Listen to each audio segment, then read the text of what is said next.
All right. All right, chat.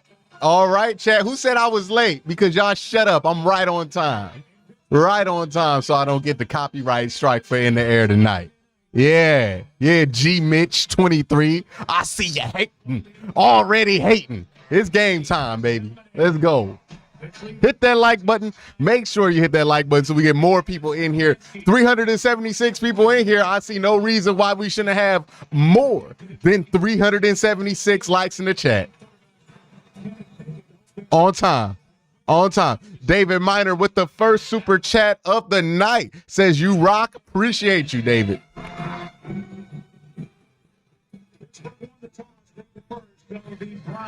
All right, Browns going to start the game with the ball in their hands.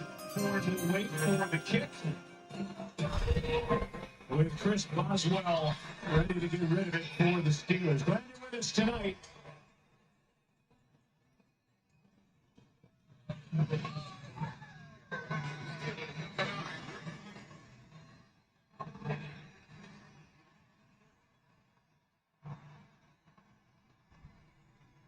All right. And out the back of the end zone, and we're going to see Deshaun Watson in this Browns offense first. Pittsburgh defense will try to contain Deshaun Watson, as Mike Tomlin said. Do not let him escape to his right. Look how big DeJuan Jones is. Sly says 2-0. Here we go. Get hype, dog pound. Let's see it. They're going to start here in 12 personnel. Both Atkins and David Njoku on the field. Both split out wide. But they're in empty. Empty out of 12. Throws easy, and oh my God. Harrison Bryant.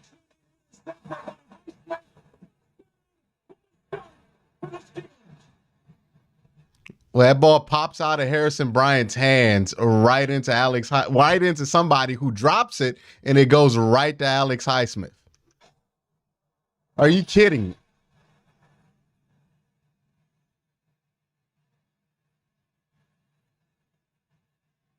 They come out in 13, split wide to empty. It's there. He makes the throw. Whatever reason, Harrison Bryant just bungled it.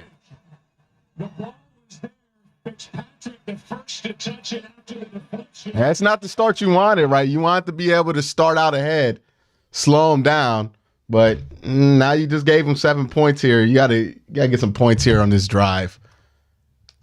Take Harrison Bryant off the fucking field.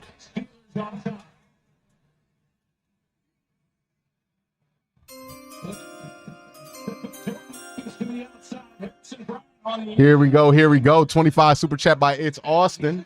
Thank you for that one. Whereas Deshaun Watson is anticipating that he's going to stay on the move. That's why the ball's out away from him. And you've got the deflected. Yeah, Harrison Bryant just doesn't need to be on the field anymore. Well, what is he doing? What is he fucking doing? It's zone. Okay, so for those of you who don't know, when it's zone, you're supposed to settle in and slide, but nah. I hope they dominate week 1. Super Saiyan Soul. But they just gave up a touchdown, so we'll see. All right, settle it down. Long drive here. Tie the game. It's nothing. To start the game, you've known probably since Saturday with the first play of the game, and that's the last thing you're expecting on a quick throw, 3-step drop. Put it on, make an easy completion, 2nd and 5, extend it down. Long drive. Let's go. We just did that. And up to the 25. Goodness gracious, Harrison. You look at that closely right now. You're Kevin Stefanski. I don't know what was number 2 on that list, but I would think it's going to be Nick Chubb. Kelly, worst case scenario provides an important challenge. Think positively, Browns fan. Yeah, thank you for super chat, Kelly. He's in the backfield behind Watson.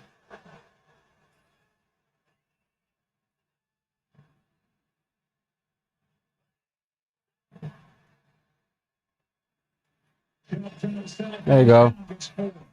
Long, easy drive. Get points here. Marquise Goodwin in the lineup, Joe. Last week, he was on the field for just 10 snaps. And he was targeted just twice. He's leaving the field now. He's coming back out. But on those targets, he was open, wide open, on a deep post. But because of conditions, Deshaun Watson wasn't able to get the ball to him. And when he's on the field, this guy can fly. They like to take their shots. He's at the bottom of the screen. They gave Chubb 3. Sly said, I said 31-13 Browns. They had to score somehow. Yeah. What's happening here? And a timeout. Oh. As you can see in the top left-hand corner of your screen, we'll keep you updated on what's going on. And so the Browns just need to take a beat here. Relax, get a long drive here, tie up the game, play some defense. We know that Pittsburgh's going to have trouble scoring. You just gave them 7 points, but you know that they're going to probably have trouble scoring. So you want to just get a long drive here, get some points, reset the game. The good thing about that is that happened right at the beginning. So you have the most time in the game to make up for it. The Reigns. It's a ground for Watson. He fires and finds more. Elijah Moore for the first down yardage in Fitzpatrick. One of the best safeties in the game. Get this third. Let's go. Short coming up. Elijah Moore, he came out of the backfield, as you said, and he was the guy who, if Amari Cooper was unable to go to settle in. They gave up a second-round pick to bring him in from the Jets in the offseason. Cedric Tillman in the backfield. Versatility in a game like this, when you need to get the ball out, we can create some separation. He does a nice job. Checks out wide. Gets set. Watson to his right. There you go, first down. Settle the game down. Settle the game down. As they move Watson out of the pocket, he loves going to his right, and Cooper uncovering. There we go. Yeah, and he likes getting outside the pocket. And I think this is an adjustment for him in Cleveland, that you consider the offense that Kevin Stefanski has been running here. A lot of play action, heavy running game, get the ball out on time, whereas that was not the world that Deshaun Watson lived in Houston. There was more shotgun and a lot of creating plays and getting out the pocket. Get him. There we go. You catch him on an island like that in a toss play, Nick Chubb's going to outrun that edge rusher 9 times out of 10. You can just beat him to the spot, get an easy 6 or 7 there. Now being able to pick up some yards here, get first down, and kind of settle back in after the win. Got to settle back in, man. Chubb comes out, the numbers are fantastic, and he seems to get better as the game goes on. He can take over a fourth quarter. On the Browns have the lead. Elijah Moore starts in the backfield and now in motion. There you go. Good catch. There you go.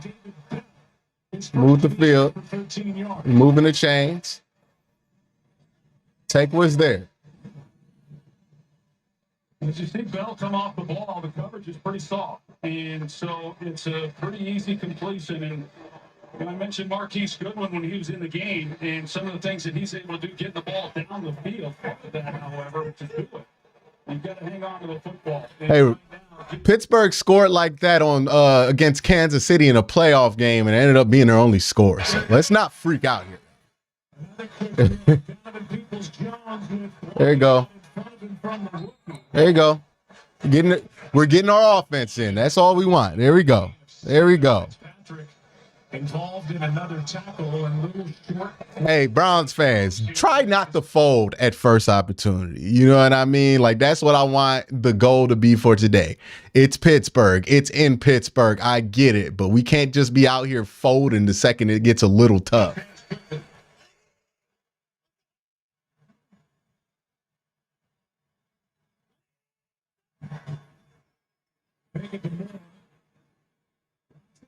Yeah, you can just run for this.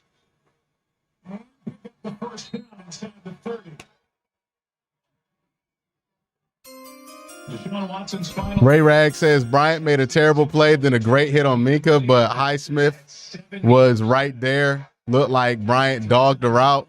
I think Brian got confused on like what his responsibility was, if it was man or zone. Sometimes you get with those drag routes. If it's man, they want you to carry. If it's zone, they want you to sit. I think he thought he was supposed to sit when Deshaun thought he was supposed to carry.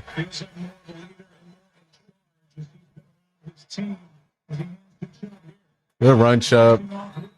Way to make something out of nothing. Stay ahead of the sticks.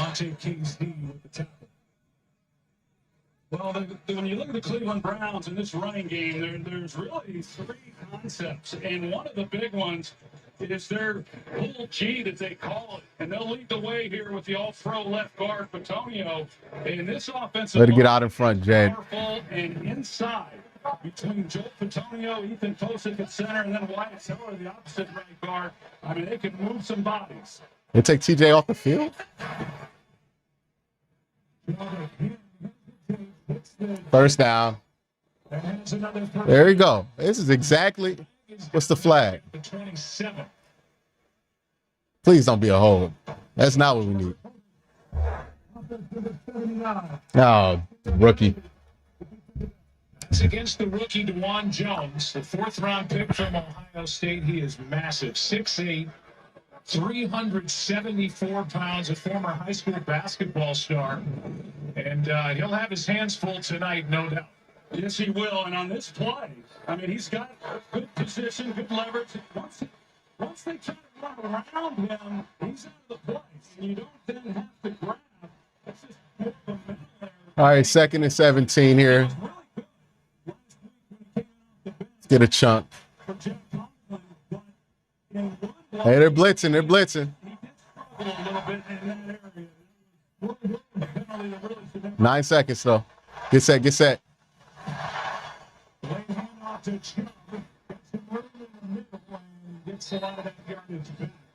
right. 3rd and manageable.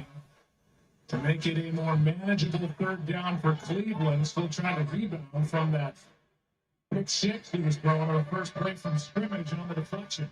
They got the running game going a little bit, and they've got David Njoku, number 85, the block that he makes at the 2nd level. And then you allow Chubb to be good block, David. On KC. Good block.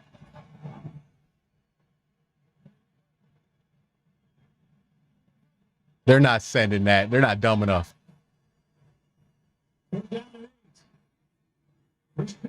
Good play.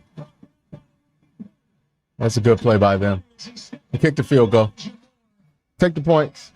That's exactly what you needed. You needed a long drive, get some points, slow down that momentum. That's it. That's exactly what you needed. Not how you want to start the game, but if you can recover by not going 3 and out, by not giving them the ball back, hopefully you get the field goal here. He holds it and double clutches it and at the top of that drop. Yeah. That's in. By Dustin Hopkins, who's now 4 for. Yeah. All right, that's fine. Not ideal, but that's fine.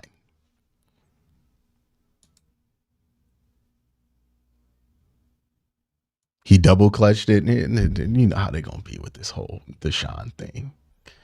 They're gonna be hyper analyzing everything. Customers spend $5 to get $200 in bonus bets guaranteed, and all NFL bettors get $100 off NFL.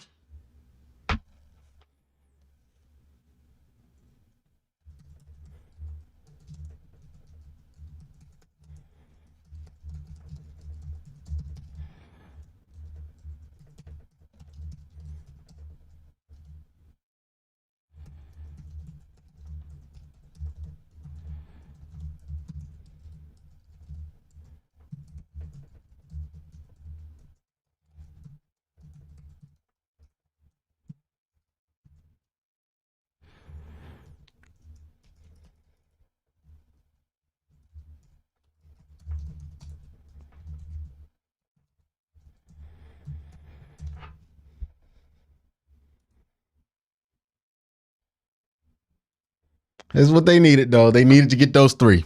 They needed to slow the game down and get some points there. That was the most important thing, right? Move the ball, slow the game down, because if they would have threw that pick 6, gotten all discombobulated, went 3 and out, and then gave Pittsburgh the ball back. I mean, you could have given up 14 points easily there with the energy of the game at that point. So just calm the game down, get 3 points. You're playing at -4 for the rest of the game because of that opening play, but you feel like you can overcome that. A wild card champion donated $1. Appreciate you.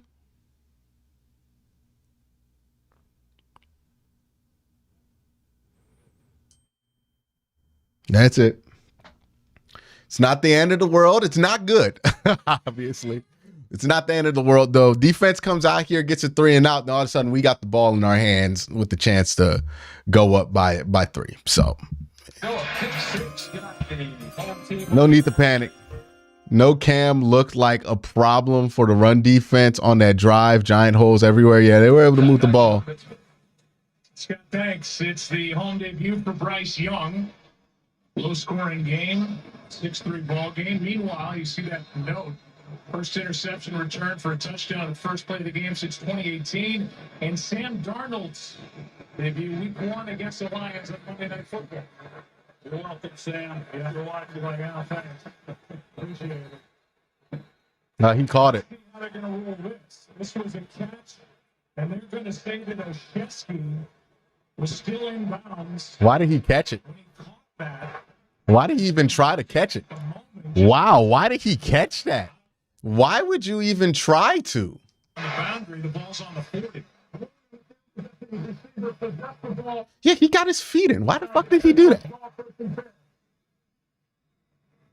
It was an easy 40 yards right there. What is he thinking? Yeah, he got both in. Just a big mental mistake. We saw the face of Mike Tomlin, and you could tell that they showed it on the big board. He was in bounds.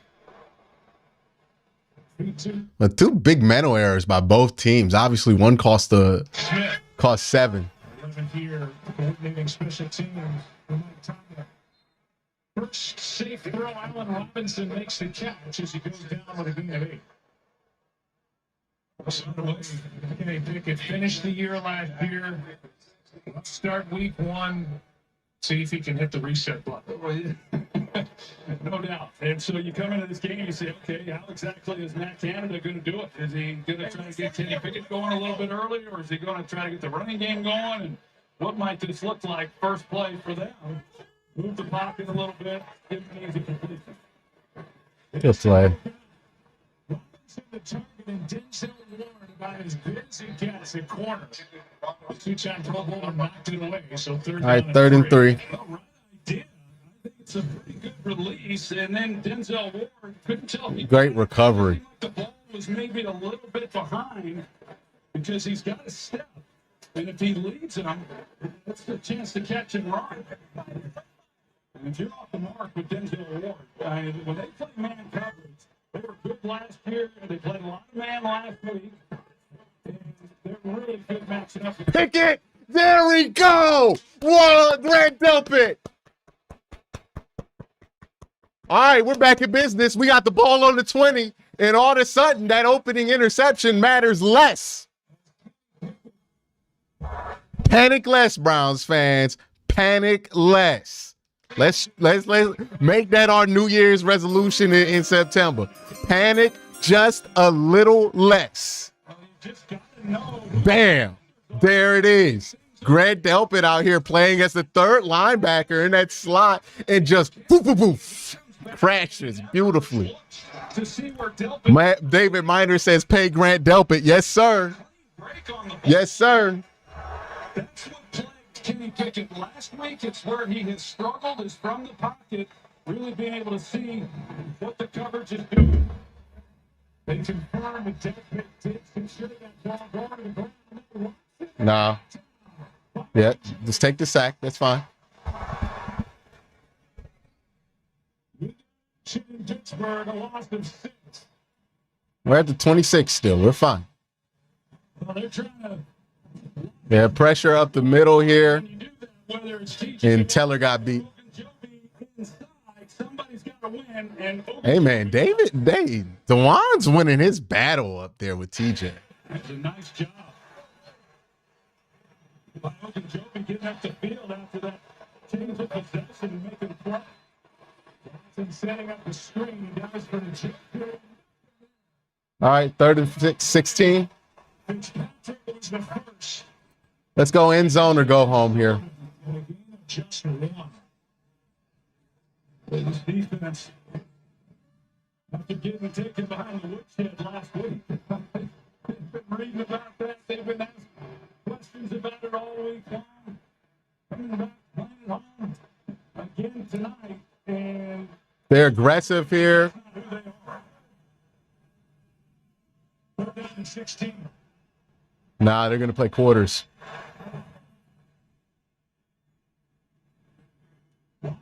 Oh. That's a bad throw. It was there. All right, kick the field goal, get the points. Former 3rd-round pick by the Browns. Yeah, he just let him run free there. What's going on in the middle? Pressure at a field goal. What's going on between the center and Wyatt Teller? For the Pittsburgh Steelers to be able to make a stop after the change of possession, and especially Let's make the field goal. for Larry Ogunjobi. He's worked both times when he was able to get up the field against Wyatt Teller, a really good player himself. About 43 yards here. Nah, it's going to hook out.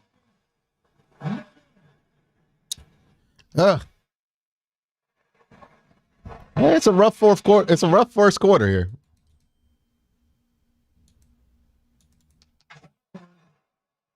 And then Hopkins misses from 43.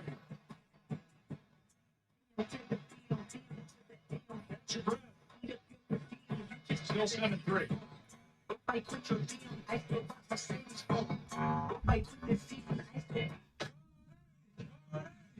That's Patrick Mahomes. Wait, who do you even play for?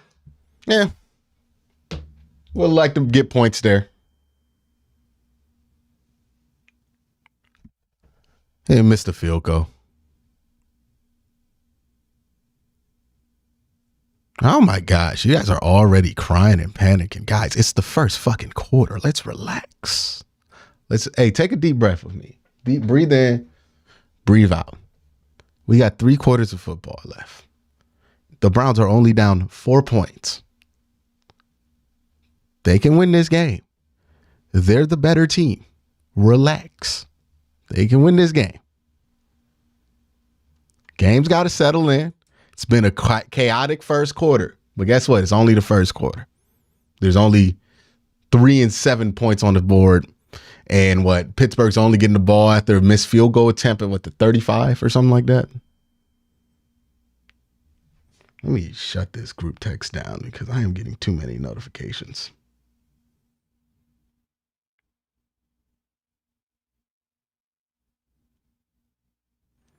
Okay.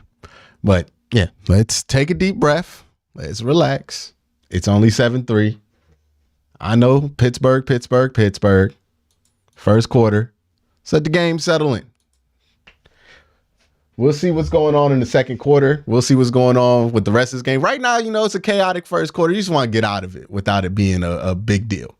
So both teams have thrown interceptions. Both teams have made mistakes. We don't got to freak out.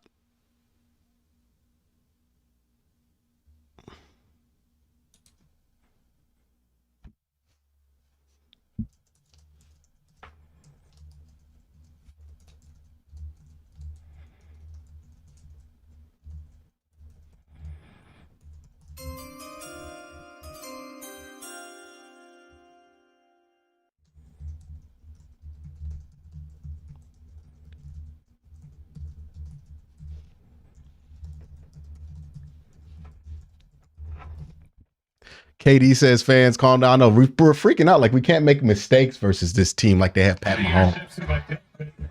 A 1-yard catch, an incompletion, and a missed field goal. Ogunjobi, the star in that series.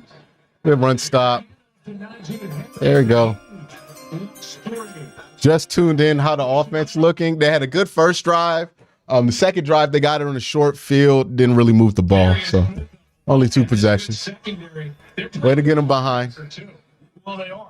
They are a lot like that defense we saw last week in the New York Jets. That they're pretty strong across the board. There's no real weaknesses. And one of the guys that they brought in this offseason that's really going second and 13 here. And he was in the backfield there, and that's what really blew up that run. They're going to toss right, and there's nothing there.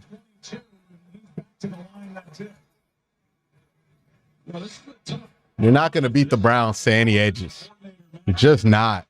We talked about the struggles last week. They got behind, didn't go well, and then what do? The game plan that you had was running the ball, play action game, a little different look than what we've seen from him as the coordinator in the last 2 years. Yeah, it did chat relax.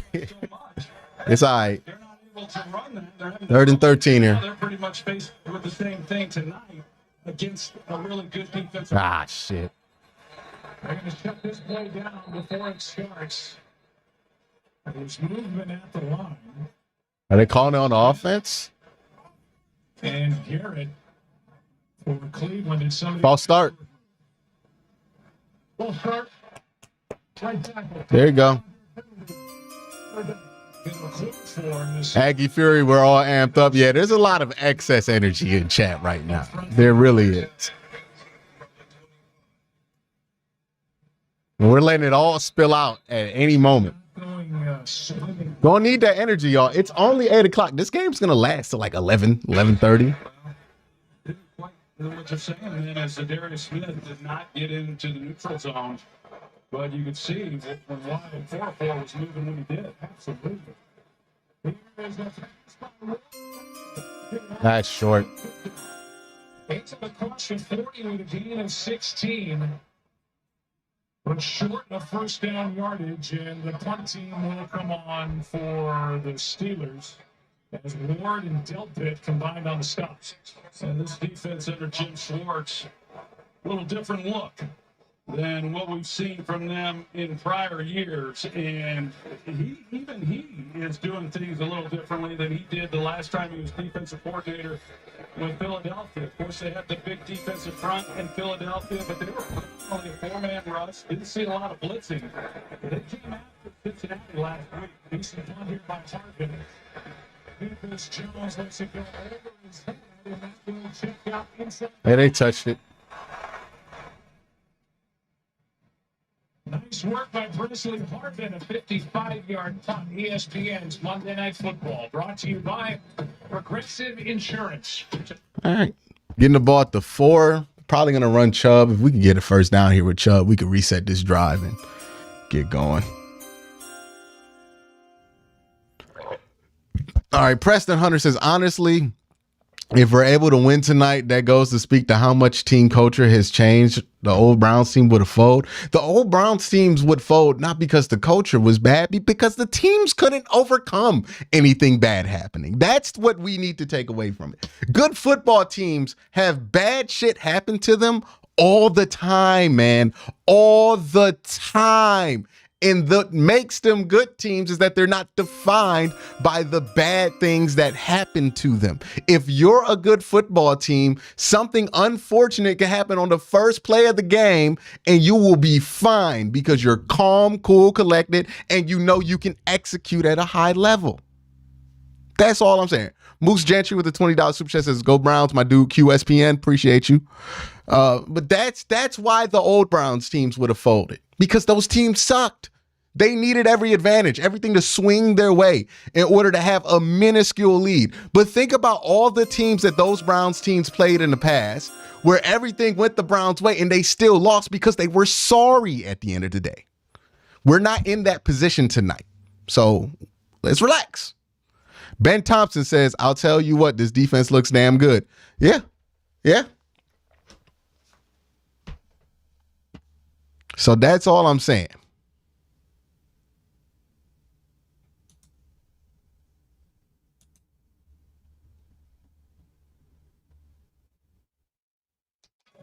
Con, 2 units. Jason Lawson, Mary Jasmine, Mary Williams, Mira Servino. Dancing with the Stars, September 26th, live on ABC and Disney Plus. Next day on Hulu.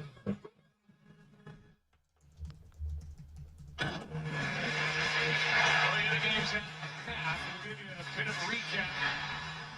We've seen some action. Deflection, interception by Smith, returned it 30 yards, touchdown. First play from scrimmage. Selfie for the pick. But it led to nothing. Just a missed field goal try. He would get from 43. He misses from 43. That's a 7-3 ball game. As the Browns Run the ball here.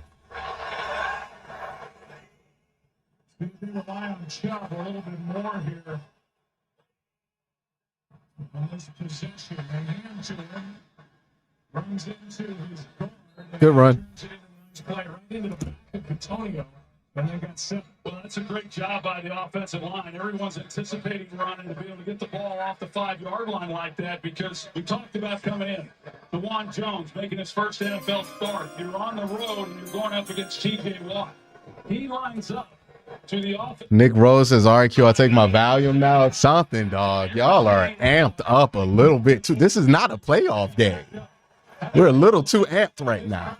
Was on the road for a rookie tackle making. And we putting it all on this game. All right, 3rd and 3. Let's get something going here. Alex Highsmith shot through to make the stop. Well, T.J. Watt, you see how he pushes back Harrison Bryant and forces them to get off course. And Highsmith coming back. Can't just let their edges run free all night, especially versus the run. Get that picket pack ready.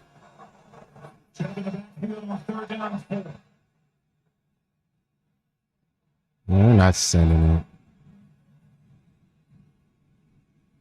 it. Ooh, Cooper.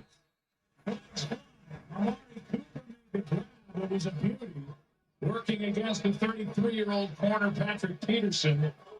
Pass interference on Pat Peterson. 18-yard pickup. There we go. He's in good position. I mean, how do you argue you didn't do that? Defense, number 20. Yeah, they got him on the hold, and rightfully so. Good call by the official. But the execution by Deshaun Watson, putting the ball the only place he could put it, and for then Amari Cooper to be able to make a play on that, would have been first down anyway, but that was pretty good. Okay, big run. Oh, still on his feet? In a gain of 20. There we go. This is going our way now. Let's keep playing our game. Did the rest. Let's keep playing our game. Big run by Chubb. And Posick, left guard and center. The kick out by Wills on the left side tackle position, and you see the lane that then opens up for Chubb, and he does not need much.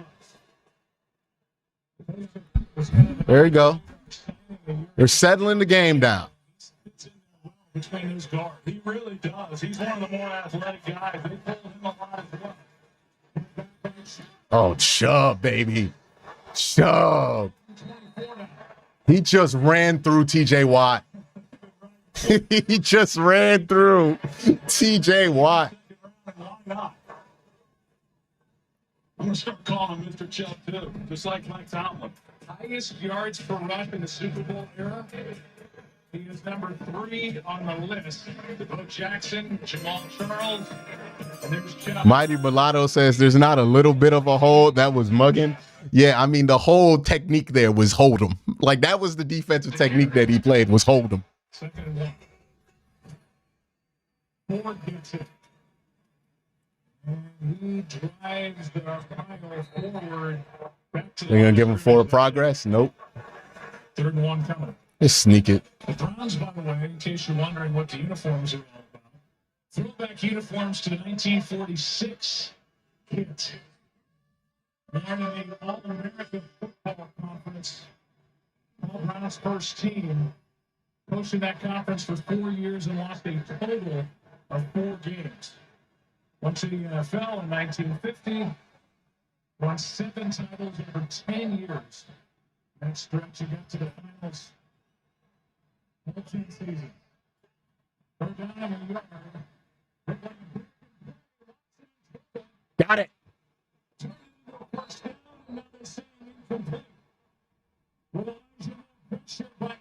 Gotta hang on to that. Sneak it. It looked like a broken play. And it's 4th down. Yeah, sneak it. Let's take a look first and see whether or not he caught it. It was a play action pass, so it's designed.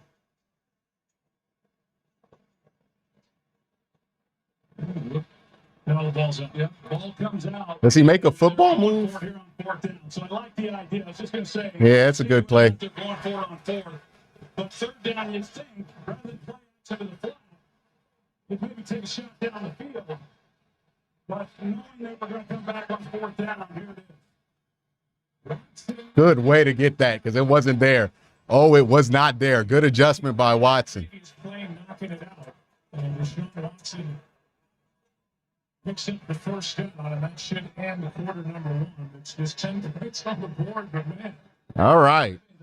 Got out of that quarter. Pick up a yard. They go play action. Even on that play, it looked like they're trying to run an option play. They did give him the first down. Flexing on defense. They got over the 7 points from their defense. A 4-point lead.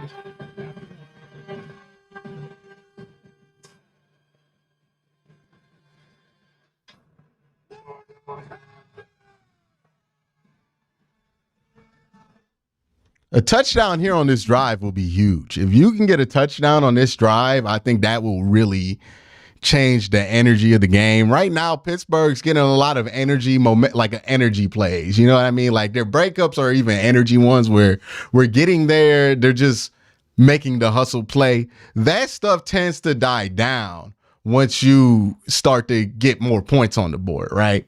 So, just wait it out. They're all amped up. Everybody's way too amped up right now, to be honest. Let's relax. Are we mad that we didn't sneak it? It was pretty obvious that sneak was not going to be there.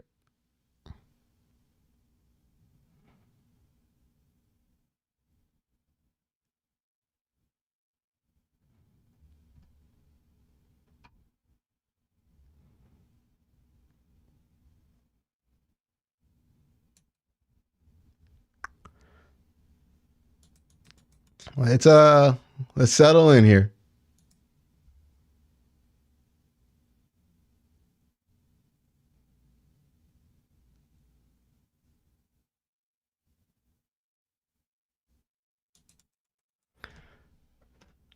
Yeah.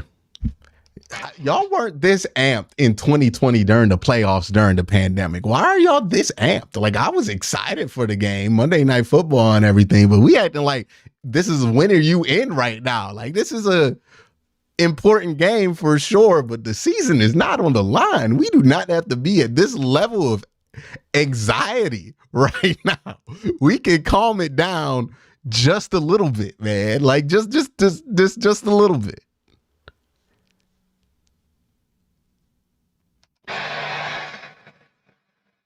Are they challenging this? 8 seconds ago, Mike Tomlin threw the challenge flag. We'll show you why. Pittsburgh has challenged the ruling on the field that the runner made the line of game. That play is under further review. You see Montravius Adams punch the ball out, and the ball goes.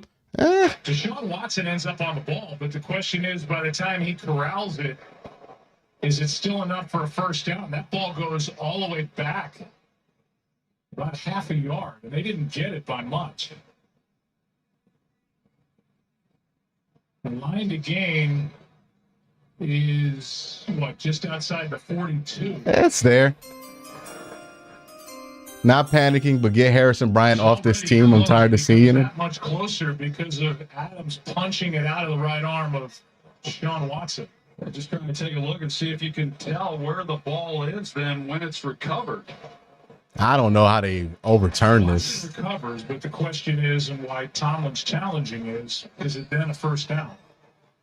That was a 4th down play, and if it's not, then it's Pittsburgh's ball.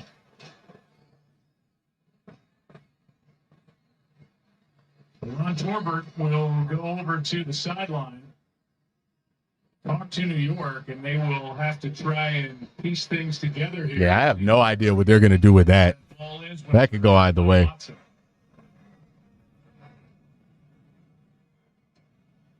The longer this takes, the more. Well, it's obviously a fumble. They have to respot the ball, so this is going to take a while. So he obviously fumbled.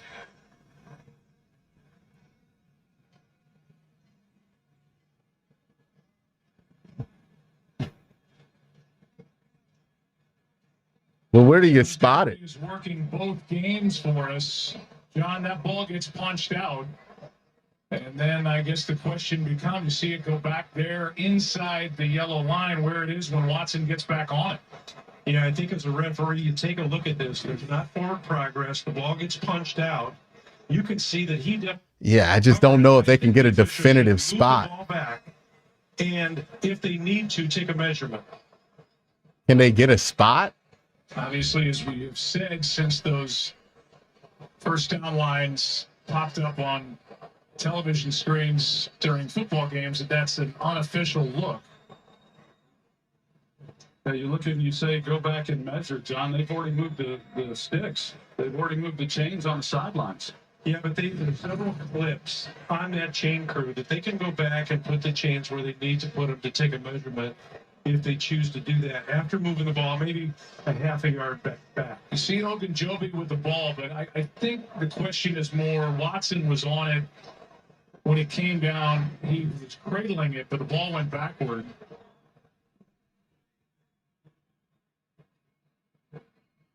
But we'll just wait and find out what Ron gives us. Yeah, it's going to take a while. His eyes and what they see back in New York. Again, a fourth down play, so if it's... Yeah, so we know it's a fumble. We know they're respotting the ball. It's just really hard to find that spot. How was your day? It was nice, thanks. Nice walk on Pittsburgh earlier this morning. Got some coffee. Yeah. Yeah. Saw the sights, took it in. Mike Tomlin, by the way, is 0 for 5 on challenges over the last 3 years entering tonight's game. Hasn't won a challenge since. This would be a successful challenge, right? Are they challenging the ruling of a first down, or are they challenging the spot? Typically, we have an opinion on what we think we saw. I'm just gonna. Yeah, I've never seen anything like this before. Yeah, we'll find out. I mean, they're spending a lot of time on this one. You know, when they spend that much time, they're trying to look at that possession and who comes out with that football. It'll be interesting to see if they don't give it to Pittsburgh based on the amount of time that they have taken. Well, they know something we don't, because the offense for the Steelers is out there. The Browns' defense is out there. We're always the last ones to. Oh, fumble or whatever it is. It doesn't matter. If it's short. After further review, the Cleveland runner fumbled the ball. It was recovered by Pittsburgh number 99 at the 42-yard line. When he took the ball, Okay.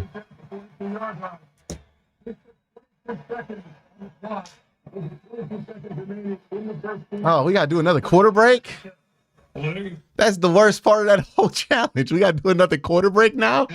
And then Ogunjobi got the fumble, and therefore it doesn't matter where the ball is placed down. It's Pittsburgh's ball.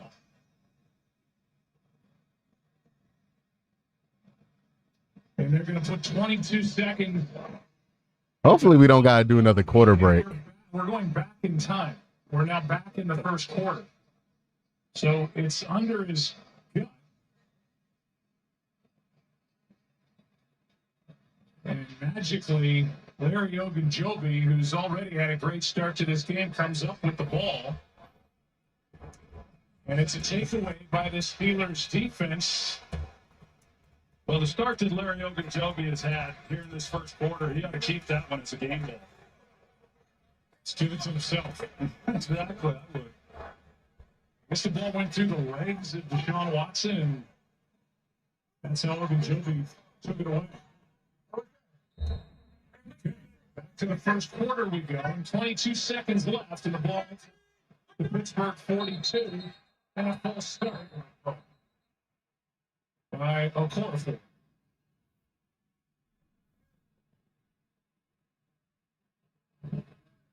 Well, start. Offense number 76, 5-yard penalty. First down. That's the second of the night. Here at home for Yeah, it's obvious. came out of the concussion protocol late in the week. They're having the rookie and first-round pick Broderick Jones work at right tackle for the majority of the practices. Yeah, you know, he did miss the Thursday and Friday practice, as you mentioned, with a concussion, but you know, this is just sloppy, and we see a lot of this early in seasons in recent years because the teams aren't playing a lot in the preseason, but this Pittsburgh, they play a little more than most. Oh, fumble! With the convoy! Grant Delpit picked it. Oh, my God. Somebody. The Browns possessed it last, right? The Browns possessed it, right? Right now, the Browns have it and fumbled it out of bounds. Well, the first thing we have to establish is whether Olszewski actually had possession. Intercepted by Cleveland, then fumbled forward. Oh, if it's an interception, it's not standing. Was that an interception? Ron Torbert says interception I don't know if that was an interception. in the chest by Denzel Ward. Let's see. Not an interception. We bring John in and ask him as well. It might be a fumble. It's certainly not an interception. No. That's a misspeak. I don't know. He does make a football move. The Steelers are demoralizing and losing their nerve. Appreciate the super chat, Mighty. It looks like, I don't know.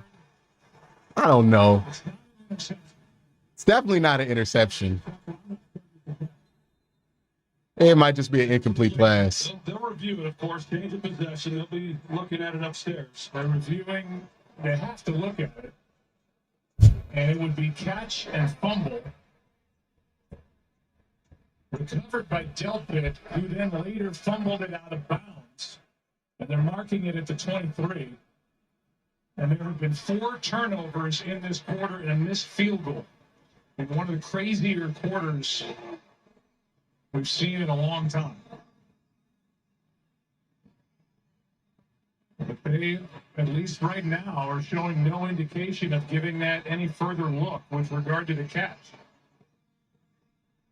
And then here's the fumble after Delpit had it. He gets it knocked out. Olusun Koramora had a shot at it, and then it was knocked out of bounds. And it is Cleveland's ball. So catch and fumble. Catch and fumble. Okay. Cool. All right. So we lost nothing. And it's still not the end of the first quarter. Dog, the first quarter ended 15 minutes ago.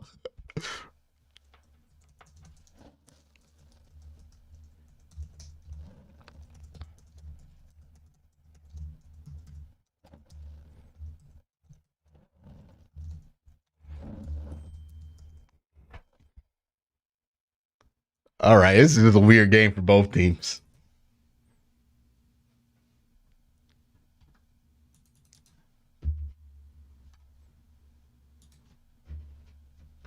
How much is the next day? $5 million, Against you. $4 million. Yeah. Why are we running a speed option on 4th and 1 in the NFL? Well, the thinking here is that you've been getting beat inside all game. So maybe you want to run it towards the edge and you want to have as many options as possible. I don't mind the speed option. That's fine. If Larry Ogunjobi's been that much of a problem for you inside for whatever reason, then you want to avoid him. That's a fine play call. I would have liked that they would have tried to take a shot there though with 1 yard to go on that down instead of like doing what they did.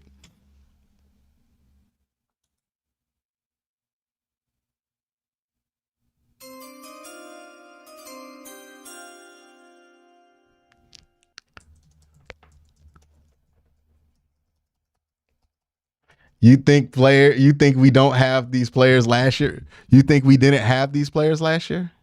You think we didn't have? I mean, I don't know what that's supposed to mean.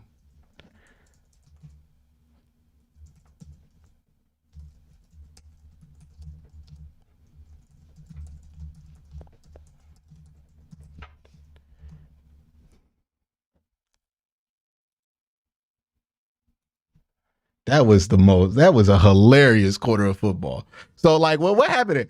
So there's a Watson pick 6 that's only picked off because Harrison Bryant like dribbles it and then it gets bobbled in the air 2 times and then finally caught. And then the Browns immediately go downfield, kick a field goal. That's been the most normal possession of this game. Then Kenny Pickett comes in there, immediately throws an interception. The Browns miss a field goal. Then we come back. I think Kenny Pickett just has a regular 3 and out. Deshaun Watson gets all the way to the 40, fumbles it on the 4th and 1 go for it. Then they get the ball back there, and Kenny Pickett. No, not Kenny Pickett. It wasn't an interception. My bad. Whoever that tight end was for Pittsburgh fumbles the ball.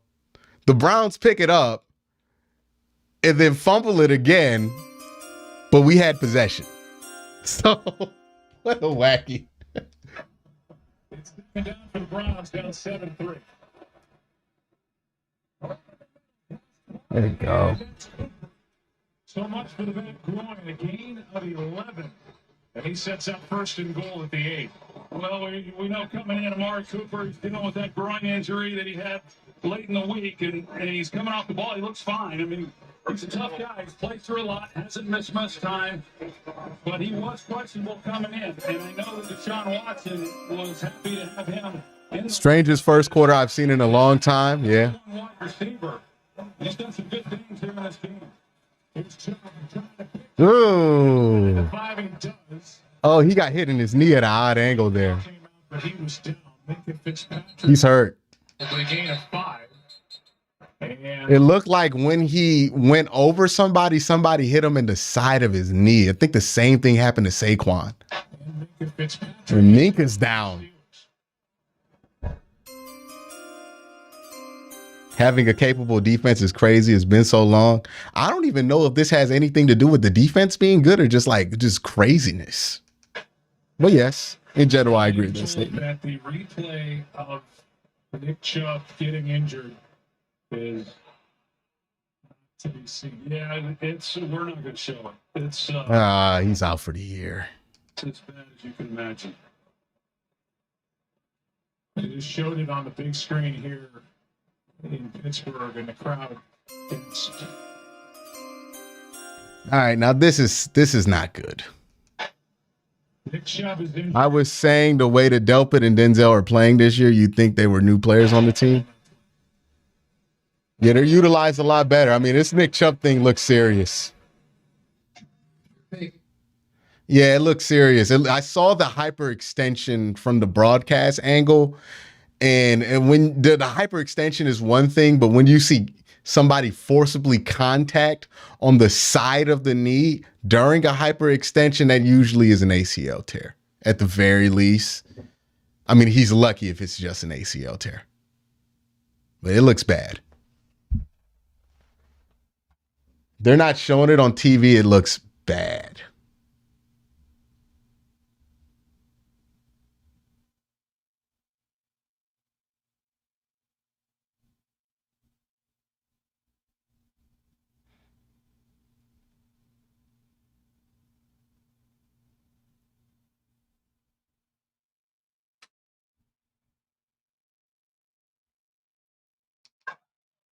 Only pay for what you need.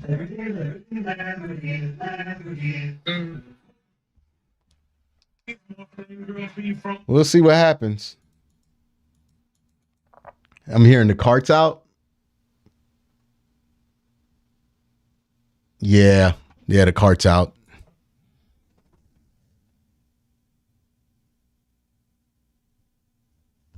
Nah, I don't think he's healthy.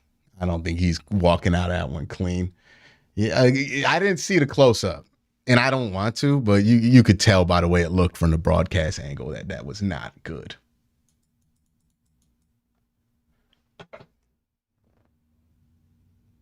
I'm gonna need Watson to make his money's worth. If Chubb's gonna be out the whole season,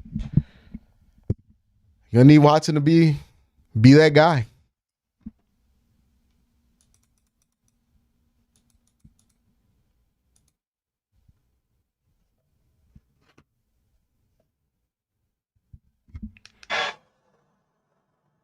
one of the best players in the game is being carted off, and these fans here in Pittsburgh, I mean, so classy. They saw the replay. They groaned when they saw it. When Chubb got on the cart, they were chanting Chubb for Nick Chubb, and they gave him a huge ovation as he was carted away, got hit directly on the knee by Fitzpatrick. Now Watson, to his right. There you go. Hey, touchdown.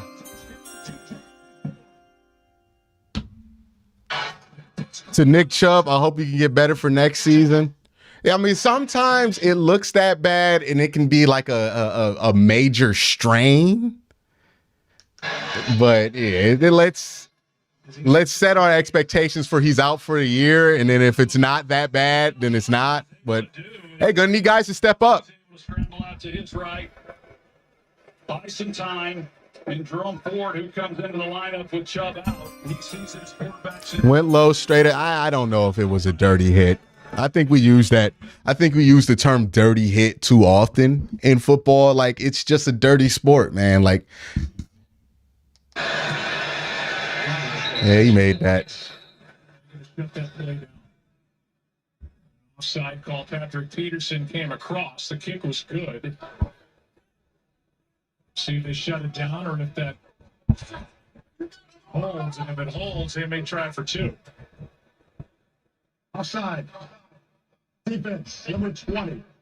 Cleveland has elected to move the ball to the 1-yard line. Attempt a 2-point try. So a 2-point try. It will be their second attempt of the season. Deshaun Watson made it in for 2 points against the Bengals week 1. Extra offensive linemen, 2 of them, Nick Harris and Michael Dunn, come in for the Browns, who are without Nick Chubb. Ford and tailback. Got it. And he got it. There you go. Takes it in behind Nick Harris, who was the fullback. That's big. 11-7. That's big. Nick Harris at 295 pounds, and he does a really good job. You see some of the athleticism that he has as an offensive lineman playing fullback. He leads through the hole. Good job. Good job, Ford. That's a group. Hey, this is Jerome Ford's big opportunity to show us. You know, he's been doubted a lot in this offseason process. A lot of people don't believe in him. He has a good game here. He can alleviate a lot of concerns. Look, it's going to suck not having Nick Chubb. Obviously, that's obvious, first and foremost. One of the greatest running backs in Cleveland Browns history, one of the greatest running backs in my opinion, in Browns in all time. That's going to suck, right? But you have to be, I talk about this all the time, you have to be able to sustain some blows as a football team. You're going to lose some players. You have to be resilient enough and deep enough to survive that. And this is going to be a real question, right? In Pittsburgh, no Nick Chubb. Are you resilient enough? Are you deep enough to be able to get out of here with the win?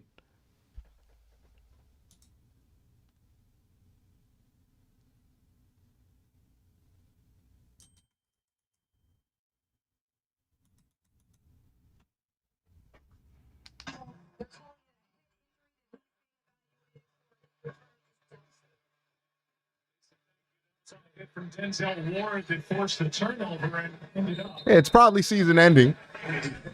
They'll get some solutions through the door. You know, maybe Kareem Hunt comes back now. 4-point lead, and the Steelers' offense comes back out. They do not have a first down yet. But Nick Chubb going down cannot be the end of your season. And they've got more turnovers than they have first downs, so that's a problem. They have 2 of those. And so hoping to get the taste out of their mouth from last week, they've been unable to do that. They just have not been able to get. Let's give Jerome a chance to prove himself, though. Execution by either. 7 plays, 2 turnovers for the Steelers. No first downs as the pass is complete up to the 30. And a gain of 5 yards. Allen Robinson on the catch and brought down by Taki. 2nd and 5. Taki got the braids in. That last possession by Cleveland as bad as it had been for Pittsburgh, they had the lead. Got that quick defensive. I know you said don't panic, but if we lose Nick, I'm in full panic mode. Let's relax. First place from scrimmage. Second down and 5. This is not much. Got 2. All right, 3rd and short. Hit the tackle as we await the first down for the Steelers. Remember in their game against the 49ers, the first 13 first downs of that game were by San Francisco before Pittsburgh got a fresh set of downs. Well, when Pittsburgh got it going last year, Is Kareem Hunt option number 1 now? I would imagine he's up there. It depends on what the personal relationship is with Hunt and the rest of the team. Well, with the front office. they've not seen the running game like we're accustomed to seeing in prior years from Pittsburgh, and they've not got it going tonight.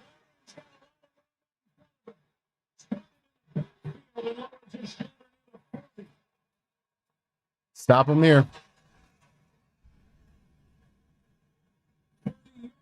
Hey, you get aggressive like that, sometimes you're going to get beat. Maybe Cam Akers. And Taki is the guy who's supposed to come over. He's in Oh, Taki just gets caught. the backfield. He gets caught up in the wash, and that's why he was as open as he was in the flat. There you go. Way to recover. Is brought down by Zadarius Smith, who was traded to the Browns, a Pro Bowler a year ago with the Vikings. We've seen him with the Packers, with the Ravens, and a nice ad to come off the other edge opposite Myles Garrett. Well, you got that, and then you've also got Shelby Harris, another one of those free agent acquisitions this offseason to get paired with Dalvin Tomlinson and some others. And so they were not good against the run a year ago. They short things up inside. They've got the extra edge rusher in Zadarius Smith. Oof. It's a flat-out drop there by Calvin Austin. Maybe it was too fast by Pickett. Joe, you come in and get 3rd and long. You know you've got to deal with Myles Garrett. And in the past, you had Jadeveon Clowney. Now you've got Zadarius Smith. I would imagine saying with Chubb out, Watson's going to have to take more control of this offense. We'll see. Like Jerome Ford might be able to just handle those responsibilities. Let's give him a chance here to see if that's capable, if he's capable of that. We don't really know. Or they'll go try to find somebody through the trade or free agency. It's the right look, which we saw on that long game. And it's 3 rush yards in the game, 3rd down and 12. All right, we're getting the ball. This is incomplete, and Okoronkwo was there for Cleveland, and he delivered a blow to Kenny Pickett, and these Steeler fans. Are we trading for Jonathan Taylor? He's unhappy. Give him a 1-year deal and let him test for agency next year. Hey, we'll see what happens. Philadelphia over the years, but it's I have no idea what to speculate with what they're going to do with the Nick Chubb injury. back in.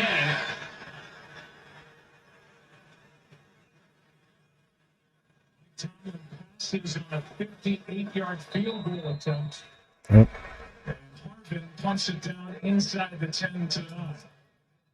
31-yard punt. Browns back on offense. Up 4.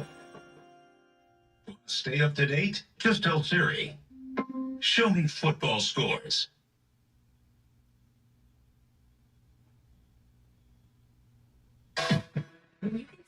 I hate that commercial. Let's win this for Chubb, says it's Austin. Of course, of course. Yeah, I mean, with Chubb being out, look, that sucks. It takes one of the most sure things about this offense off the table. Absolutely, right? With Watson being an unknown so far throughout the season, it takes the most sure thing. Are we trading for Jonathan Taylor? I don't think we're probably trading for. I don't think that. Unless they want to give up Jonathan Taylor for like a 4th or a 5th, they're not going to trade for Jonathan Taylor. But if they can, I don't know. Like, let's also see what Jerome Ford looks like. If he looks good in this game, that might change things. Guys like Cam Akers are available. You can go and get Kareem Hunt again. You got multiple options. We knew that Nick Chubb was going to be a big piece to this offense. It sucks that he's not in there, but we also feel like a lot of us were saying it this week that y'all feel like Deshaun can be an elite quarterback. Well, if you have an elite quarterback, the season's not over because Nick Chubb's now. If Baker Mayfield, well, let's not be disrespectful to Baker Mayfield this week. But if Cody Kessler was the quarterback, that's a fair, nobody's going to object to that, right? If Cody Kessler was the quarterback and Nick Chubb went down, yeah, season's over. But the hope is that that your quarterback is obviously not Cody Kessler. It's a bad injury.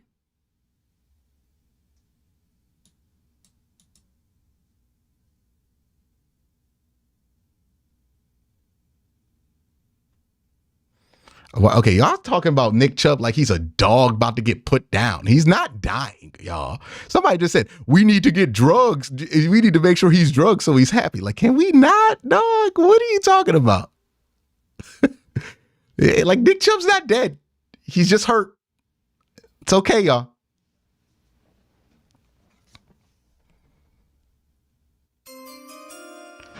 Bloody Wolf with the $1 super chat. Appreciate you.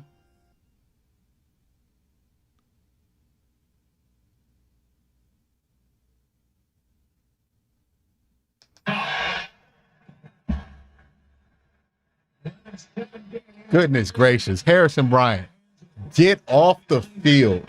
Stop putting him on the field. He is an interception waiting to happen every throw.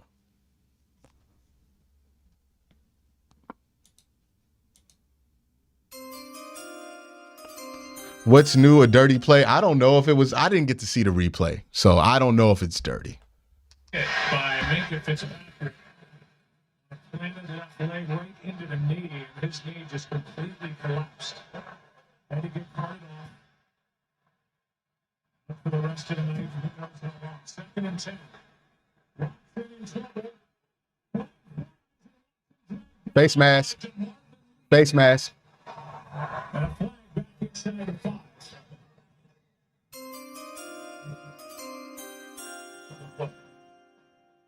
Hogan Joby with more pressure on Deshaun Watson.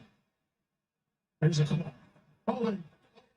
Offense number 15. What?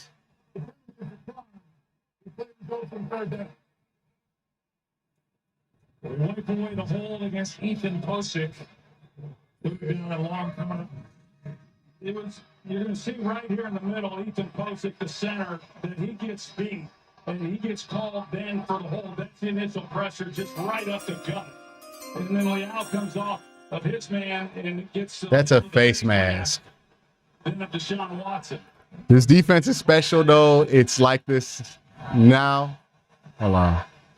From his hands down, Watson in trouble. He finds his running back there, and the pass goes right through his hands. Pressure by TJ. Yeah. That was an ugly possession.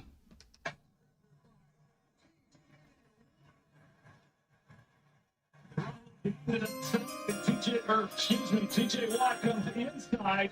He works off. I think Chubb pulls on heartstrings a little. Yeah, I mean, people love Nick Chubb. But he's getting a few pressures now here in this first game. First kind of the night for Corey Refocusing. And Austin William B.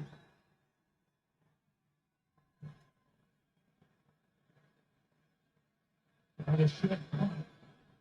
This got his down to the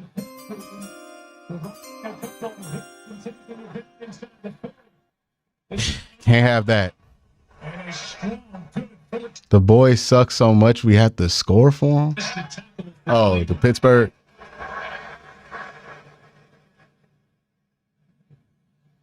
You've got an offense that's struggling the way Pittsburgh's is. This is a great individual effort. You've got to be able to win on defense, and you've got to win in the kicking game. Yeah, I get some momentum going on offense, though. Like the two last, honestly, every drive since that second one has just been ugh.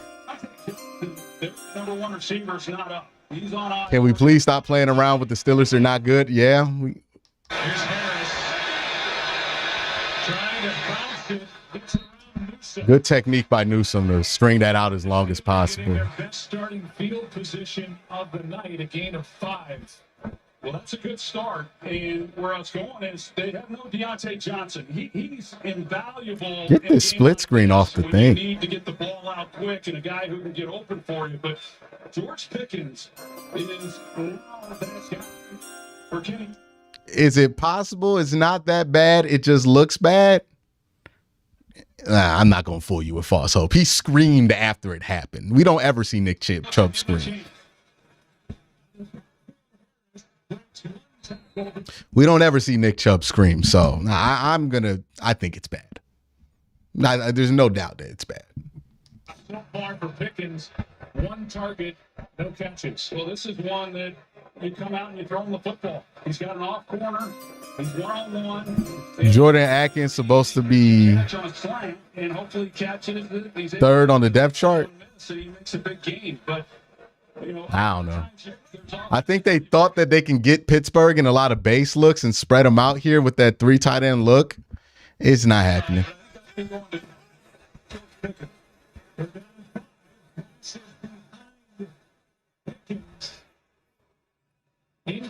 And they will not get anything. Are they kicking the field goal? Possessions for the Steelers and just 1 first down. They get the great starting field position, and they'll try a 52-yard kick by Boswell. Well, the timing of that throw, whoever was at fault, and just Pickens is surprised by how quick it got on him. And Pickens trying to make something happen. He makes it 10-11. It might be a scoregami game. Yeah, we can't just keep giving Pittsburgh good field position. Like, the offense has to, Deshaun's got to get they got to get this shit together on offense. It's been sloppy. The guy's been dropping passes. Deshaun's been missing throws. It just has not looked good. I don't think it's Pittsburgh shutting you down. It's just not looking good from an operation and execution standpoint. This might be a defining halftime locker room moment. We might see it. I don't know. But that's got to be what happens here. Somebody's got to take control of the game offensively. We need Deshaun to have a good drive here because it's been disappointing what I've seen on offense. This is enough to break through against the Steelers. Well, this is a big night for Cleveland. They got an opportunity here, Joe, to go 2-0 for the first time since 1993, which is pretty. I mean, talk about futility. That is hard to believe. Bill Belichick was the head coach in 93. Bernie Kosar, the quarterback. The last time the Browns started 2-0. And Bernie Kosar finished that season as my teammate in Dallas. Speedy recovery to Nick Chubb from Ravens Nation. I absolutely hate to see it. Hope to see him next year as strong as ever. From Asmodeus Theranos. $10 super chat. Appreciate you. Now, I will say this. Saquon Barkley went down with a similar thing, but he walked off the field. So I don't think this is the same. Can we not do the misery montage every national TV game? Can we just not? Like every fucking game. 26 consecutive seasons without a 2-0 start. Longest. But yeah, he's definitely. Look, he's definitely going on IR. Whether that's season-ending IR or like 8-week IR, we'll find out when the MRIs come in. There's a chance that he might have just severely strained ACL or MCL muscle. But, and that would be like 10 weeks, 10 to 12 weeks recovery. There's a chance that that's the case. If that's the case, then, it's obviously best case scenario, but I'm not going to lie to you. Best case scenario, he's out most of the year. Worst case scenario, he's out the whole year. On Cincinnati, he got a lot of the carries in the fourth quarter, but they're going to be relying on him. But remember last year they had Kareem Hunt, Ernest Johnson, and they had a stable of running backs there. They're pretty lean back there now. They're not going to let Watson run. They're playing that technique well, those two edges. They're being patient. They're going to be in the market for a running back, I would have to believe. They've also got second-year player Pierre Strong, who's a little different style runner than what we see out of Chubb and Jerome Ford, for that matter. But when you think a guy like Kareem Hunt, he still is available. And he knows the offense, and he's a plug-and-play type guy. He's been offered some deals by a few teams. He's looking for the right situation. You'd have to believe that that Cleveland would be a right situation for him. Third down, Got Pat Pete one-on-one here. Pressure from Watts. Oh, he got it. But out of bounds Ah. is Elijah Moore. Was he? He don't. Pretty good coverage there by Levi Wallace, but this Oh, he didn't drag the foot. Oh, Elijah. catch, got his left foot down, right foot then on the line. Side judges. This reminds me of that first half against Washington.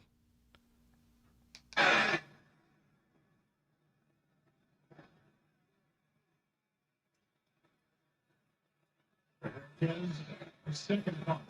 Good one. Brandon Austin inside the 20 and a fair catch.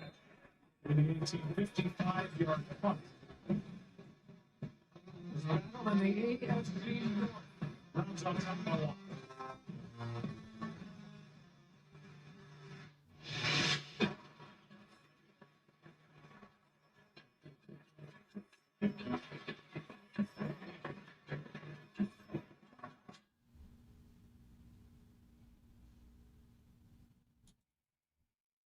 Yeah.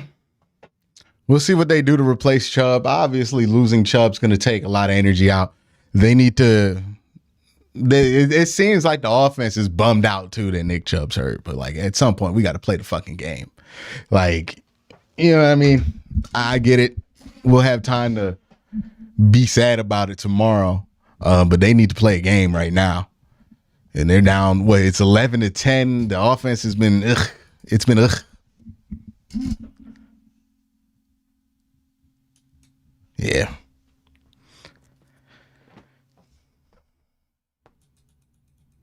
I'm just hoping it's a regular ACL tear. I hope it's not like like most of the time with ACLs, you tear like an MCL or something like that. I just hope it's not like a MCL, LCL, ACL, patella tear, or quad tear kind of a thing. Hopefully it's something that he can get back next year, continue to be Nick Chubb, continue to be that dude. It sucks to not have him for what feels like it's going to be the rest of the year.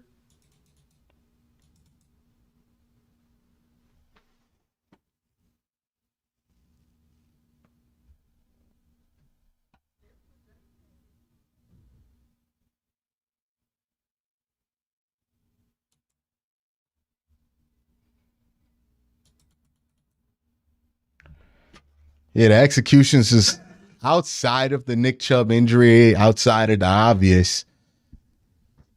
Yeah, just the execution offensively, just not what you want to see there. Like it's just the small shit.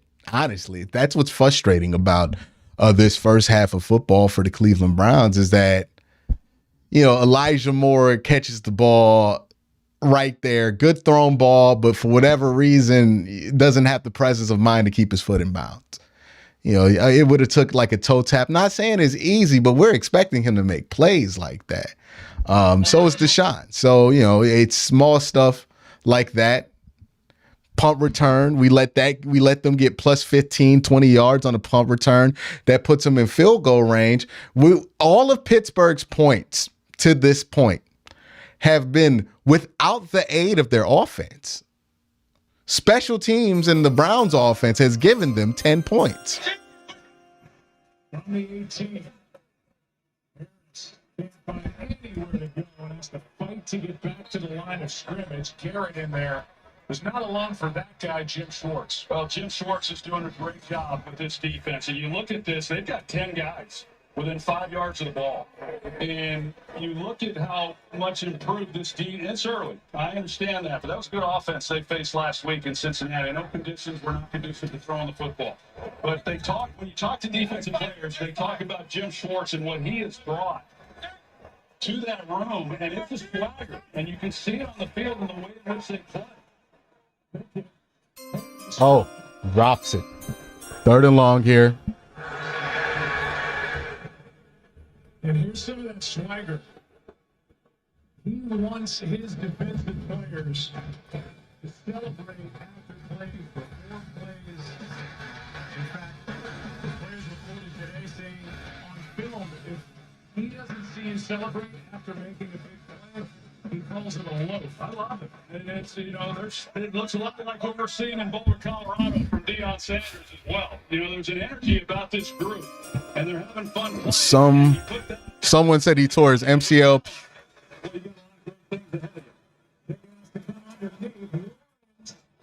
Can't let that happen. It's early in the field, though, so you can get him off the field still. All right. Somebody said same one that he tore the MCL piece. Yeah, it looked eerily similar to that college football, the one he had in college.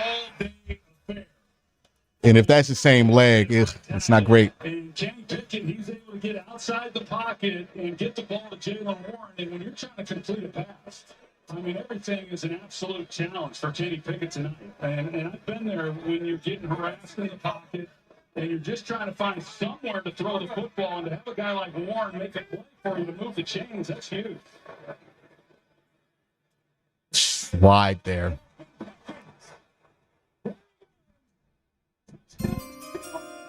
It was bound to happen. It was bound to happen.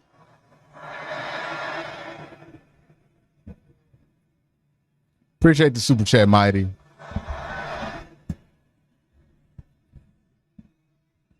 Hey, when you play man coverage, you're going to get beat sometimes, and sometimes that shit happens. What happened? And nobody carried. Oh, my God. Looking inside to throw that football, and it was through his progression that got him to the outside with pressure inside by Dalvin Tomlinson. Pickens up banged up. You can see him getting up, kind of wrapped him in his shoulder. Pickens was going down the field for a 71-yard touchdown. Now Jordan Elliott comes across early prior to the snap.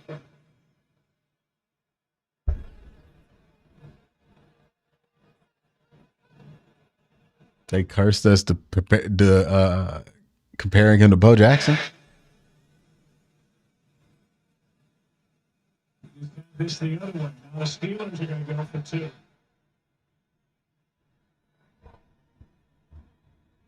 Those are the bad habits I've been talking about all summer, though. Like, that was bound to happen. Number 96. Versus elected to move the yard line. There's the touchdown to Pickens. Yeah, there's the hit on Pickens as well. But you can see Pickens going through his progression and doesn't get out to George Pickens because Tomlinson with the pressure right inside. The weight, and I talked about it a little bit earlier. Some of that is where it's a great play, it's touchdown, and it's awesome. And he avoids some of that and gets the ball out quicker if he just recognizes it a little bit sooner. But now with the penalty, much like Cleveland got, we see the Steelers now get to go for 2. It's 2-point try, the young season for Pittsburgh.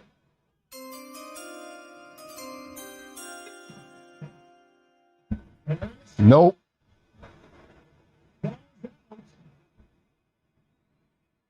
And no signal yet. He got hit in the head. Najee Harris. And the officials getting together as the Steelers end up on it in the end zone. The ball was fumbled short of the goal line. It was recovered by a teammate of the fumbler. By rule, that ball was brought back to the spot of the fumble. The result is a try that's no good. Good defense. Washington Good defense. But because it was short of the end zone. Boom, boom, boom. A lot of boom, boom, boom, boom, boom. As Najee Harris. Jeez, who met him at the hole? Was that Anthony Walker? Goodness gracious, and just threw his body at the play. Great defense right there. All right. Doesn't make up for giving up a 70-yard walk-in touchdown. Look, we talked about the positives of letting these guys play man and letting these guys kind of be on an island. And we all loved it. I've been telling you there are negatives to this. That doesn't mean you don't do it, but that means you have to accept the consequences of your style of play. And the consequence of the Browns' style of play is that, hey, when it's going right, you're unbeatable.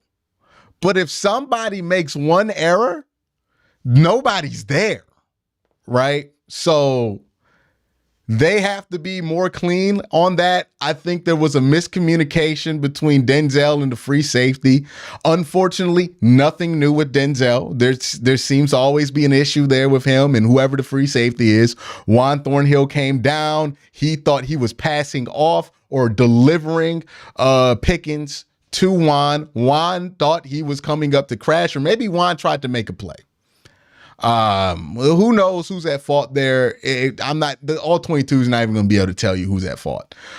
So yeah, it's the miscommunication. Again, bad habits from last year are going to carry over. You're going to pop up every once in a while.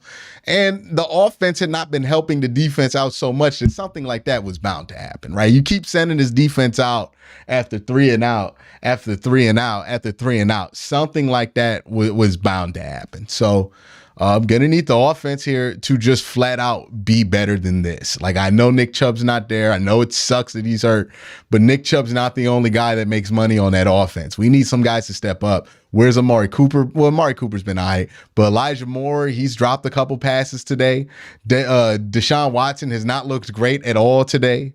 The offensive line, it's not even who we expected. It's not Jed. It's not Dewan. What's happening is Wyatt Teller and Ethan Posick are blowing the game right now for them.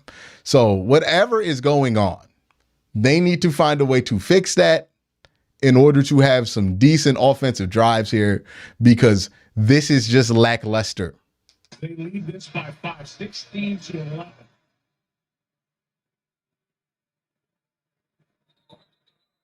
The Browns back on offense. With number 90. Now, again, just because I'm pointing out that they're not playing well, I'm not making some big giant statement or referendum on Deshaun Watson's whole career or Elijah Moore's whole career or Amari Cooper's whole career. Like, I'm just stating what's going on right now. Bro, Godspeed to Nick Chubb. Let's focus. This game should be a win. Clean up the mistakes. Leave Harrison Bryant in the locker room. Where is the chief? Let's go. Of course, he's the focus as you prepare to play the Pittsburgh Steelers. Appreciate the super chat, Ryan. Because he can run the game on any given play. We don't look like we know what to do.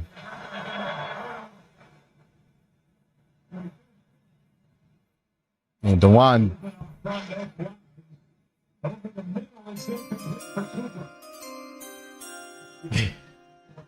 Let's go down to Lisa Selters. This is the first time I'm saying this since I've been here. I need to see Watson do something soon. This reminds me of that first half he had in Washington where he looked sluggish and like everything coming out of his hand just didn't have that normal zip it had. From scrimmage. Keep an eye and see if it comes back down here. It's on 2nd and 10. Whistles blow the play dead is Quan Alexander. Well, the linebackers out it along with Holcomb and Landon Roberts in there to make the stop. Yeah, Quan Alexander, he's more of a passing down linebacker as well, but boy, he fills that hole awfully well. 2nd and long, they have Quan Alexander in the lineup. He does an outstanding job making a play. Well, that inside linebacker position, that got revamped this year by the Pittsburgh defense. 3rd and 11.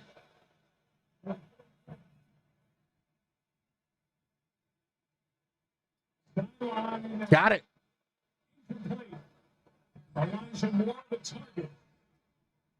3 out for the Browns offense.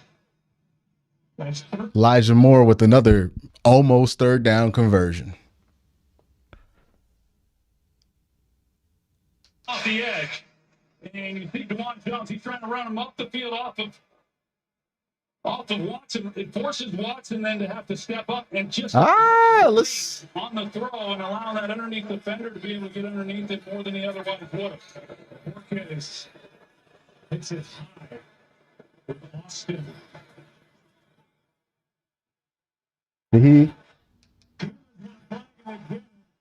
Did he? What is Mike Ford doing? He's a veteran. He knows better. Kind of a late flag thrown. Did he not call for a fair catch? Unnecessary roughness. Number 28 of the kicking team. And we're giving them, this is the 4th time in the game we've given them plus field position, man. I just don't think Mike Ford, I don't think he ever saw the fair catch. I mean, he's way down the over. Yep, You clear. can't see it, but I just don't think he ever saw it because he had plenty of time to lay off it. He goes directs it out of bounds, got to get back in play. And yeah, he never saw the fair catch. The fair catch happened much sooner than that, so he's fighting to get back into the field of play, and he just never saw it.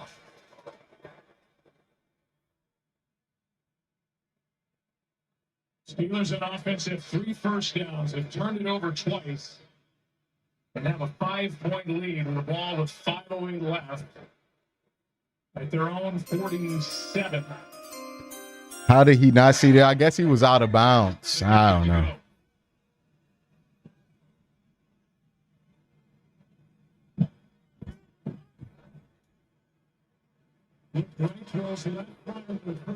Nothing.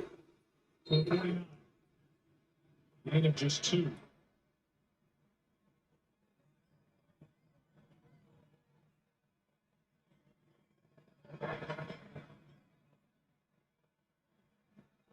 Hey.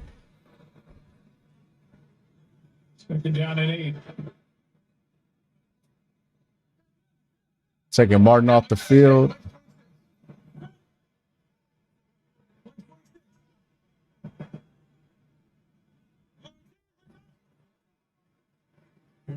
Good tackle by Walker. Middle linebacker Anthony Walker Jr. in to make the stop, fighting his way back from a quad tear last year. No gain. Well, this defensive front for Cleveland, they're just winning at the line of scrimmage. Najee Harris just has not been able to get anything going. His longest run is 5 yards, and he has 4 yards on the night on 6 carries. And just nowhere for him to go, so that it makes it tough. It's hard to make a living in the pocket if you're Kenny Pickett. And you're constantly looking at these 3rd and longs and not able to get any of the running game going. But that's kind of been the story over the last couple of years. You know, with Matt Canada as the offensive coordinator. They're down at 8, sideline shot. What a good strong throw. That's a good throw and catch. Blanketed by Denzel Ward, but 10 yards on a rocket from Kenny Pickett. No, that's his best throw tonight. I know the one that he had to Pickens is bigger, but you know, the coverage is really good, and that ball was decisive. And it's great catch by Calvin Austin. He let it go, and he had to put it in. I mean, that coverage cannot be any tighter. And he's able to. That was nice. Austin missed his rookie year, hurt his foot in camp. And Miles. That is incomplete. It's an incomplete pass. Pressure by Myles Garrett. Force that, and Pickett able to get rid of it and avoid the 3rd turnover for his offense. Well, Myles Garrett, you see him with the speed coming off the edge, and that's one thing that you've got to deal with. But then when you're not able to step up in the pocket because of the inside push, that's a whole other thing. This group has been relentless all night. 2nd and 10.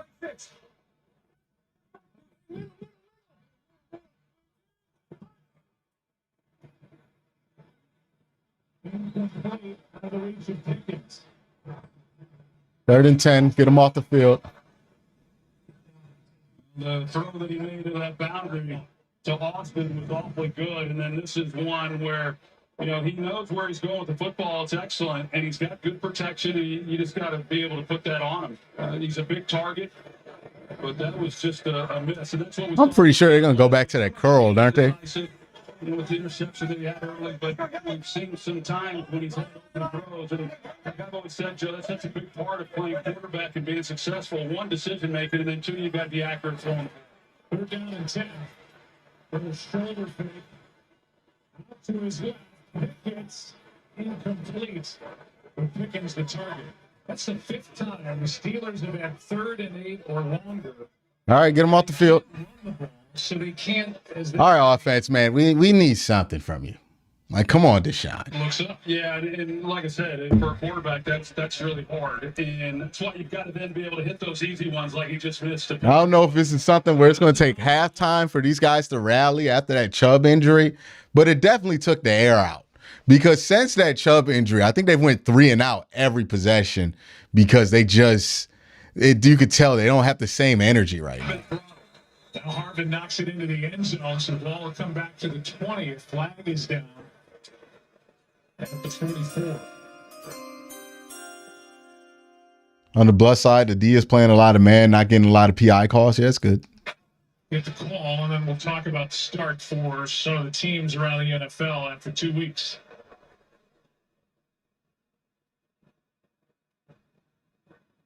Illegal formation. The kicking team number 83 was not lined up on the line of scrimmage. Cleveland has elected to add the 5-yard penalty to the dead ball spot. Cleveland's ball at the 30-yard line. Cleveland, 25-yard line. Washington. So the Steelers net 16 yards after that exchange. I'm not surprised 2-0 teams. The Commanders, their comeback win yesterday. The Falcons did the same. The Bucs, who we will see next Monday night. The surprise 0-2 teams. All playoff teams from a year ago. The Chargers is kind of a crazy story. They scored 58 points, did not turn the ball over, and they're 0-2. Hard to believe. Hard to believe they hired away Kellen Moore. He left Dallas, and they've done some things, but it hasn't shown up in the victory column. From Watson has to step out of trouble, and off he goes. Flag is down, not indicating against the Browns. Getting behind the sticks again, man. Penalty. Offense number 71. 10-yard penalty. So that'll back up the Browns as Will is guilty, and we will send it to Scott Van Pelt. Joe, thank you. Bryce Young fouled up on offense, having a tough night on a 3rd and 11. He tucks it down, takes off into Saints territory. They're driving to try to get a tying score in Carolina. We'll keep an eye on that. Back to you in Pittsburgh. Saints trying to go to 2-0. Carolina looking for win number 1. First down and 20. After the hole.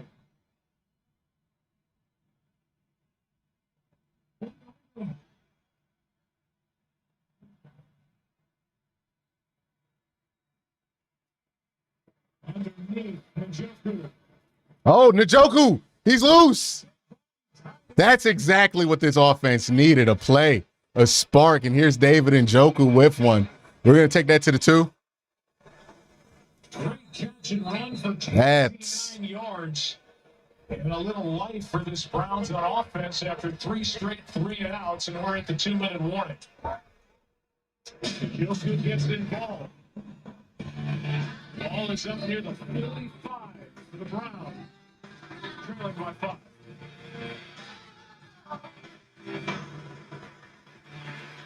Yeah, they needed that one bad. They needed that David Njoku, somebody to make a play on offense. It just has not been happening. And I don't even think it's because Pittsburgh's doing that great of a job on you. Like, I think they're doing a good job. They're a good defense. They're getting pressure. Obviously, you know, with the edge matchup, it is what it is. I'm kind of surprised that the interior matchup has gone as poorly as it has for the Browns this week.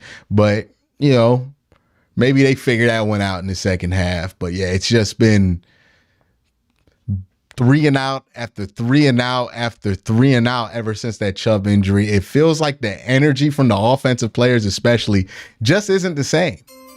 They need to figure out a way to get back out there. Watson looks super slow. Wonder why. I don't know if it's like he's in all white or it's the camera angle, but yeah, there is something. He looks a quarter step slower and like the ball is not coming out. Or the ball is not coming out of his hand as fast as it usually does. Something looks slightly off.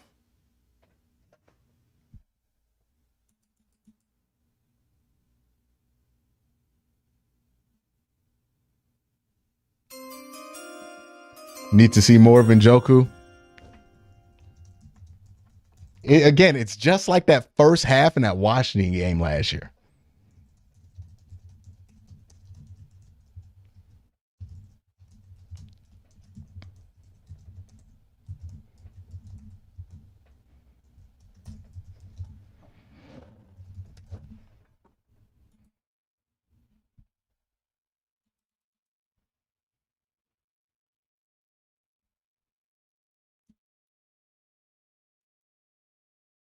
Field up.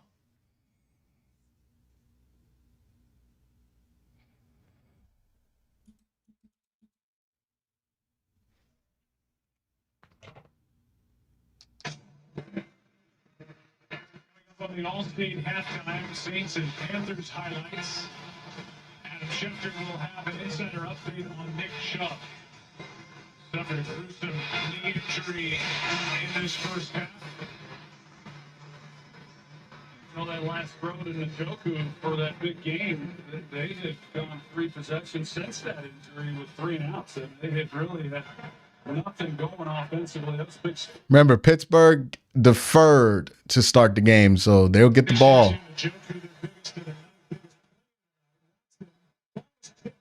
Oh, it was there.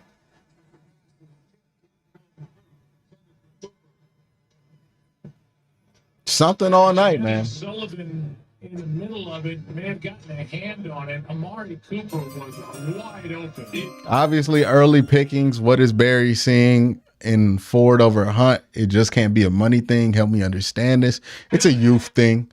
I think he thinks that Kareem Hunt's on the downturn of his career and that Ford's on the up. A really big play. 2nd and 10. There's Ford spinning out of the backfield, delivers a ball. There you go. 2nd and 2. 3rd and 2. Ron Alexander on the receiving end, making the tackle. It'll be 3rd and a couple. I can only imagine how costly it is when you lose a back. It's one thing to lose a really good player. It's another thing to lose. Nick will be back next year on his AP MVP tour. Hope so. He was running physical and doing a lot of good things, and the impact of not having him on the field is dramatic.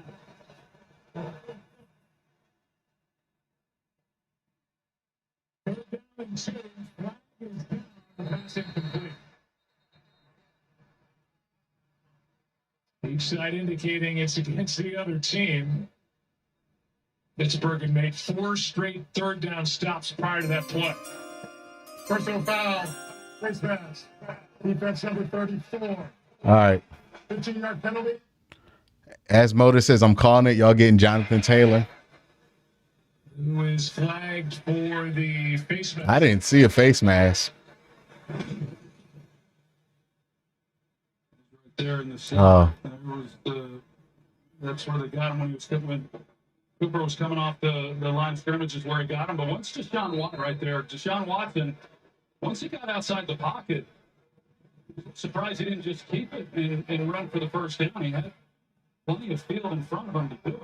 They get the first down anyway with the penalty. At the time, the Browns have been inside Steelers territory, still have just the 1 touchdown.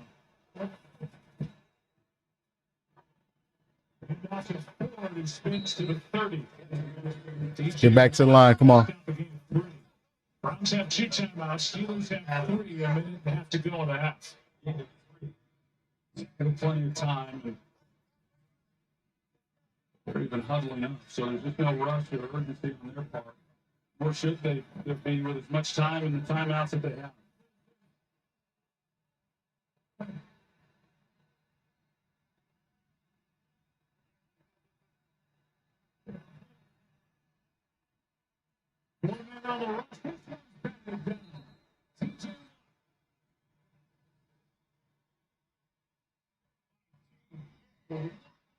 And the big game against the 3rd and 7. 2 forced fumbles, the fumble recovery. He knocked that one into the air. Trying to get the ball out quick. He's on a game. He's there in the middle. I mean, I think I'm thankful that didn't get thrown. He does what good players do and goes up and makes a play on the ball. I didn't see who that was to. A relentless football player. 3rd down and 7.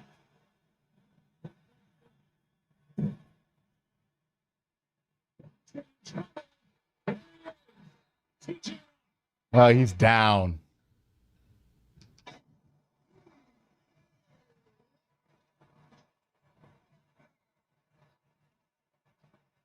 And a loss of 7 on that set by 1.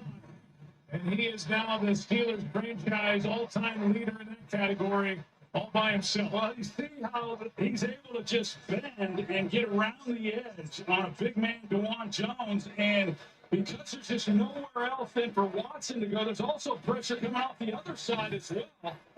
But he just does not quit. And so many of his sacks are second effort type plays where he just doesn't quit.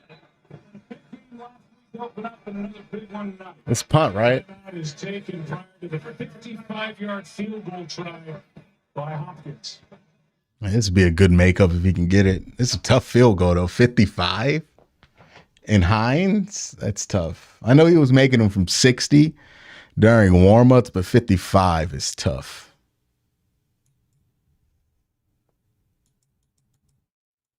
I'm not even going to read chat. I know chat's losing their mind right now.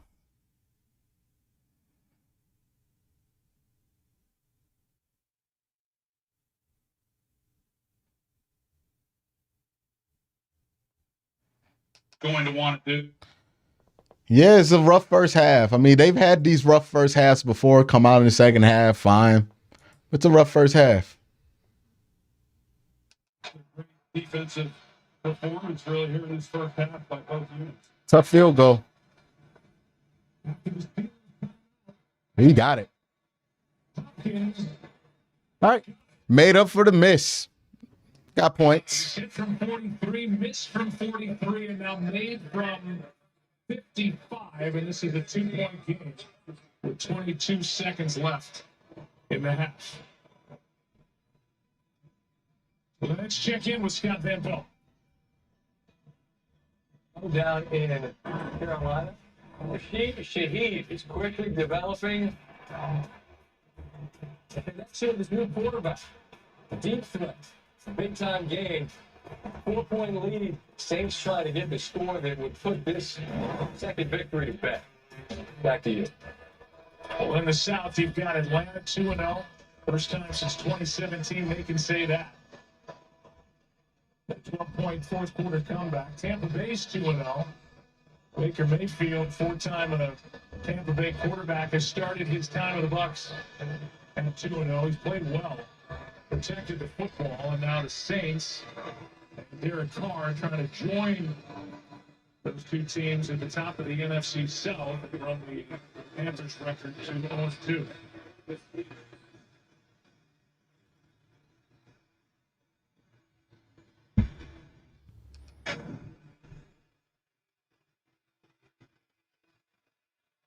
One big play tonight from the Steelers on offense. That 71-yarder from Saturday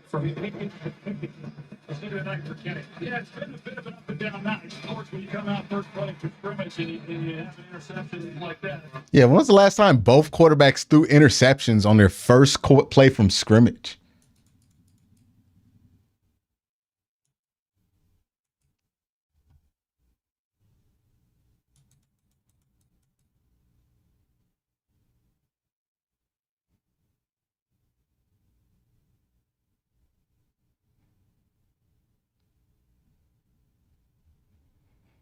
Yeah, the sources are reporting that Nick Chubb's season is over. Well, the fear is that Nick Chubb's season is over with the possible knee dislocation, potentially with multiple ligament damage. Yeah, man, Nick Chubb getting hurt took the air out the room. Let's be real about it. Took all the air out the room. It felt like there was this anxiety bubble blowing up with this team. And then Nick Chubb got hurt, and then that bubble popped. They need to go in here. After this weird first half, you had all that weird shit happen in the game. You get Nick Chubb, you lose Nick Chubb for the season. You know, after all the weird stuff goes down. And then, you know, you have some bad possessions. What I need the Browns to do is just go in there in halftime and just fucking relax, figure out what's not working, take those things out the playbook, take some of these things defensively out the playbook, and then roll into this second half, right? If you get the stop on the second half with Pittsburgh's first possession, and you get the ball and you start looking like the offense we expect. Chroma says got banned from Twitter for telling the Steelers fans celebrating Chubbs. Look, man, there's no reason to give the trolls any energy. That's not how most Steelers fans think. That's just how one 12-year-old asshole with a burner account on Twitter thinks. Let's not give that person that much attention. You know what I mean? Like, let's not focus on the one person out of the like hundreds of millions of people who are being appropriate about the injury. You know what I mean?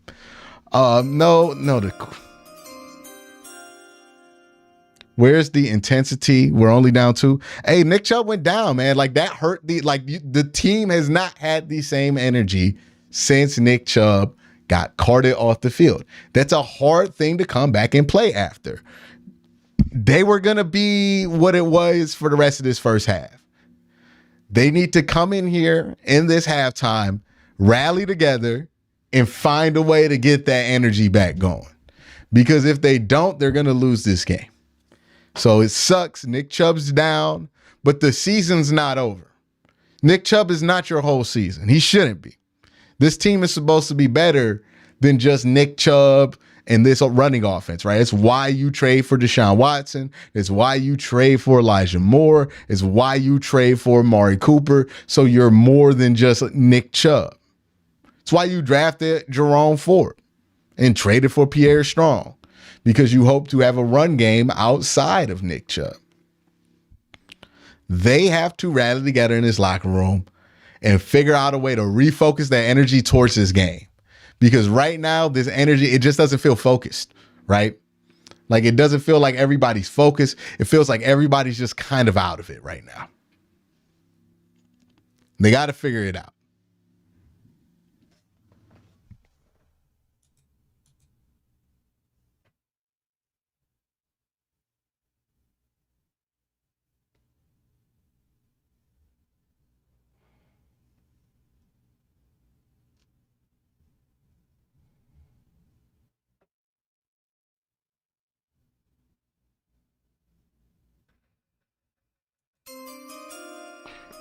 Gotta admit, I legitimately feel sad, but I'm still hopeful. If the offense comes out here and has like a really good second half, we'll feel much better. But right now, it's like, yo, come on, they got to play better than this.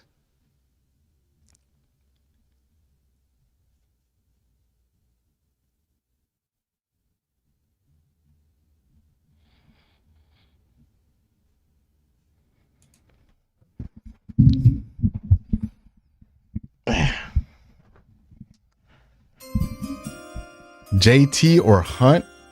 I don't think they're getting Jonathan Taylor, but if they do, dope. Hunt would be fine. I don't care.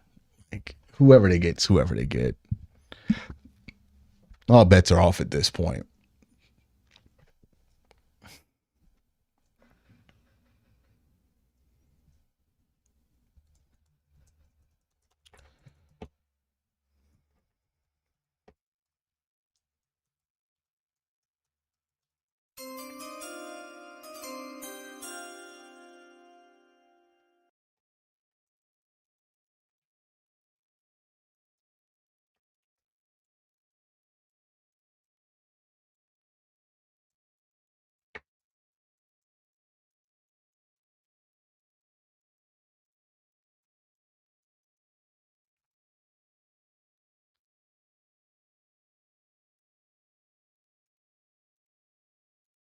We got a super chat from Jalen Russell. Can they use David? Man, the small adjustments aren't the problem here. As awful as that second quarter felt, they won it 11-9. Yeah. I mean, like, look, both teams shouldn't be happy right now, but they don't look focused out there after that Chubb injury. I think that's really the big problem. It was such a gruesome injury, and it was to such a important player.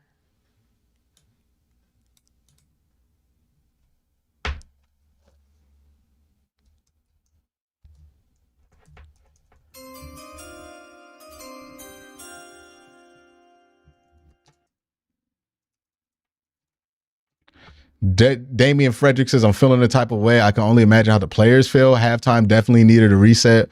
Players for Chubb, hopefully hoping for an AP recovery. Definitely hoping for a fast and smooth recovery.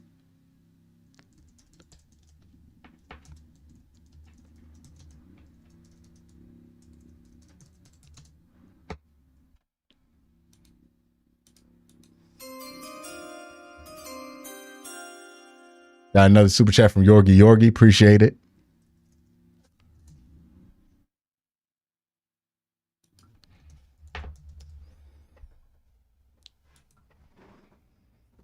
Well, bro, if you can't produce the explosion.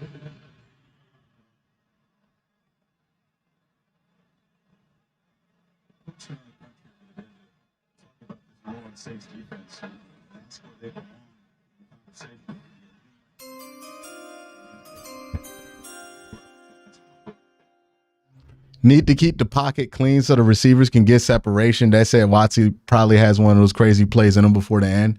Yeah, they're not allowing him to scramble for whatever reason. It feels like that's making him uncomfortable. And then they're really just winning this line of scrimmage battle up front, especially in the interior. I think that's the thing that's really throwing off the Browns here, is that they're really just losing the battle on the interior. And they didn't expect that. No Cam Hayward. Appreciate you. This is an interesting way to watch the game. Thank you. Thank you for the super chat, DL.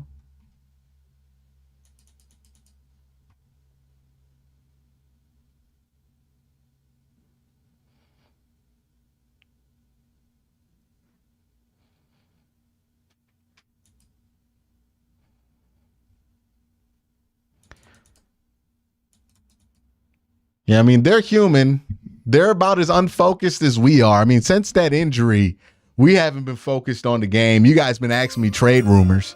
So, like, you imagine what it's like if you actually know Nick Chubb. Like, none of us actually know Nick Chubb. So, like, those people don't just know him as a football player. They know him as a friend. They know what he's going to have to go through because a lot of these guys have suffered major injuries in the past. And it's a tough one, right? It's a tough one.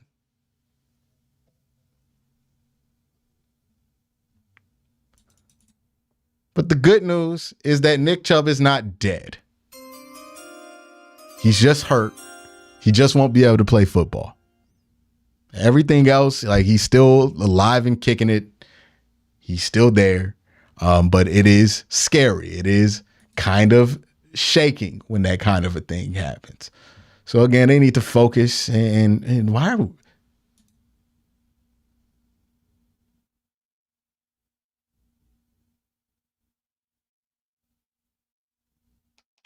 Eric Hans. Jason Mraz. Feels like this O-line isn't playing all that well. Watson's getting pressured early and often, just looking sloppy on offense. Yeah, it's been the story. I would say it's an accurate retelling of that story.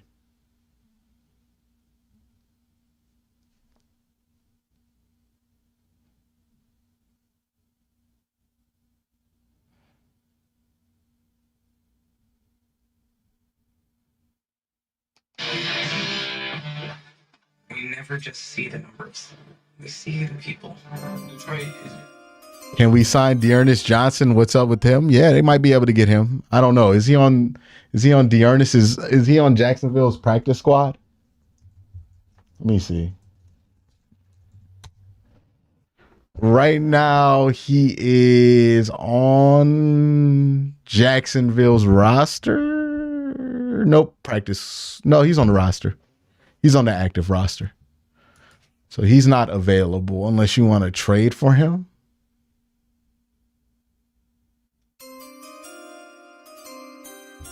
Curious to see if they call Kareem. My wife's coworkers still see him in Cleveland every once in a while. Well, he lives here.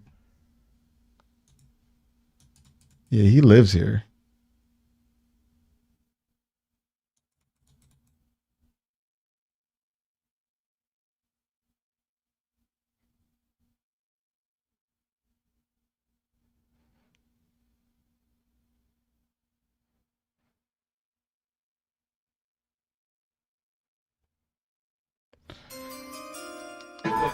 Hopefully Nick Chubb still in the locker room can talk. No, he's in the hospital, yo. He just tore his ACL. He's not there. This is not a sports movie. You tear your ACL, you go straight to the hospital. You don't just kick it. You know what I mean? Like, you got to go get that treated. Probably got to get surgery today or tomorrow.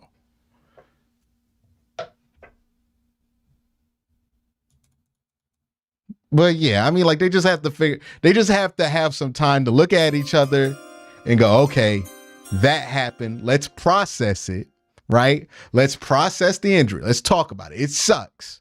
Nick Chubb's one of our favorite players. It just sucks. But got to process it and get on to the next play, right? And maybe during the first half, that's not the time to process, but now they got to process that injury during this halftime. I just jumped on, so you might have already covered, but do you think it looked intentional when Minka goes straight for the knees? Look, man, it's a Pittsburgh Steelers, so nobody in Cleveland's going to give them the benefit of the doubt, but I don't think Minka Fitzpatrick is a dirty football player, and I don't think Minka Fitzpatrick would intentionally try to injure anybody. So, no, I don't think it was intentional. Zachary says, out here in Arizona, even the bar here lost his energy after the injury. The season feels so different now. Yeah, because we're unsure what we're going to do with the run game. Nick Chubb was the one thing that made you confident in this team's ability to move the ball offensively, because we haven't seen what we wanted to see in a regular season, at least from Watson. So, you know, it's until Watson shows us that he's going to be the guy, we're going to feel like this. Our offense safety blanket is gone. Have to focus and find reliable ways to move the ball. Ford has to step up. Yeah, that's about it.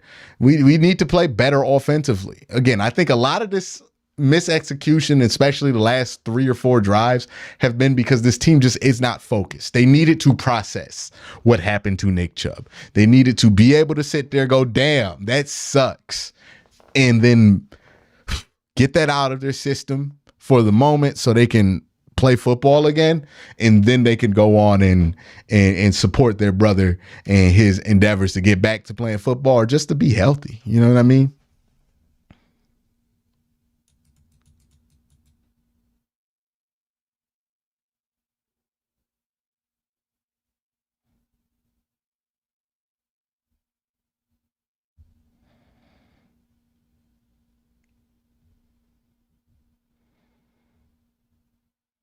And what offense can make a play to possibly win it. But it is definitely a defensive battle.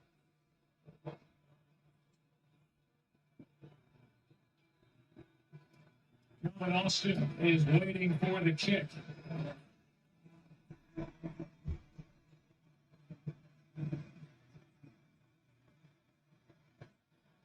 All right, defense.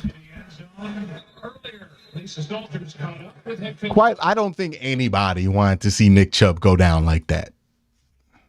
2 yards rushing. Just what did you think about your offense in that first half? First of all, I want to compliment them. I thought they did a nice job.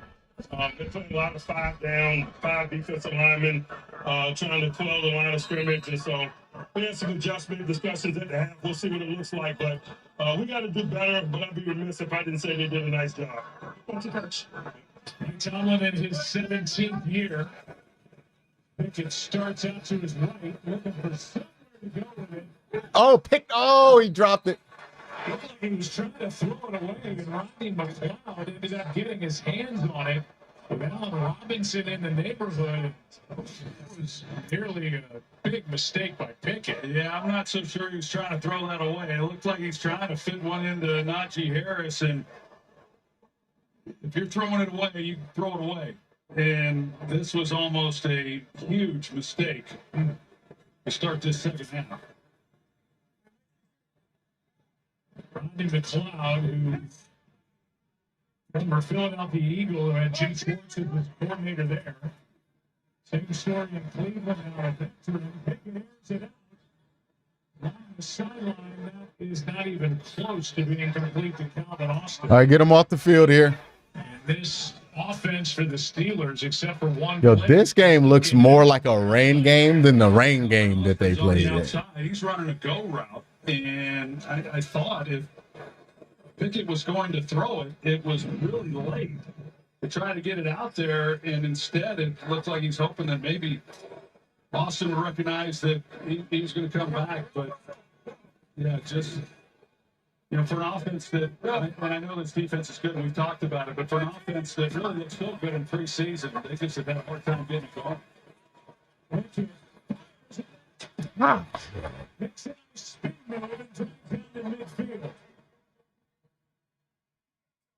So Darius Smith is down behind the play after that 25-yarder to George Pickens. Well, a really nice job by this offensive front, giving Pickens a chance to just hang in the pocket and step up. He hasn't had a lot of. I think he got the wind knocked out of him.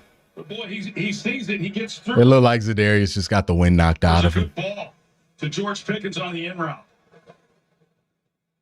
And right now, all attention then is back. He's holding his back hammy and how he is. or his ankle. Looking at the left leg of Smith. There he is, 99. Right there. It looked like he's away. Yeah, he rolled his ankle. With that left foot, maybe he rolled his ankle or something. Before he acknowledged the impact that he's had and what a pickup he was in the trade that they made to bring him to Cleveland. Take a break as Zadarius Smith is going to get help to get off the field in this 2-point game.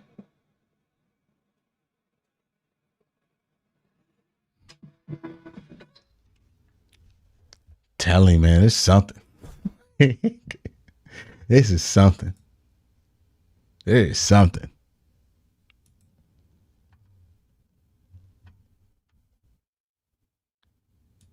Yeah, I think he just rolled his ankle a little bit. They'll spat it up, give him something. He'll be limited in practice all week. He'll be fine, I think.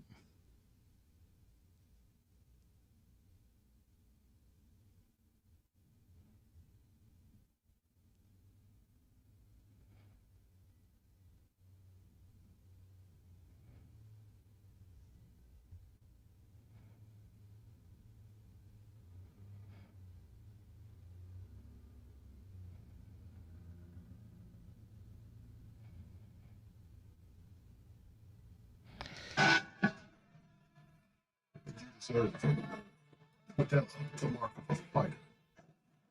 Let me see. Who has last sports? Yeah. I think he just rolled it.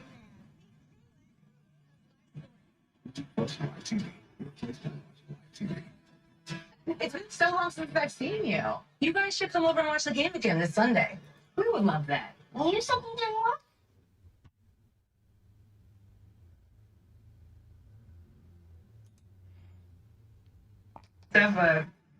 We don't need to see the replay. See it. It's what really happened. Replay is brought to you by Progressive. One thing no one would challenge: saving money when you bundle. All right. With Progressive.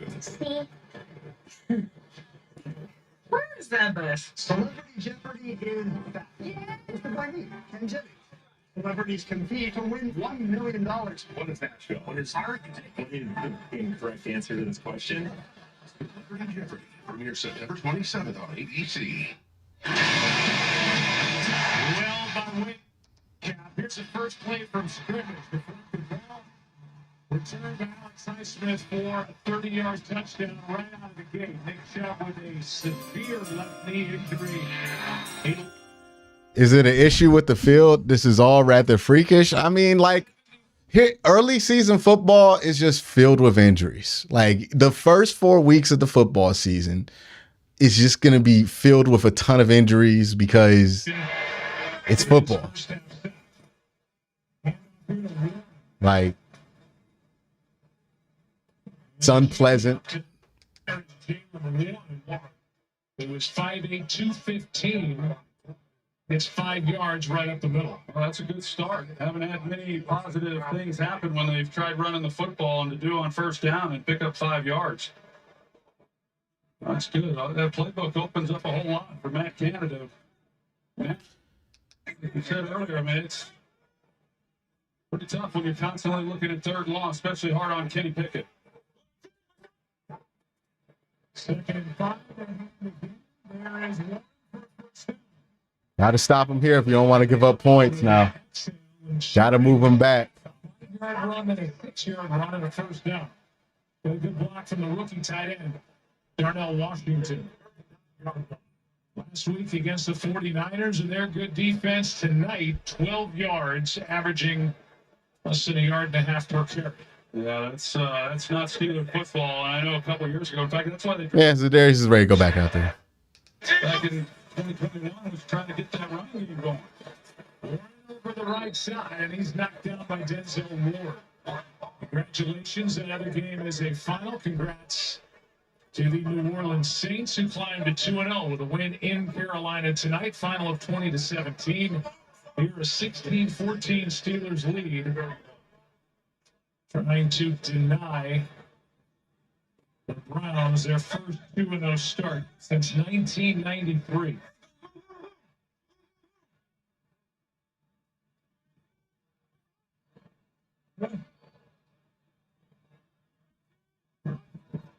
What's coming from the Browns? Quick throw. Good job. They've got an extra yard. Lillard is out there defending. They turn some rushers loose. They go with a 5-down defensive front, and it forces everybody then to block one-on-one, and you've got to then account. And Najee Harris, he gets lost, so he doesn't pick up the free runner inside and gets a free run then at Kenny Pickett right in the pocket. But he got the ball out, and I'm not sure that's a great technique to end that play. But it's a completed pass, so that's what matters. That's all that matters, and he's got a career-high 104 yards on 3 catches. Highlighted by the 71-yard touchdown. Nope. Incomplete. Blocking coverage by Denzel Ward all over George Pickens. Are they going for it?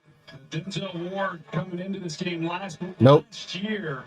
Denzel Ward and Emerson and Newsom, they would interchange a little bit. They would match up. They'd play both, left, right, or they'd play the left side, they'd play the right side. Last week, those corners pretty much just stayed on their side. They didn't flop at all.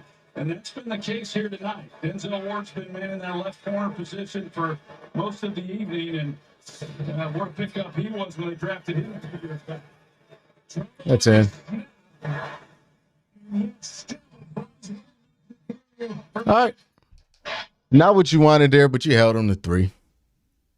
I would say that's the defense's second bad drive of the year. That's their second bad possession. Well, not possession, but their second best drive of the year.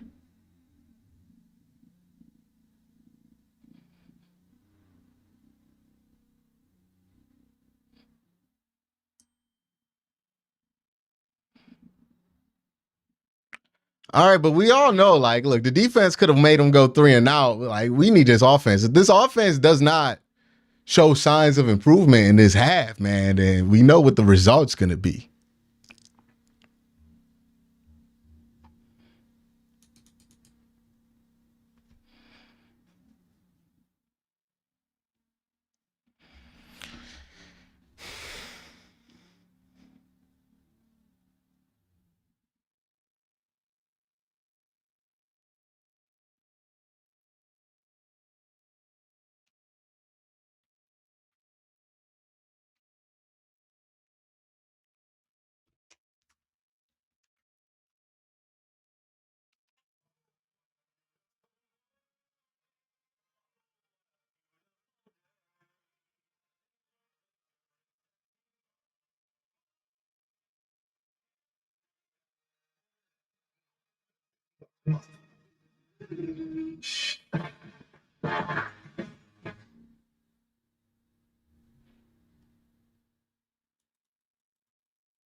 Gonna make a lot of noise and be unstoppable store, the UPS store.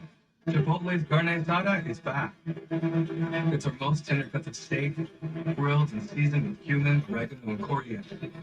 All right, offense. Please have a better start than you did last time.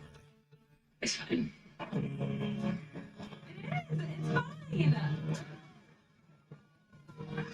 It is fine. Is it fine? No, it's fine. Everything's fine. Welcome back to Pittsburgh, where the Cleveland Browns are without their star running back Nick Chubb after he suffered a knee injury in the first half. Will be out for the rest of the game. And talking to head coach Kevin Stefanski, he said it really was terrible just losing a player like Nick Chubb. He said he's a huge part of our team. He's a great player, a great person, and to see him go down like that was really tough to see. Dealing with the emotional shock that Sly says it's only week 2. That could be good or bad. for the rest of this game. You know, Lisa, I mean, there's no definitive word on how severe the injury is. Just from the replays and the hit by Minkah Fitzpatrick, it looks horrible. They've done virtually nothing since he went out. And if it's on Deshaun Watson, he's got a shoulder.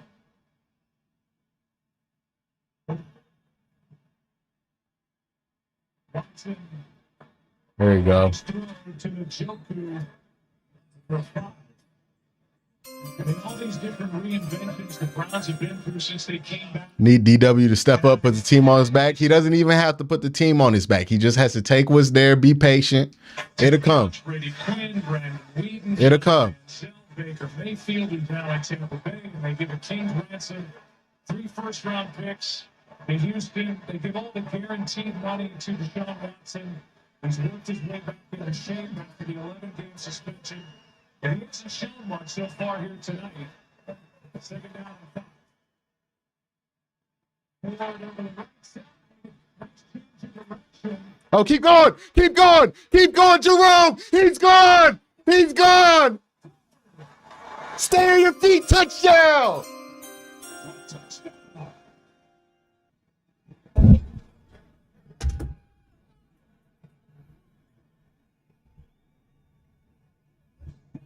Yards for the man who is taking over for the injured Nick Chubb. And Watson held down in front, throwing a block. We'll make sure he got in. Browns are on top by 1. Oh, it's a 1 yard. Touchdown. First and goal inside the 1 yard line. Yeah, they corrected that. Yeah, it was a good job. What a great job by Ford. They bottled him up on the front side, but he's able to come back, and that is the thing that he does have. You know, you missed Nick Chubb.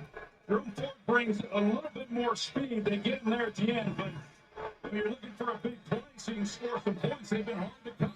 They only had one 20-yard play until that time. And now they're right down there on the goal line. It looks like Minkah Fitzpatrick got it. He made the tackle. Watson. Yeah, he got blown up. Woo! He got blown up. That was stout, and he was defending the run. That's exactly why they brought in Landon Roberts, was to be a run defender like that. Well, he filled that. There was no hesitation on his part whatsoever. Second goal, now back at the 1. They bring Harris back in and fullback.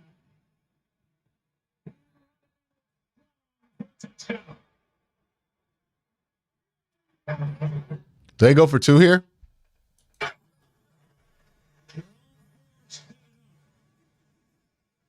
The 69-yard play to get him down to the 1, and Pierre Strong knocks it in. Well, we saw this earlier tonight. I mean, Nick Harris, that's a great job by him. That's not some big body who's running through the Run that again. defensive line. He's looking people up. They're going to go for 2 again.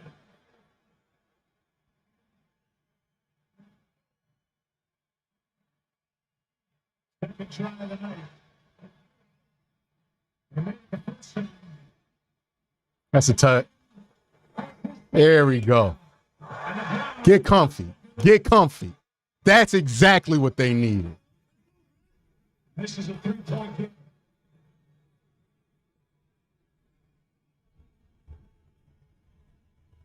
They had one last week against the Bengals. Watson takes it in. It was Jerome Ford who set it up.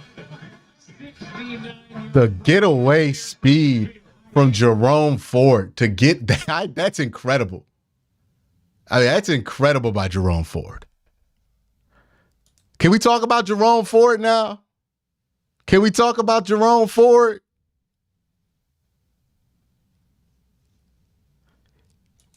Can we show Jerome Ford some love? Came back across the opposite. That wasn't we opened up a hole, so you got it. That was I came back and got it myself. We forget how high we were on Jerome Ford last year in the preseason. We really do. Now, Jerome Ford runs faster than Nick Chubb. Nick Chubb wasn't cutting backfield and getting he would get 25. That's not how Nick Chubb gets his big chunks. Jerome Ford runs much faster.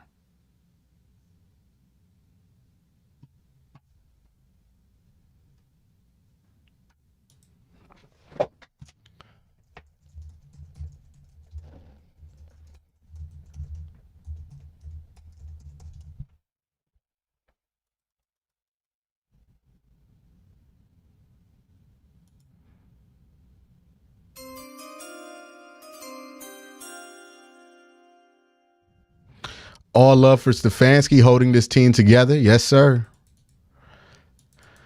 Yes, sir. Look, that run, if you're on the Browns offense, that run has to alleviate some pressure from you. That drive did. Because it said, hey, the run game, it ain't Nick Chubb, but we ain't no chumps either. You know what I mean? That's what they needed to do.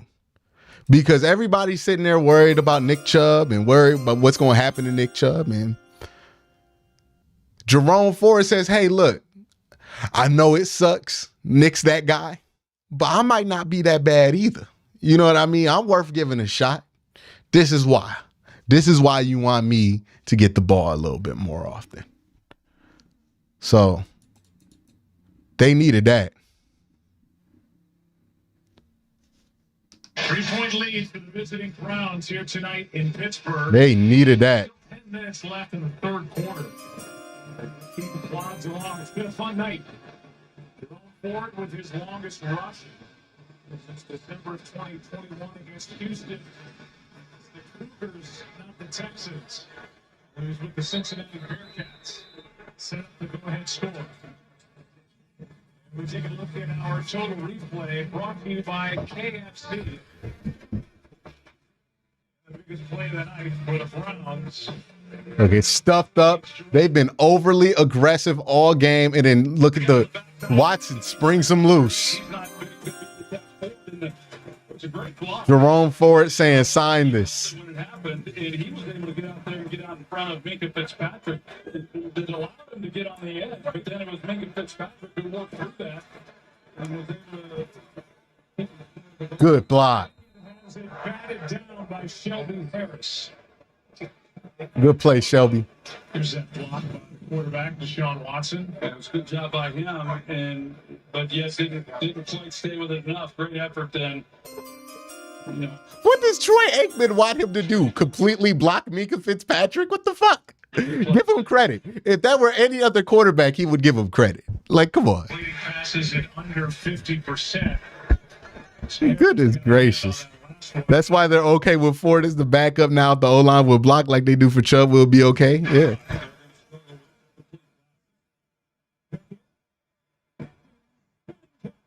We keep letting them get that deep left part of the field.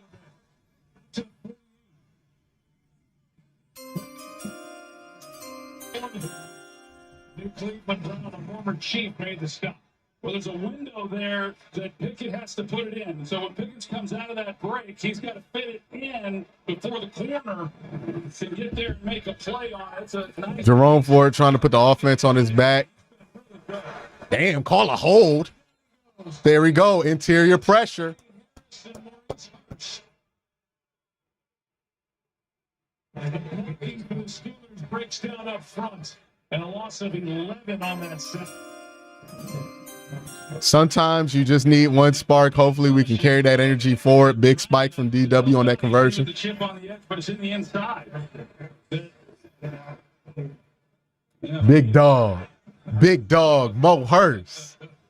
It's like the meatballs that we just scarfed down from Serafino's home-style Italian cuisine here at the half.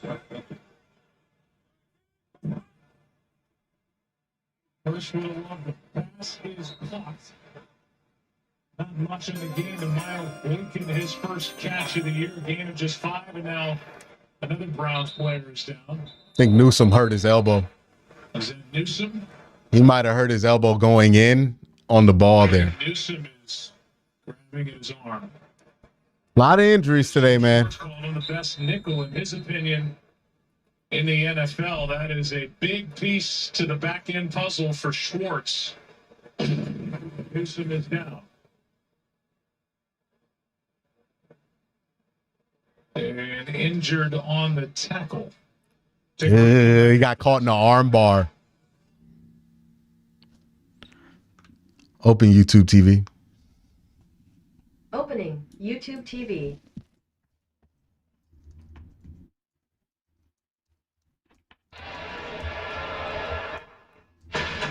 Sent down from Washington, D.C. see about these murders. See what about them? See who's doing it. So many Osage are killed for the oil. We have so many deaths, we've lost count. If anyone knows anything about it, you must come to me. Your uncle. We scared him. I'm offering you a lifeline. You're selling you the ancient hallmark. She's very sensitive. Made a huge mistake. You broke every rule. What are you saying? Fair. Right. America needs a 180-degree change from the direction where Joe Biden is taking us right now. Conservative governor and business leader.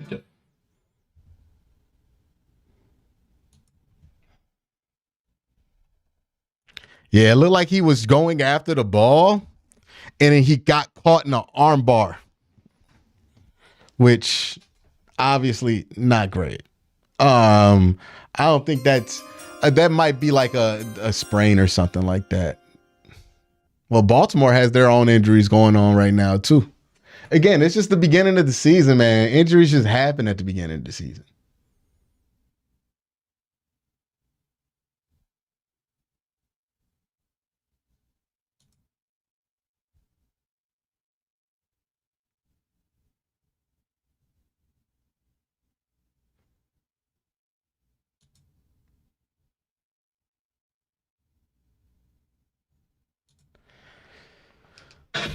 (22-19) game, third down and long for Pittsburgh.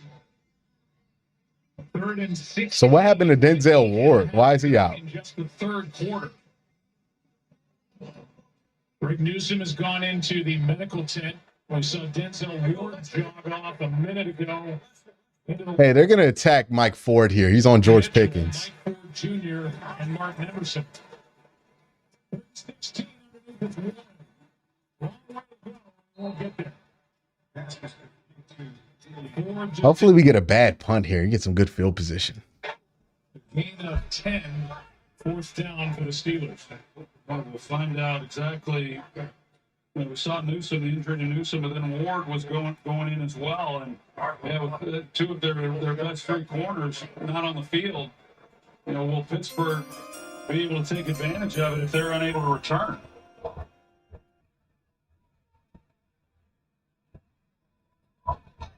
Wesley Harvin will punt it away.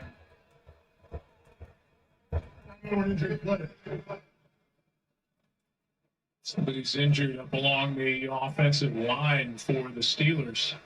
That's Landon Roberts. They made that good play at the goal line a moment ago.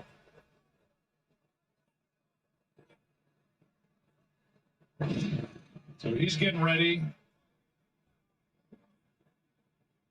on the punt team, and he just goes down on his left knee.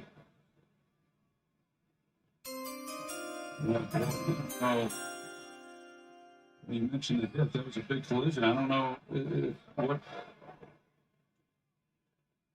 That's got to be a concussion. Clearly, you know, for him they're all set, ready to go, and then something wasn't quite right, and he goes down and takes a knee. Been with the Dolphins, been with the Patriots, brought in to help the inside linebacker group for the Steelers. Brought in with Quan Alexander, Cole Holcomb, like Devin Bush, Robert Spillane, and Miles Jack. The uniforms are cursed. I mean, They've all moved on. Jack is actually. that what we want to put it on?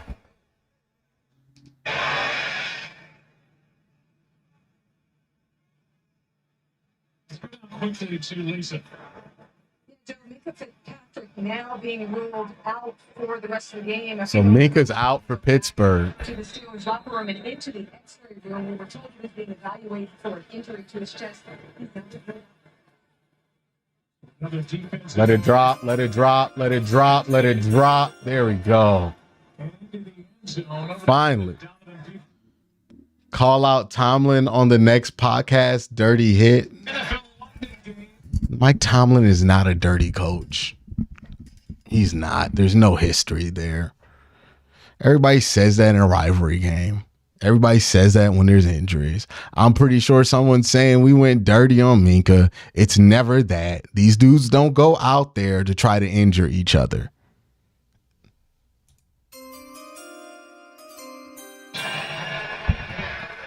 Goodness, getting hurt, just getting into formation.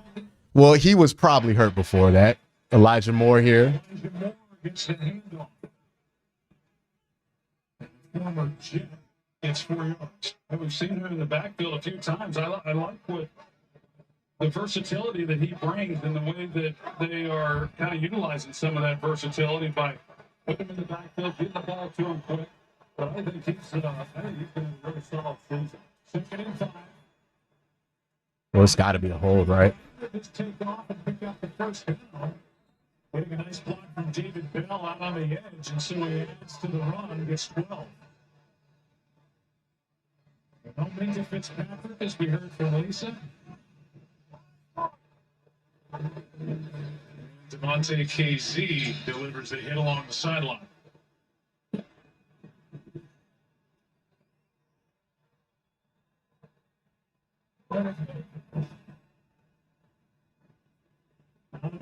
Jones. That's just going to happen with DPJ. He's all DPJ late as hell to that spot, man. Not really doing much with his arm at all. 11 for 23, 107, a touchdown, a pick. He's been sacked 3 times. Yeah, and even that throw there, the coverage really didn't dictate that they get the ball out, but you start to try to project out in future games and through the remainder of this year. And we haven't gotten any definitive word on Nick Chubb, but it looked pretty significant from where we sit. But, you know, how might that change some of the things they do? We talked about how this is a different offense than Watson's used to. Here's a good throw to Cooper. Amari Cooper gets 7. Down coming up. And so much of what he did in Houston was a spread offense, and he's in the shotgun, and it was really built around throwing the football first. Tomlin literally tripped Jacoby Jones. All right, man. If you want to be mad at Mike Tomlin, be mad at Mike Tomlin. But I'm not about to be mad at Mike Tomlin for you, dog. Fuck out.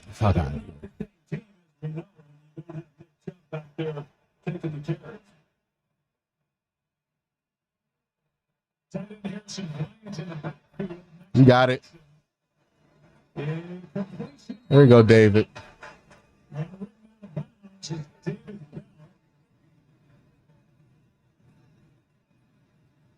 He's got a fresh set of downs for the Browns with a gain of 5. Well, the Steelers brought pressure, and Watson knows the ball's got to come out. He gets it out on time, off corner. A good job by Ball. There's some protection up front. to that side. Steelers trying to get home. Got a third-round pick from Purdue a year ago.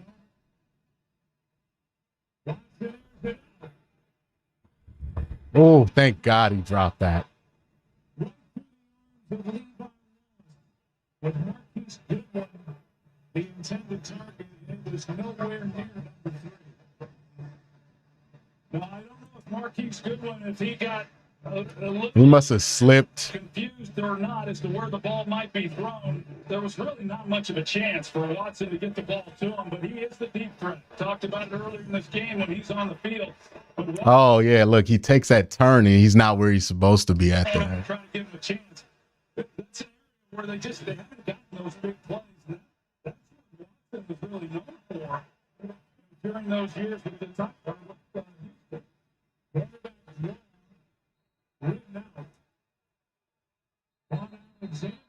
Ain't no way it's a flag on the Browns.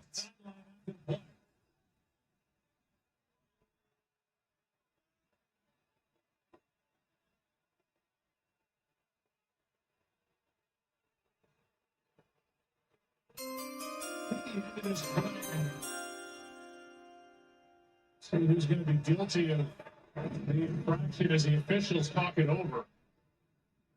Nothing wrong there. And then that grab by Watson. That was he was from the stiff arm. Deshaun Watson was going to hold his face mask, and that's why Quan Alexander It's stuck. He was sent into the bench on this. It's stuck. It's clearly stuck. Quan Alexander from Watson. The play was over. Personal foul and necessary roughness. Offense number 4. Come on, man. Are you serious?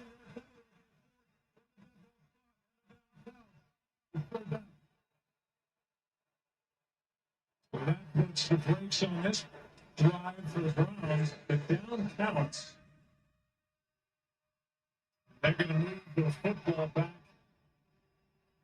inside the 35, place it at the 34. The Browns have to get to the Pittsburgh 41.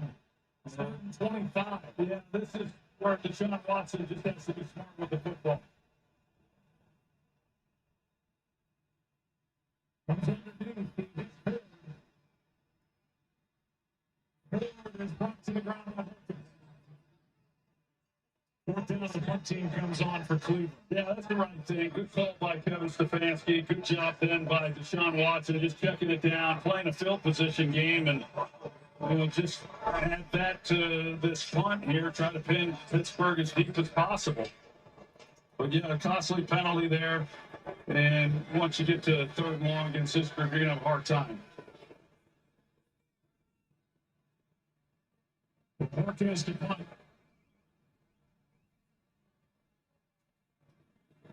Austin waits. Line drive. Punt that will end up in the end zone. The Steelers down by 3 will start their 20. We're back in 30 seconds after a word from Nissan.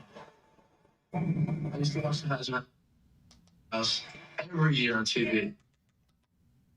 Was wondering, is it real? It's very real. Take a little bit more up top. Now that I've been here a while, I feel like candy. I don't know. I think his hand got caught in that face mask. And if your hand is caught in the face mask, like what? I don't know what you're supposed to do other than get it out. Like, I don't know. It doesn't make much sense to me.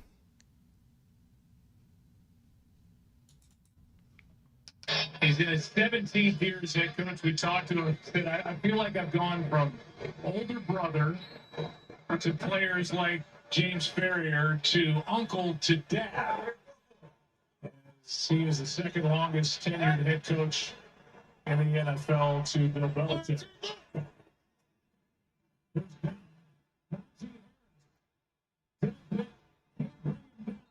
Man, if Delpit doesn't tackle, that's a touchdown. If Delpit is not there, that is a touchdown.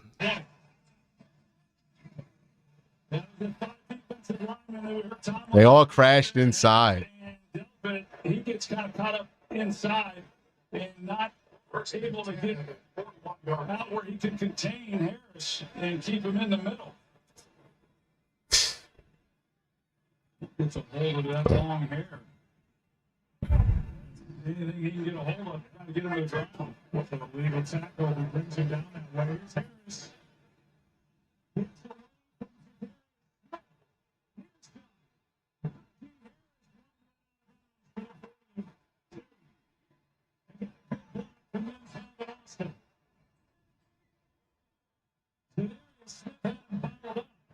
That should have been a 4-yard loss. Turns it into 17 yards. Yeah. They're lucky it was Najee. They're lucky because Najee ain't got no burst.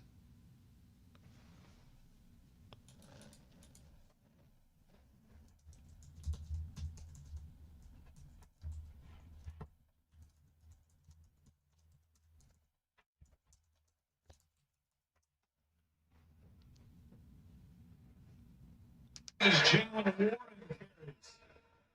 It's it inside the 40 for 3, brought down by Hurst and Elliott. Well, that's usually the way that it goes. I mean, you play some of these good defenses, and you've got the running game. You're not getting much out of it. It's bottled up. You just stick with it, and you get a few runs, and the offensive linemen start coming off the ball a little bit more, and you get a little momentum behind you. And they've got some things going now on the ground to help them out. Steelers had just 12 rush yards before this drive. They've got 41 on this drive. 2nd and 7. Good job. And he's brought down by Jeremiah Owusu-Koramoah drags him down for a loss of 2. Yeah, Owusu-Koramoah was not fooled at all. He sees it, and here he is, and he's going to be able to get up the field. And he has his assignment. Alex Wright crashes. He comes off the edge and right there then to meet Austin. Schwartz called Owusu-Koramoah a lightning bolt. Got a lot of speed. Here's Pickett. That was tipped. And nearly intercepted. Hurst got his hand on the pass. Well, Myles Garrett was lurking and shot right up the center of this Steelers offensive line. Yes, he did. They had a good call. You know, consider that you see Myles Garrett, he lines up in the middle, and here he comes, and he gets the pressure, and they got a chance if they're able to get the ball on the screen. There were extra men on the field for the Browns. And as that player was trying to get off the field, Martin Emerson, the Brown sideline, called a timeout. What a ball with Brett. Cleveland called his first charge timeout of the half. This is 30-second timeout. Martin Emerson Jr. went flying off the field, couldn't get off the field in time. Whether it was Bubba Ventrone, who is the special teams coordinator, born and raised in Pittsburgh, or Kevin Stefanski, they got the timeout call to keep it 4th and 9.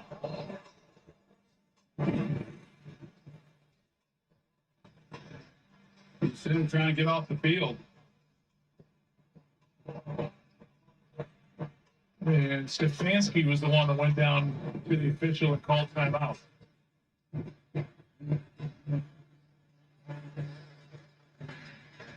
So you got a head coach. Well, we were naive to think that, like, hey, if we beat Pittsburgh in Pittsburgh, it's just going to be smooth sailing for the first time. Nah, we knew it was going to be some bullshit if we got it done. Pandemic and won a playoff game. We knew it was going to be like this. We, in the back of our head, we had to have known, right? Cleveland Browns team. In a big year for Kevin Stefanski, the one playoff game that they did win his first year in 2020, he wasn't even on the sidelines that night. He was dealing with COVID, so he didn't even get to experience that. Jeez. My God, that's as close to the goal line as you can get. Try not to give up 2 here. With a minute 11 left in the 3rd quarter, this possession will start at the 1. But that's what this game is. We talked about it, that really great job. And they're able to pin back the Browns now. And what are they going to do offensively It's be a hell of a time to pull out a good offensive drive.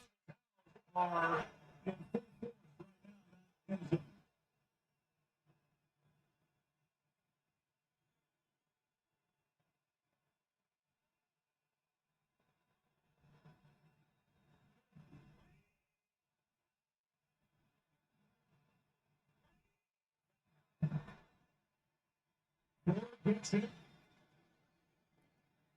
And spins out near the 3, near 2. Yeah, it's just smash mouth football, just trying to give yourself any kind of room. When you get backed up like this. America's favorite jackpot game. This is Powerball. Good evening, America. I'm Michelle Isles. Why are they playing the Powerball right now? Are you serious? Well, they're playing the Powerball. Can I get it on ESPN? Nope.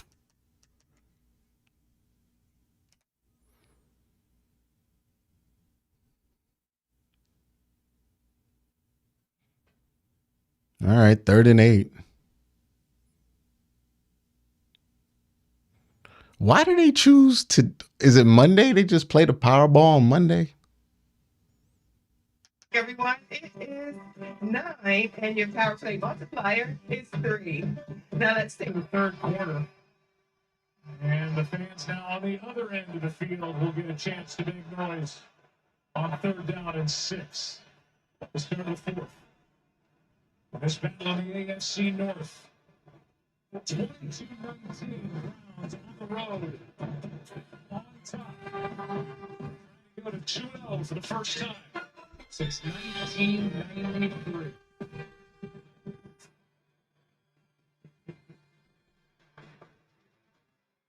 Popeye's new sweet and spicy wings don't make sense. Marinated and tossed in a blend of chili, garlic, and ginger, as sweet as... And we don't make sense. Hey. If they convert here, it puts a lot of pressure off, but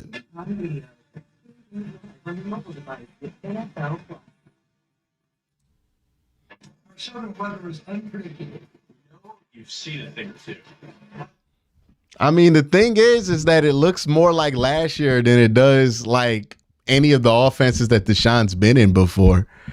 And I think that's the issue, right? It's still all the short stuff. It's still 4 yards. It's still 3 yards here. Maybe we'll take a chance every once in a while, but it's not like we're trying to attack these seams aggressively. It's not like we're trying to go deep to intermediate. Like, we're just not doing any of the stuff that we thought was going to be added into this offense. Now, maybe that's because of what the game plan was. And again, even I said before the game started, you play a conservative game, you run Nick Chubb a ton, you'll be fine. But Nick Chubb went down. The offense threw a pick 6 to start the game, and then they gave up a long punt return to give them a field goal. You spotted this offense for Pittsburgh 10 points. You don't do that. This game's 22-9, and it don't matter that much, right? But you gave them those 10 points, and now you're in this spot, and it's like, we got to see them try to stretch it, man. Like, try to attack, do something. Like, we're just throwing, it's like we're throwing 3 yards in a cloud of dust. Like, it doesn't make any sense. And that's the concerning thing. Is it just that this Stefanski and Watson thing? Like, is this more evidence that that's not going to work? Or is it Deshaun?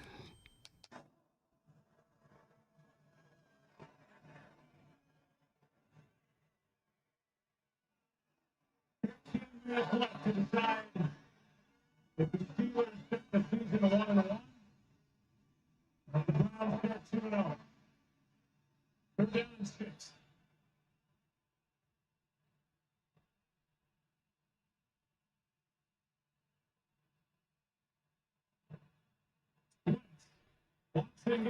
Got it.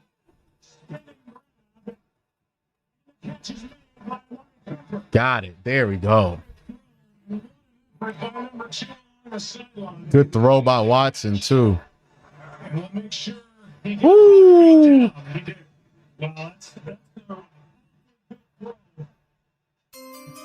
1, 2. We need to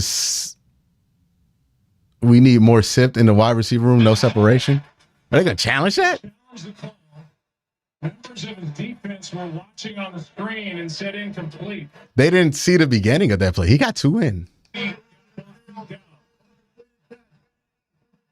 1, 2. That's a catch.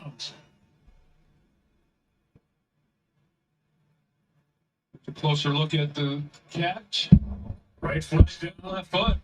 I mean, that looks like a catch. The challenge nonetheless.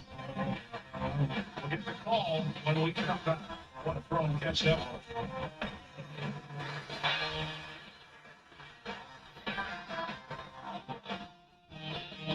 Geico makes car insurance easy. That's right, it's fly. You too. As easy as saying the wrong thing. Me too. What? Dad, why would you say that? Why would you say that? Do I look like I'm going on vacation first?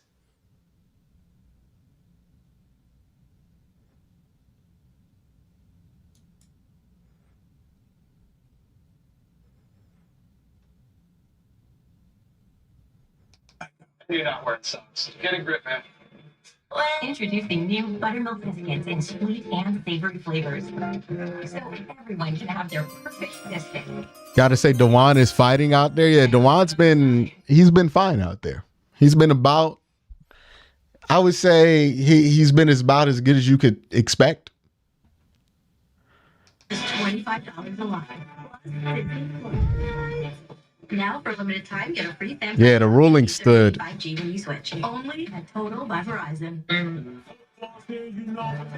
More flame grilled beef from Burger King. Celebrate with us, cheer on your team. You know this part, come on, let's sing.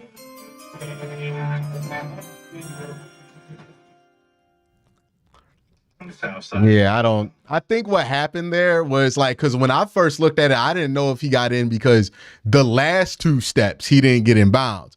But that's only accounting if you didn't count the first step when he had the ball in his hands.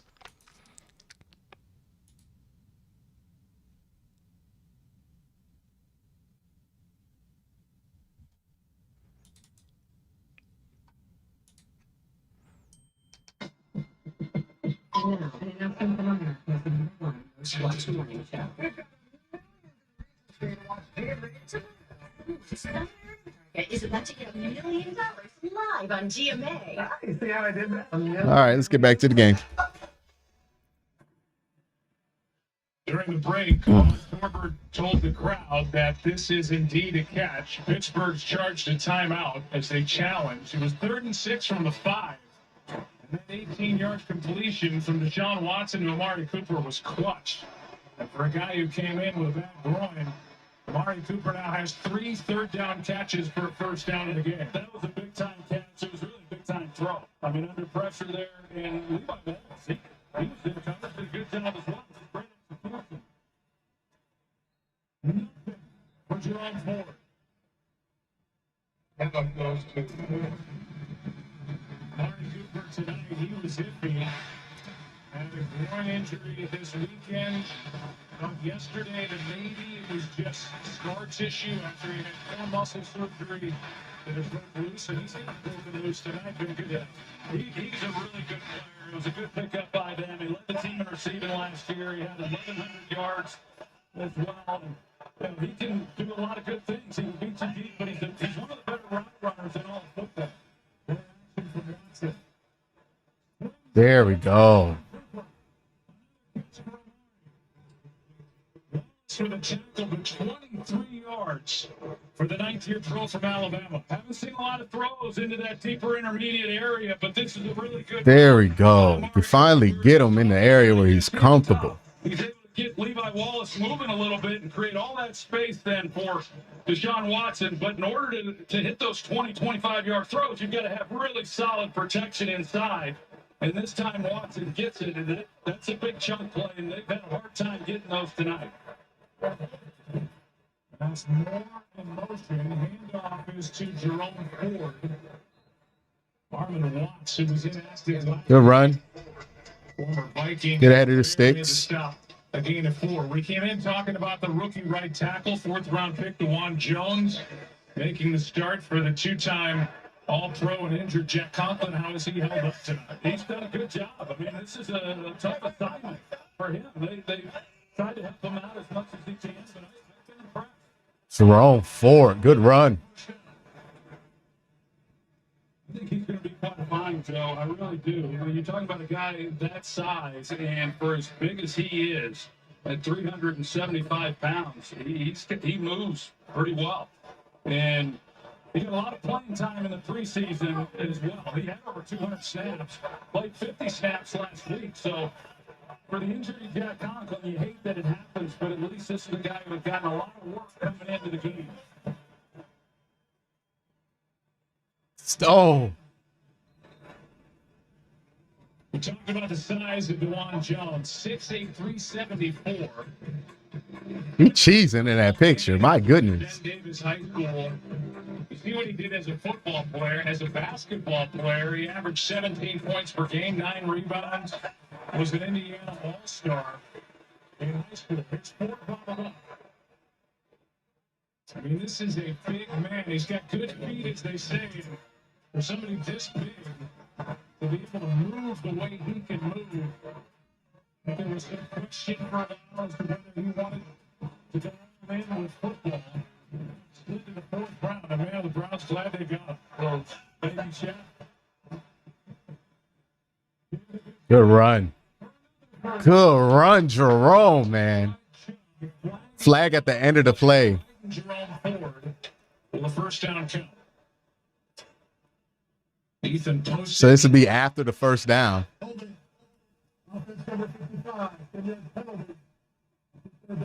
Posted guilty of the hold. Yeah, they start to get some things going, and then they have something like this that kind of backs them up just a little bit. Ethan posted number 55 right in the middle.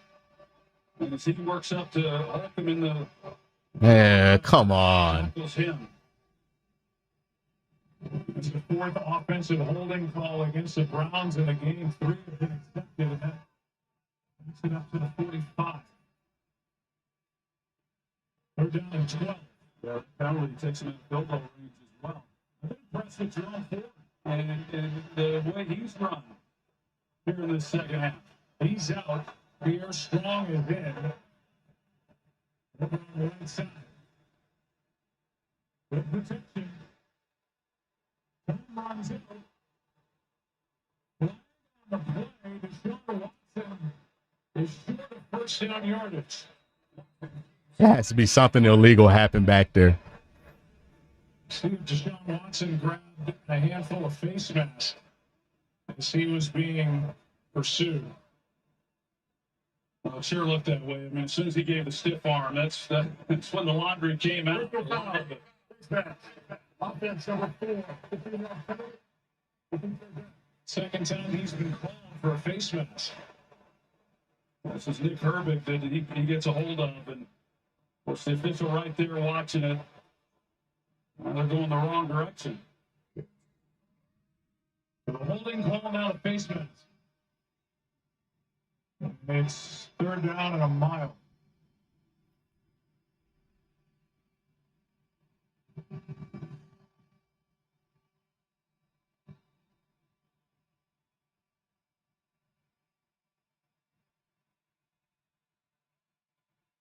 Ball's just outside the 40. They have to take it inside the 34 of the Steelers for the first down.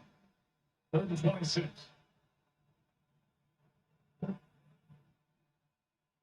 One man rush. They get through underneath. Fourth down. Ball comes out. And no signal by the officiating crew as to I think he was down. or if he was down by contact. It's really close. That might very well be a fumble. And they're signaling that it is.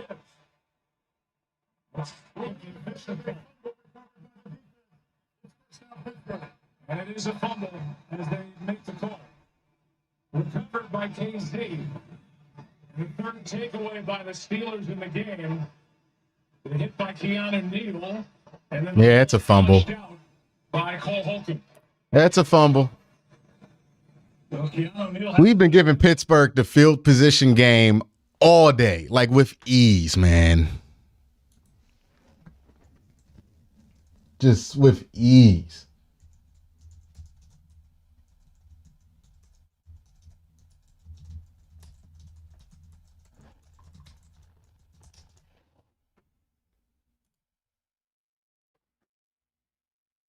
Steelers down by 3, did win back-to-back games last year late. And comeback efforts, we're not really in that category yet. 10.5 to go. Miles.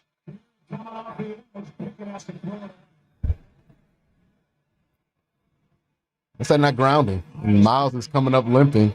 Comes up Kimby after that play. A lot of injuries in the God. Yeah, they got the back Najee Harris to his side. You'd think that maybe he might help out a little bit, but he releases immediately on the check down, and Kenny Pickett fills him the speed coming off the end.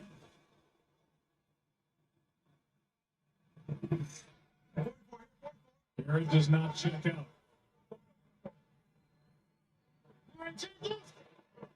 Second and 10. Here's Harris. Down. On a good play by Delpit. Delpit had a big game last week. He was everywhere. He led the team in tackles in that win, and tonight, the same thing. He's had the interception. He's been all over the place. He's a really good football player and a sure tackler. Not easy to do. Avoiding the blocker and still being able to get Good job, Delpit. on the ground. Good job. I was talking about the corners of the Browns. After their win at home over Cincinnati, the safeties are good too. For Cleveland, 3rd down and 10. Got him.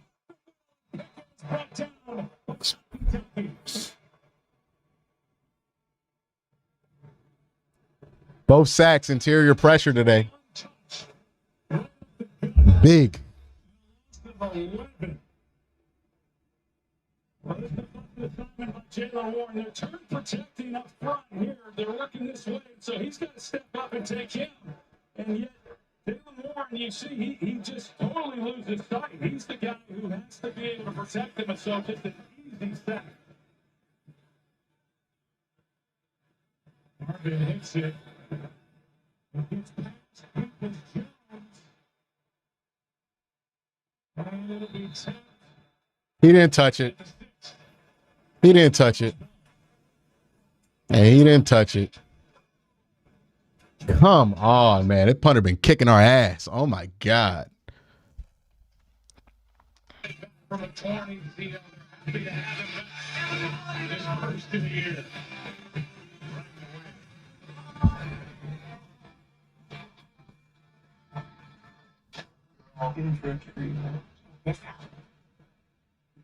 It's for a blockbuster. Plus, it's your favorite show.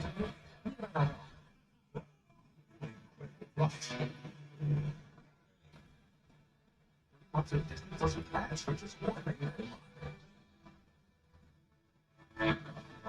Your chance to say, hey, what are we waiting for? Let's go! On Disney Plus.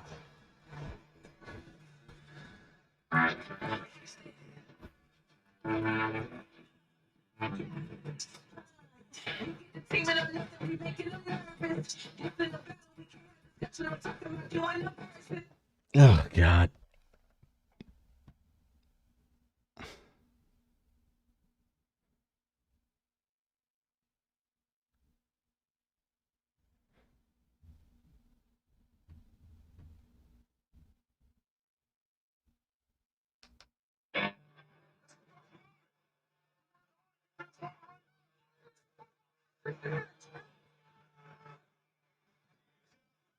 Yeah. Yeah, I mean, we got no answer for the fucking punter right now. Like, we've been losing this field position battle all game. We spotted them 10. Like, the Browns have played as bad as you can play on offense in special teams.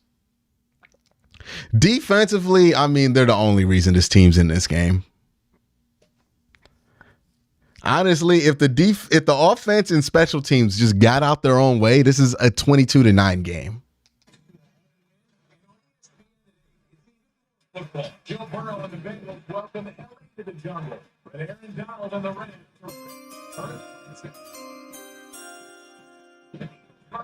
Even if we win, it feels so empty. Yeah, okay. I'm not about to poo-poo a win in Pittsburgh. This crowd making as much noise. Greg Newsom's return is questionable. Browns are backed up, leading by 3. Well, last possession, they were backed up like this as well. They were able to come off the goal line. Big play then on that third down to Amari Cooper, and they got down into scoring range. It was the penalties that then backed them up, and eventually they turned the ball over when the Joku fumbled, but they're going to have to try to do it all over again.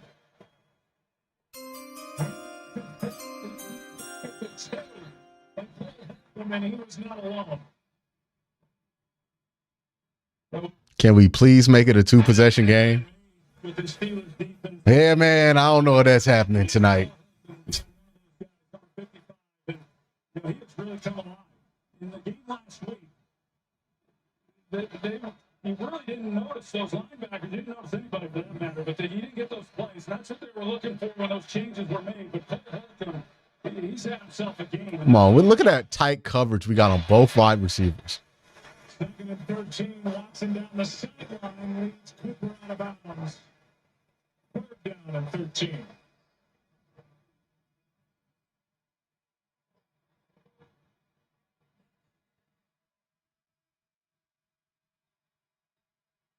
If Pittsburgh gives him another opportunity on one-on-one, they have to look there to Cooper, and he actually gets by him. But will they go one-on-one here, or will they play it a little bit more conservatively and try to force Watson to come underneath? They're showing coverage now. So it would be. Got him. First down is Elijah Moore. Found a hole in his defense, and there was nobody within 5 yards. Another third down conversion. Let's get it going. This time to Elijah Moore. Yeah, that was way too easy because they're playing over the top, and it's a coverage where it's essentially cover 2, but they're expecting Quan Alexander then to serve as the corner and get underneath that throw, and he wasn't able to do it. So that was about as easy a conversion as you could get. Pressure off the edge. Ford. Yard.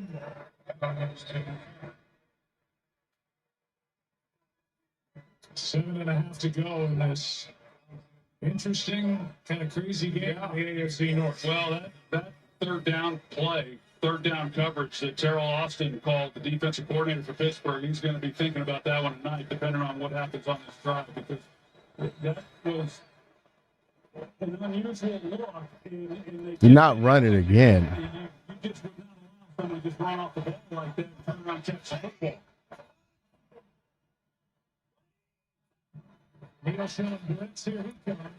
Oh, shit.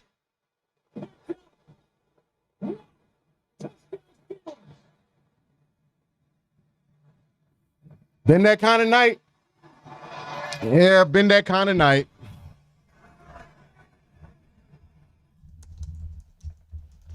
Highsmith knocked it out, and T.J. Watt took it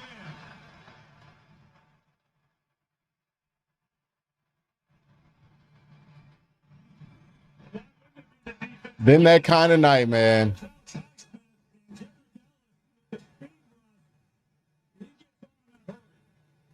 And then with the stupid run by T.J. Watt.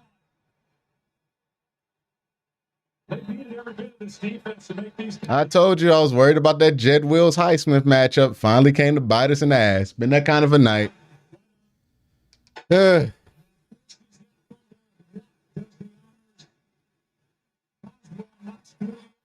And that's 17 points that Pittsburgh's offense has absolutely nothing to do with.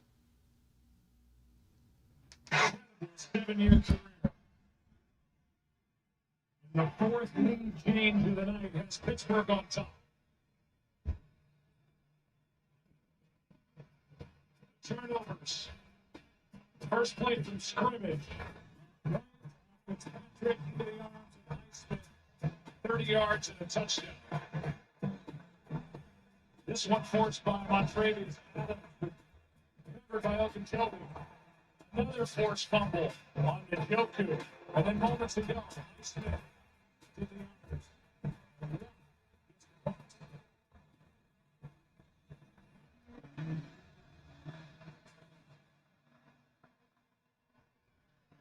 With that sack, TJ Watt becomes the all-time organization leader with 81.5 sacks. Him in time with James Harrison.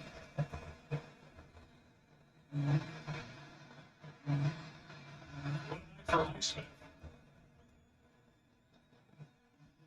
Pressure back on Watson. Well, I mean, you talked about it, Joe.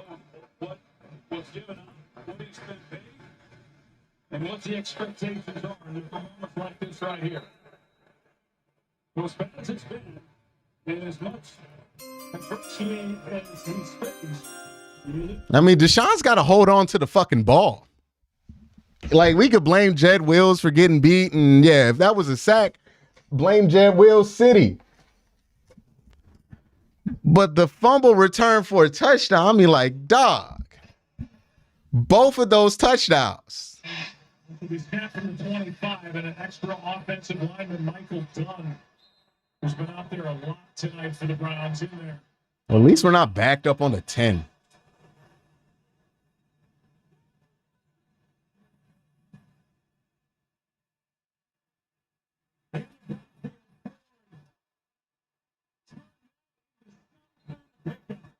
Wow, Jerome.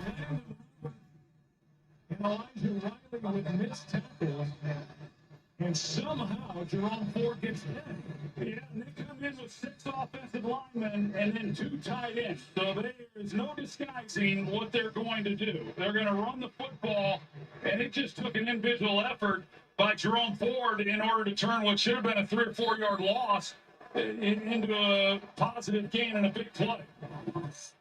He got 10 plus. Still on the sideline.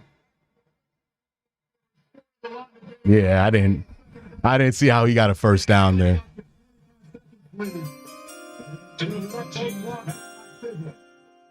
Gonna move the chains back. They had given a first down to Jerome Ford. I think if in all reality, they're probably going to look to upgrade the Pierre Strong position. So they're not going to roll in with just Pierre Strong as the backup. They're probably going to have somebody a little bit better than Pierre Strong be the backup. Probably get a veteran in there. But yeah, they're going to roll with Jerome Ford as the starter, I'm guessing.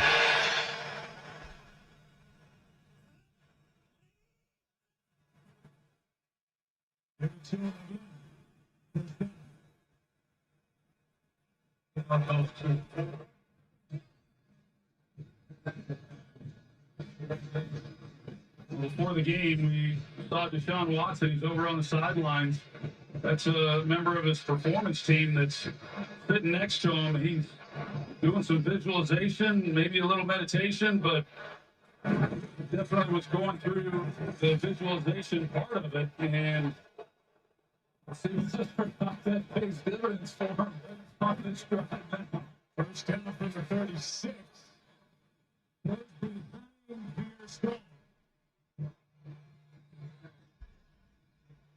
Strong was open, throw a bit behind, 7-10.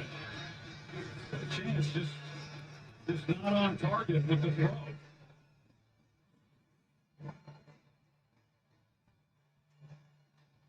Good route. Yeah, ball's just behind. By him.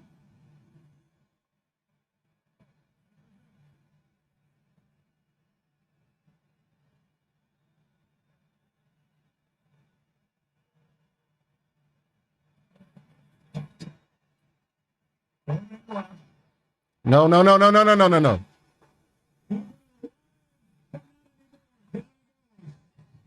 he created that sack for himself. He just get rid of the ball. You have that option. Good coverage on the back end, just nowhere really for Deshaun Watson. He's trying to find somebody and escape the pocket, and then just not able to get anything going. Marvin Watts, who was inactive against the 49ers, was the first to apply pressure in that 3rd and 15.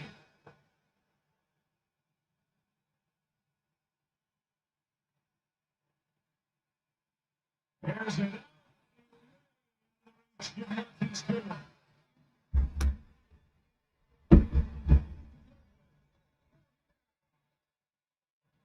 At least 10 yards out of bounds, out of the right hand of Deshaun Watson. Yeah, there wasn't much there. Pittsburgh is guarding against giving up the big play. They're playing deep, and Watson knew it wasn't there either. Instead of just checking it down, he essentially just threw it away. We're down in a punt from the bucket.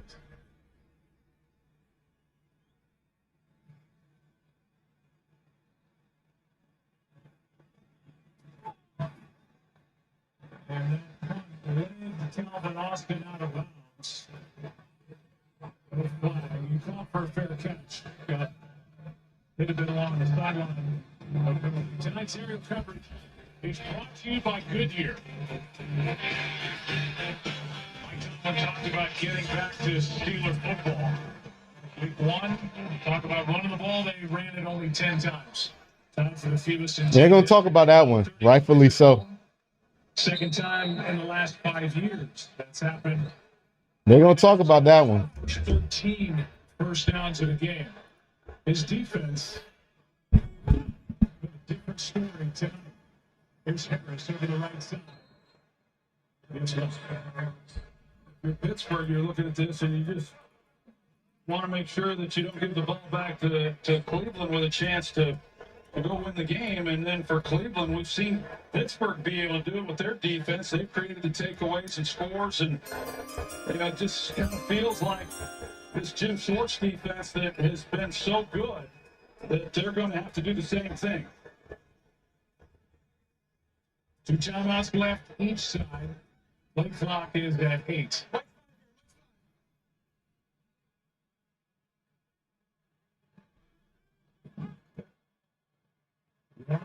Starting to his right, comes back to his left. Breaking tackles. It'll be 3rd and 2. Refusal to attack the middle of the field. Yeah. You see from Cleveland defensively, misdirection play, a little different way of getting to it. Good tough running by him.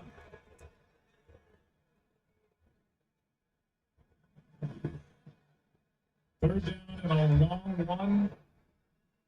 Short 2. Either way, they have to get to their own 35. Harris in the backfield next to Pickett.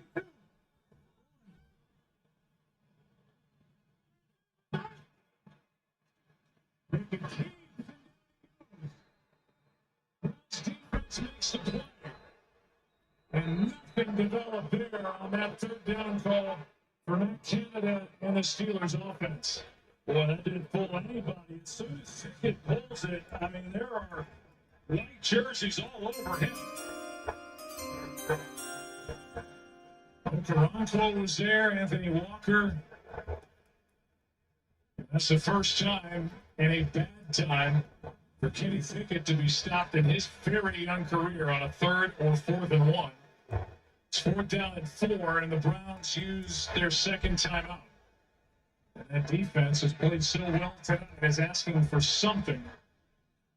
They really have. And to be able to come out in this situation. Yeah, he's been worse than Matt. Like, I mean, this is a bad Baker Mayfield game we're watching. Like, that's what it's been. Quarterbacks are allowed to have bad games, but this is just, come on, man.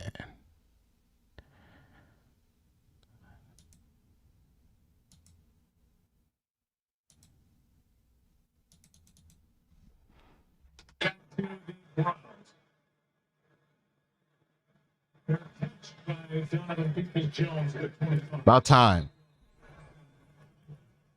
Here comes Deshaun Watson. It was 19 of 35, 205 yards.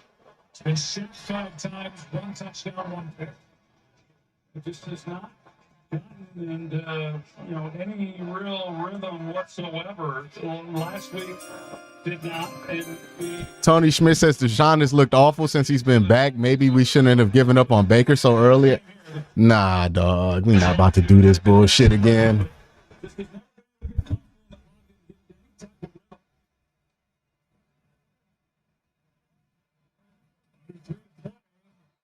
False start. They finally got Dewan on that. It's been about what it's been. It's been what it's been. Every drive, finding a way to get behind the sticks. I mean, this feels familiar. This feels like the last year of Baker Mayfield. This feels like bad Baker right now. Like this is what it's been. It's one game. I'm not going to overreact. I'm not going to say we got to bench Deshaun Watson because of it, but like, come on, man. We can't have very many more games like this. So Juwan Jones understands he's got to get out of that stance in order to get to him, even with some help to his side. First and 15.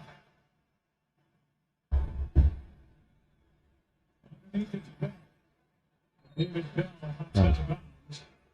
The gain of 8. Cleveland, their last 4 drives. It's on punt, fumble, punt. They need something to be put together here on their side of the 50, and they're in need of a touchdown.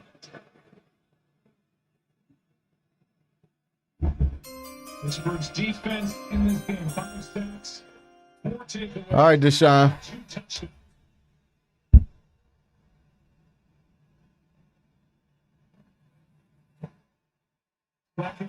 What is that camera angle? With a first down.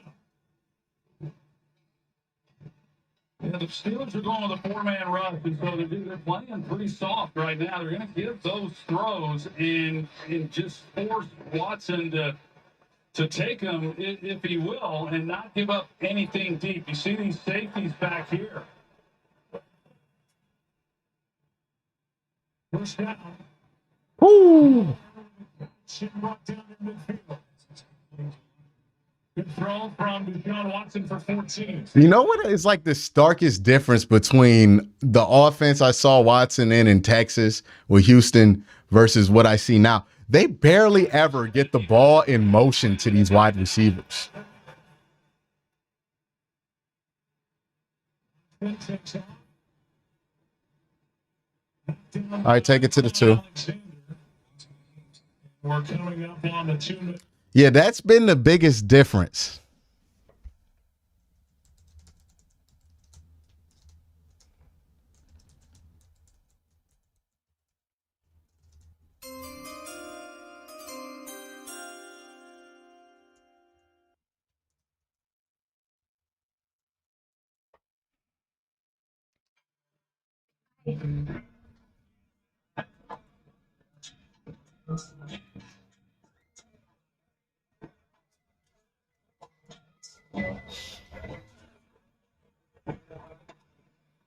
You can be confident in a Camry. Yeah, that confident. The 2024 Toyota Camry. Right now, lease a new 2024 Toyota Camry LE for $319 a month. Seth Miller says we were the better team through most of the night, which is making this a little things, injuries, frustrating. I appreciate you, Q. Put the work in. Thank you, man. Appreciate you, Seth. You can become the lifetime. Get your tickets now at superspeedway.com. You're gonna need a bigger plate.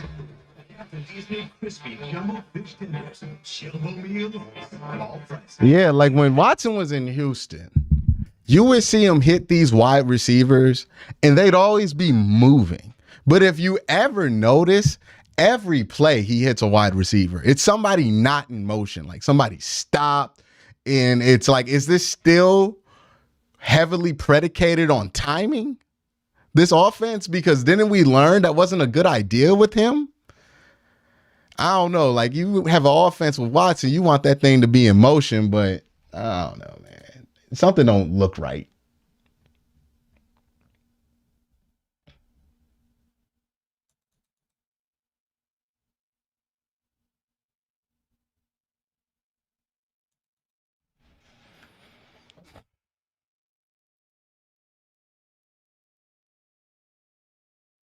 Just something don't look right with this offense. And it's not Pittsburgh's just a really good defense.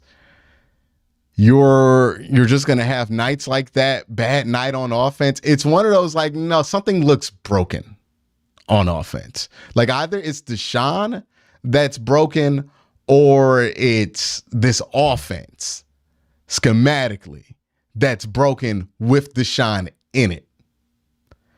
But something's wrong here. We have seen Kevin Stefanski have good offenses without Deshaun Watson. We've seen Deshaun Watson have good offenses without Kevin Stefanski. Something is broken. For Deshaun Watson, who hasn't had a good winning drive since week 16 of 2019 at the Buccaneers for Houston.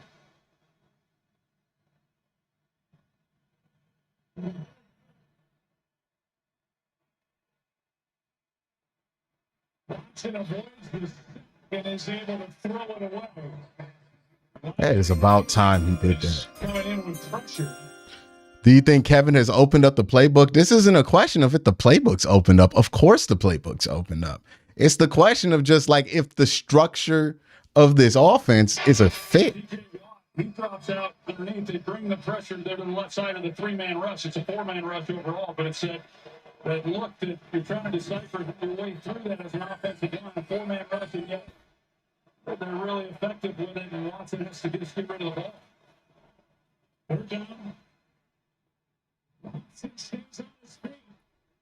He's going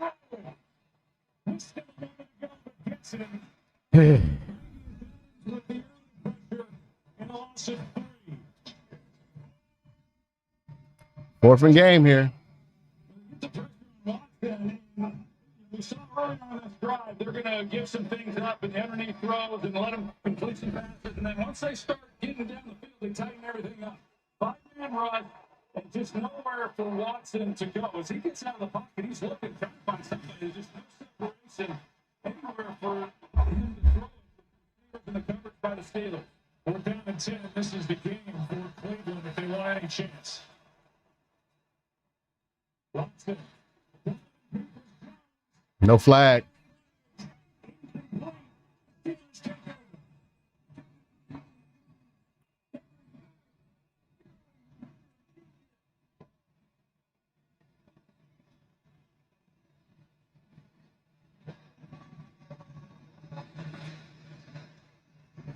The game that has seen 4 lead changes and the 2 defenses showing so much here in week 2. It, in essence, ends with. They're going to let them play on that. They're going to let them play on that. Yeah. I mean, it's a little hole right there, but they're going to let it play. Donovan Peoples-Jones with the game on the line. And, Yeah. From here, it looked like in real time there might have been contact. The official was right there on top of it. Stefanski he's wanting the call as well. I think on that replay, I think it was a good non-call. But Ricky holds up. Joey Porter Jr., who's got Joey, third-round pick of the Steelers at 99, the outside linebacker, tremendous player, 4-time Pro Bowler. Oh, wow. I didn't see that angle. A lot of the jersey with that right hand as they work along the sideline. Yeah, it should have been a call, but man, like I'm not giving the offense the benefit of the doubt here, man. Like, are we gonna give them?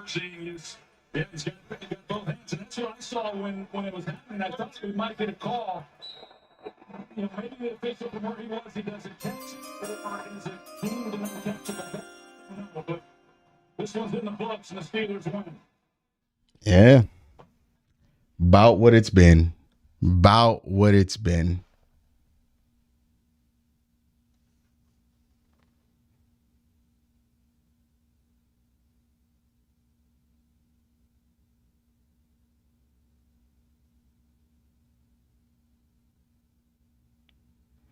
Okay. Yeah, it's about what that was.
Yeah, that's about what it was, man. Like, I'm not surprised that ended up like that. You give up 17 points on offense and special teams, you're going to lose the game.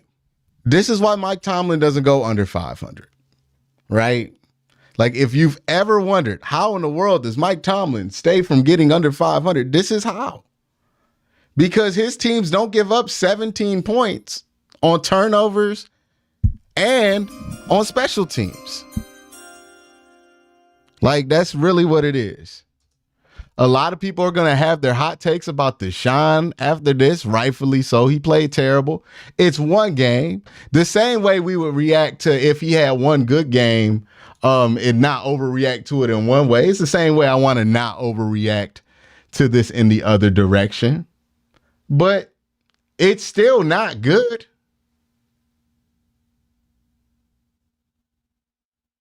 Yeah, be patient.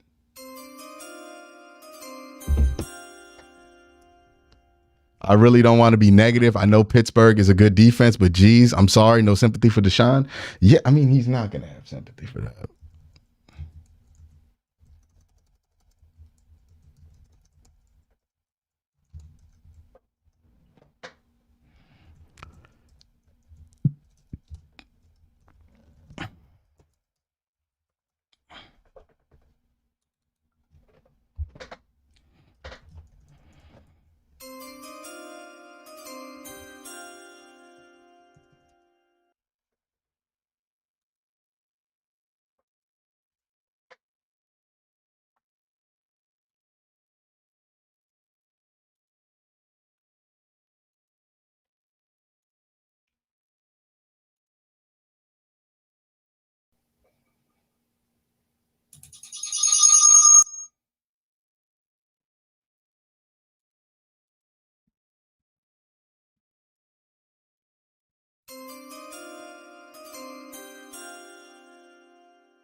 Okay. I'm trying to figure out some technical stuff here.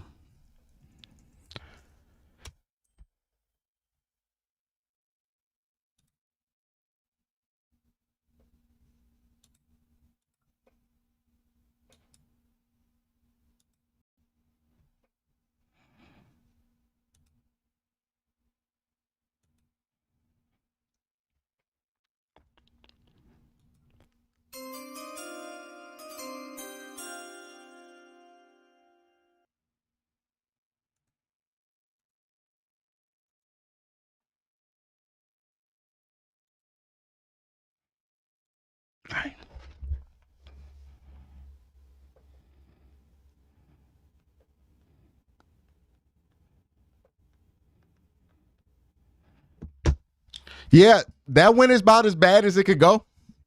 Right? That win is about as bad as it can go. The Browns lose 22-26. Only thing that's not going to get complained about today is the defense. I think the defense did a good enough job. The defense, they held this Steelers offense to 9 points. Every other point, all the 17 other points came from the hands of Deshaun Watson and bad punt coverage. Before we get into Watson, because I know that's a red meat, everybody wants to get in here about Deshaun Watson, rightfully so. But before we get to Watson, let's talk about the special teams snafus for this Browns team. I don't know if there's a stat to measure the field position game. Was it Deshaun or the line? I like to say the line, but no, I don't think it was the line. I think it was Deshaun. We'll get to Deshaun, though. But I don't know what the stat is for defensive lines or for field position. But the Browns got completely killed in field position. Completely killed in field position today. Their punter was good. Our punter was average, but it was like we kept giving Pittsburgh the ball in plus field position situations, and we kept not covering punts. That led to 3 points on one punt because Pittsburgh's offense didn't get a single yard on the drive. I think they lost 5. They still got a 3-yard field goal. No, they still got 3 points on the field goal on that possession. Team has a lot to clean up before the Titans. They got a lot to clean up, period. Period. Now let's talk about the offense. Now, Deshaun Watson throws that pick 6. I'm not going to put that on him. I think there was a miscommunication. Harrison Bryant didn't understand where he was supposed to be. He didn't understand that it wasn't a situation where he's supposed to sit and sink in zone. He decided to continue to, he synced. And instead of sinking, he should have just been running across the formation. And that ball gets popped off his shoulder, off of Minkah Fitzpatrick into their linebacker who runs it in for a touchdown. Okay, whatever weird stuff happens, that's fine.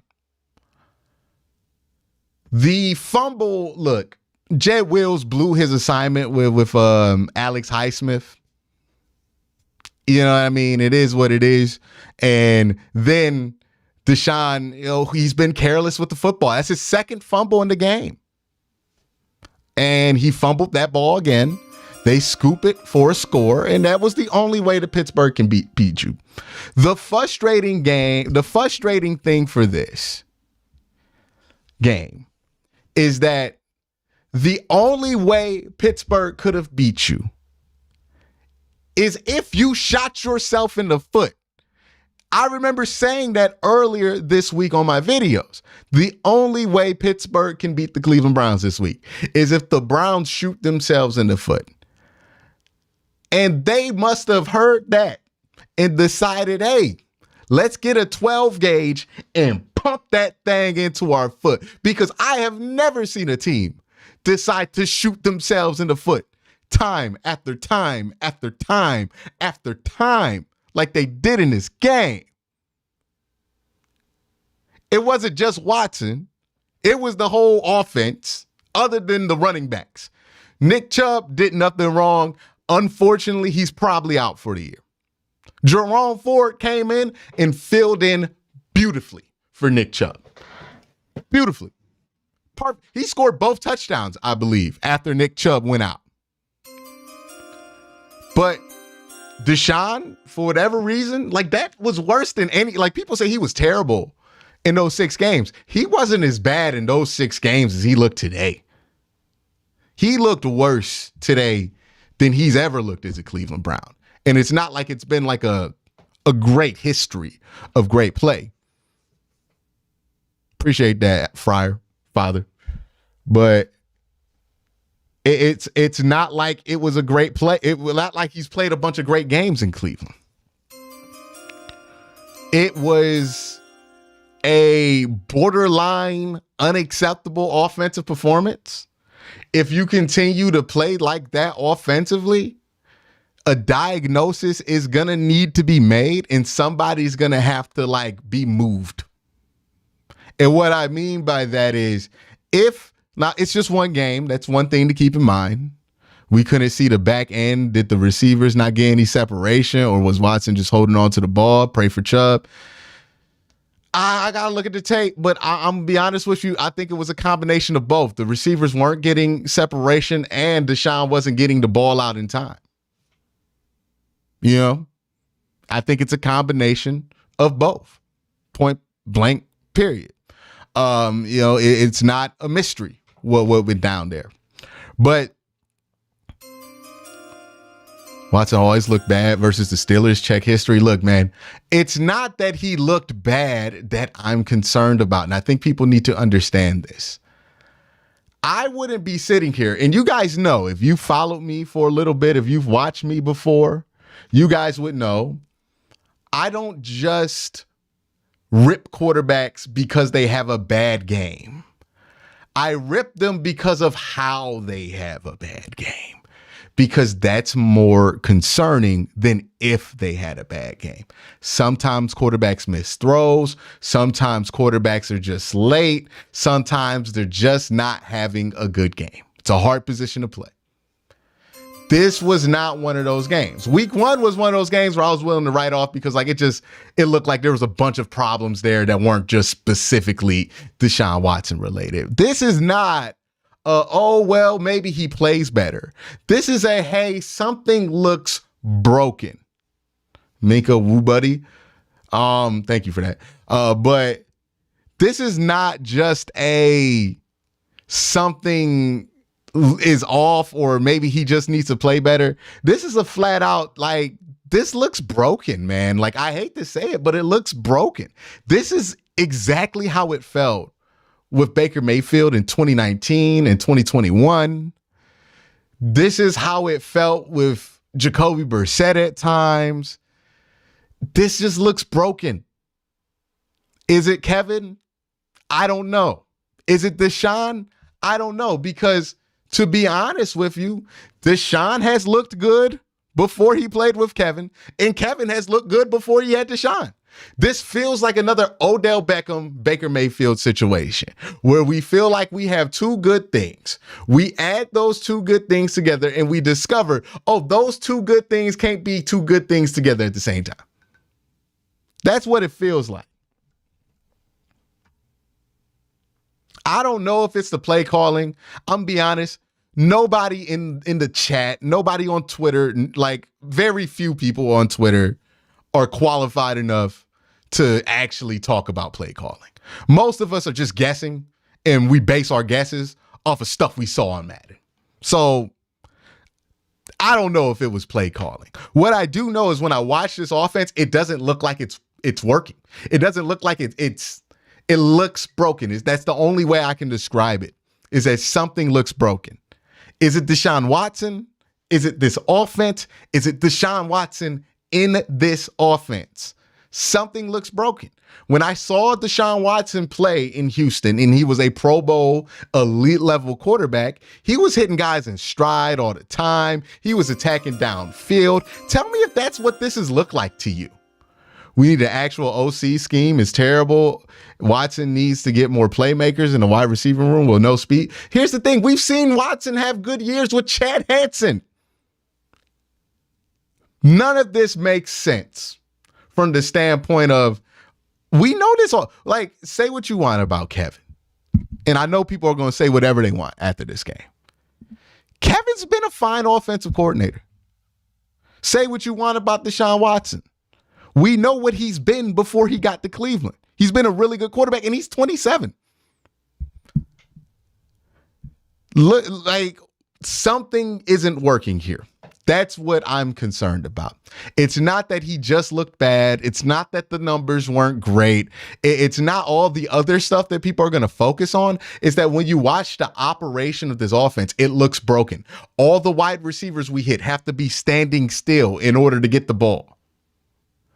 Like, even Kevin's offenses earlier in his career never relied on so many guys being stopped as this offense. Like, how many yak plays do we actually get the opportunity to see in a game? Because how many real opportunities are there for yak in this offense? There just isn't. And at some point, a decision has to be made. Because it's clear to me, if you want to be strict on the timing and strict on that aspect of this passing game, Deshaun Watson's not the quarterback you should have. We know what works with this kind of offense. It's not somebody who's Deshaun Watson, right? Deshaun Watson's not play on time, get it out on time dude. They got to decide, do they actually want to run a Deshaun Watson offense, or do they want to run a Frankenstein of this Kevin Stefanski passing attack? The run game's fine, but this passing attack, it looks broken. Nothing looks like it should be where it should. Nothing looks like it's moving at the time that it should. The ball never looks like it comes out when it should. And I don't know if everybody stopped when Deshaun throws the ball, because these plays are like, hey, you got to get to the top of your route in 3 seconds and then just hold. I don't know what the specific issue is. I really don't. And I couldn't tell you. Watson didn't do much on the field, especially throwing the ball. Yeah, Watson wasn't good. But it looks broken. And the shame is this defense finally does not look broken. This defense finally looks like a real defense. But for the love of God, we can't find any love on offense. And it's not like we ain't trying. It really isn't like we ain't trying there. So for Kevin, man, he's got to figure this out. I don't think he's going to get fired in the middle of the season. It's one game. If it continues to look this bad through week 8, then maybe something gets changed. But I highly doubt that they fire Kevin Stefanski, right? I don't think that's going to happen, at least in the middle of the season. They already, we know that Jimmy Haslam's real sensitive about the perception of him being what would I call it? Being impatient. So I don't think that getting rid of Kevin is on the board, but something clearly looks broken in this offense. I don't know how anybody watches that game and doesn't think that. Something looks broken. That is the best synopsis that I can come down with. Win, lose, or draw, my goodness, that offense looks broken. And it's looked broken the second since, the second Deshaun walks in and plays quarterback. This is what the offense has looked like every game. Desmond Cloud, $5 super chat says, be honest, was that hit necessary? Oh, no, we're not about to do that, man. Minka did not try to hurt Nick Chubb. That's another thing I want to get on. And maybe this is going to make people upset, but Minka did not try to hurt Nick Chubb. Minka just trying to play football, man. And that stuff happens in football. I'm not about to sit here and act like Minka was intentionally trying to hurt somebody when I know he wasn't. I don't think Minka's a dirty football player, and I don't think that that's what they were trying to do. Do you think we'll get another running back come the deadline? They're going to have to do something, because if this passing offense continues to be a disaster, they have no hope unless they can run the ball at an extremely high level. And Jerome Ford was good, but it can't just all be on Jerome Ford. It's one thing when we're relying on it to be just Nick Chubb, but it can't just all be on Jerome Ford. I don't know where we lean on that, man, because it's easier to just throw out the coach in a lot of people's mind. I think you're going to hear a lot of fire Stefanski, fire Stefanski, fire Stefanski. But the truth is that the offenses didn't look broken until Deshaun Watson stepped in at quarterback. It's looked broken. 2 quarters in Washington. Other than that, it's looked broken. My condolences to Chubb. Hope he fully recovers. Me too. It's looked broken since Watson has come in. And I'm not saying that it's going to stay broken. I'm not saying that people will have to get fired because it looks broken. But let's call a spade a spade. I know people are saying, oh, well, it's this, is that. It's Watson not looking good, Quincy. You're overreacting, or is this? No, man, something looks broken from an offensive perspective. It looks broken. It looks like the way that they try to scheme things open, it's not working. It's out of sync. The whole offense is completely out of sync with Deshaun Watson. Should we call the Colts for Jonathan Taylor? I don't think so. I don't think they will. Somebody said no sacks for Myles in a key game. I mean, if you came in here and you're going to be critical of Myles Garrett, of all people, who definitely had an impact in this game, then you're coping. You don't want to talk about what the actual problem is. The actual problem is that Nick Chubb's out for the season. And our next best player is supposed to be Deshaun Watson. And for whatever reason, when he drops back to throw the ball, it looks broken.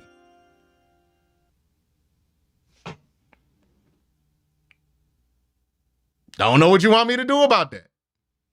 Team needs to stay efficient, play efficient football, keep it simple, get rid of the ball instead of play hero ball. Man, it looks broken. I don't know what else to say about it. it looks broken. Let me create a poll here. Let me see what you guys think in the chat on Bleacher Report.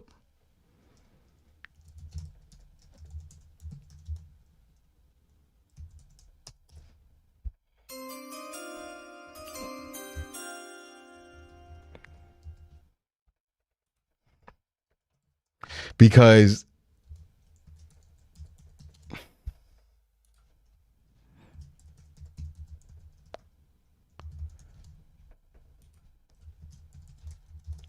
something has to shake. Something has to shake. What do I mean? What do I mean by broken, right? When I say the offense is broken, some people are wondering, what do I mean by broken? What I mean by broken is there is a fundamental disconnect between how Deshaun Watson wants to read a play, how Deshaun Watson wants to go through a progression, and what Deshaun Watson needs to do to get the ball out.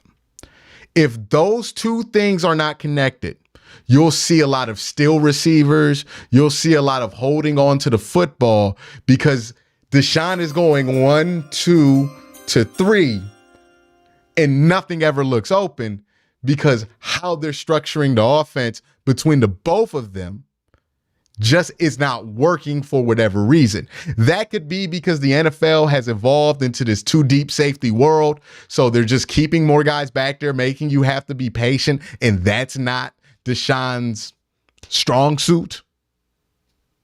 It could be because teams aren't respecting Deshaun Watson as a passer anymore. So how teams cover him has changed since the last time he's played football, and he's not able to adjust to that. But when I say it looks broken, it means that there is no flow. He's never catching guys in rhythm. They're never getting the ball into the hands of wide receivers while they're in motion. It's always a wide receiver has to stop, settle into somewhere in order to get the ball. Now, that's fine every once in a while. But if you watch the offenses that aren't broken or just watch offenses that are operating normally, they're usually able to hit guys while they're moving. I can count 3 times the Browns hit a wide receiver while they were moving. And they were both 50-50 balls. And I know Watson is capable of this because I've seen the tape of him in Houston doing this at a extremely high level.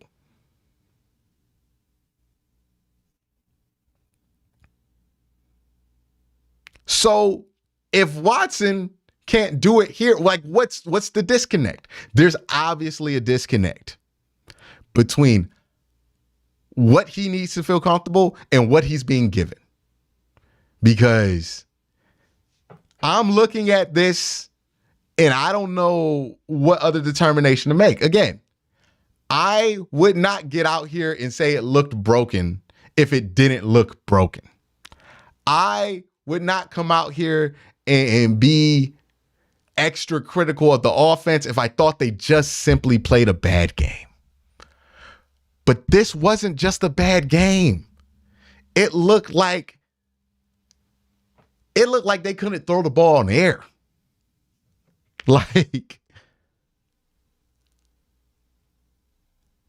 And nobody's making excuses.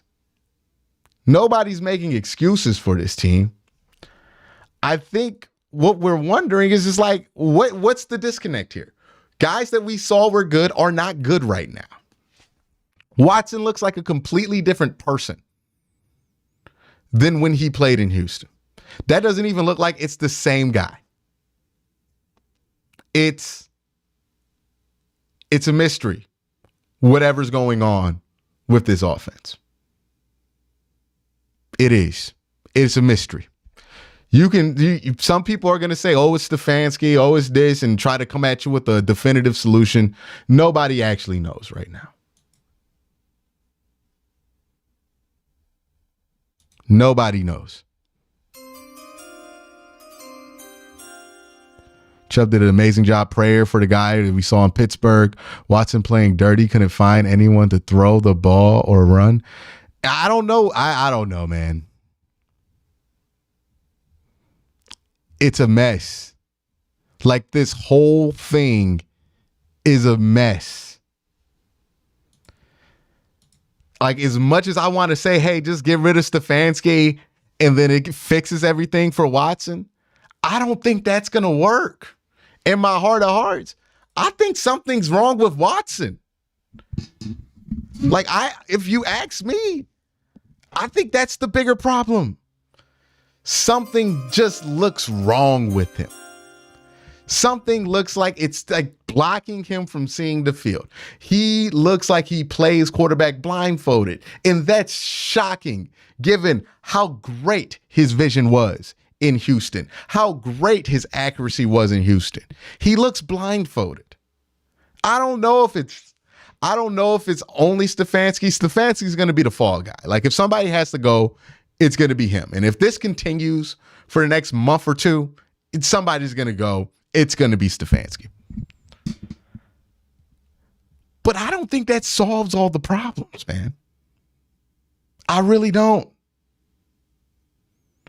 Because, to be honest with you, and look, Deshaun can bounce back, play at a high level, and we'll laugh at the reactions we had this game. But we live in the reality that this game is this game. This game happened. And the truth is, if DTR was out there, I feel like we might have won that game. There's something off with him. There's something off. He looked slow out there athletically, which that was a shocker because he didn't look slow out there athletically last week or like ever before. Like, he's looked pretty good athletically. No game plan with Chubb. Chubb goes out. No plans for the quarterback whose whole world just is centered around the running back. It's not a QB's team. Why would you pay a quarterback $230 million if it's not his team, though?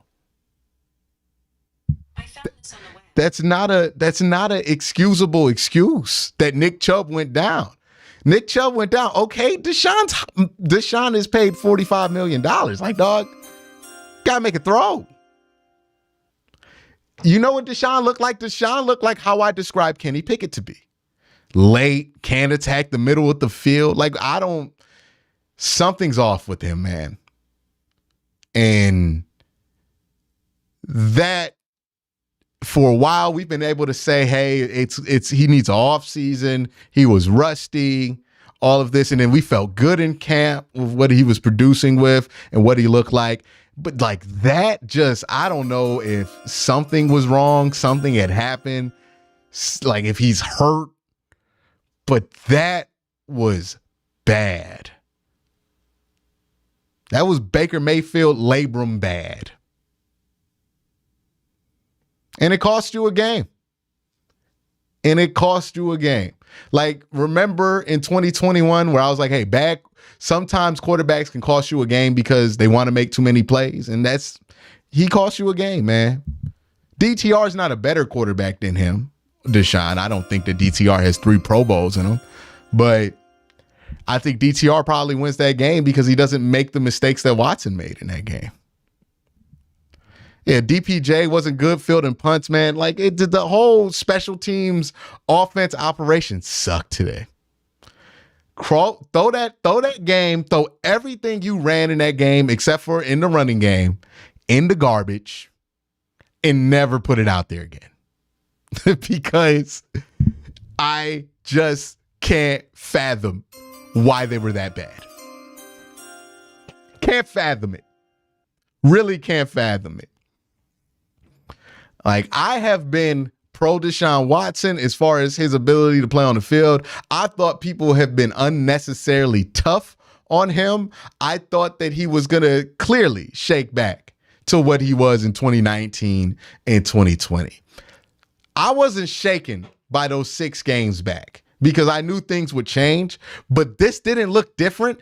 And the fact that this is after offseason, this shakes me. If I'm honest, this shakes me. Because if he can't be the guy, what happens to this team? They're in trouble. Hopefully, again, I hope on hope, because I'm a fan as much as y'all, that this is just one game that we look at the end of the year and go, don't weird things happen in Pittsburgh, and just move on, because the rest of the season was dope. He's going to get that chance. I hope that's the case. But I'm going to be honest with you. I'm not confident anymore that that's the case. That one shook me. I don't know what to do with that. I expected that I saw his worst football last year. This was his worst game. Is there room for this? Yeah, I know the offensive line did him no favors too. We'll talk about that. Thank you for bringing that up. The offensive line did him no favors. But even then, man, again, the reason I'm being so tough on Deshaun is at some point, I did this with Baker. I'm going to do it with Deshaun. I'm going to be fair, right? At some point, I don't care what goes wrong around you, right? At some point, I don't care what goes wrong around you, because guys who are paid at the level that Deshaun is, they get paid that much because things can go wrong around them and you'll still be fine. We don't just pay Myles Garrett because he's going to get 16 sacks if he has an excellent defensive line around him. We pay Myles Garrett because he's going to get 16 sacks if he got garbage next to him. That's why you pay him. So yes, did things go wrong? Was the offensive line not good? Did this and that go? We can nitpick up and down with the offense all we want. We can say it's this thing or that thing or this thing and this little tweak. And it feels like Baker Mayfield again. Because yet again, we're talking about another quarterback who nothing can go wrong around in order for him to be successful. And you don't pay $230 million for a quarterback who nothing can go wrong around. And if this is the world that the Browns are going to be living in, they're screwed. Not screwed forever. Hey, go throw DTR in.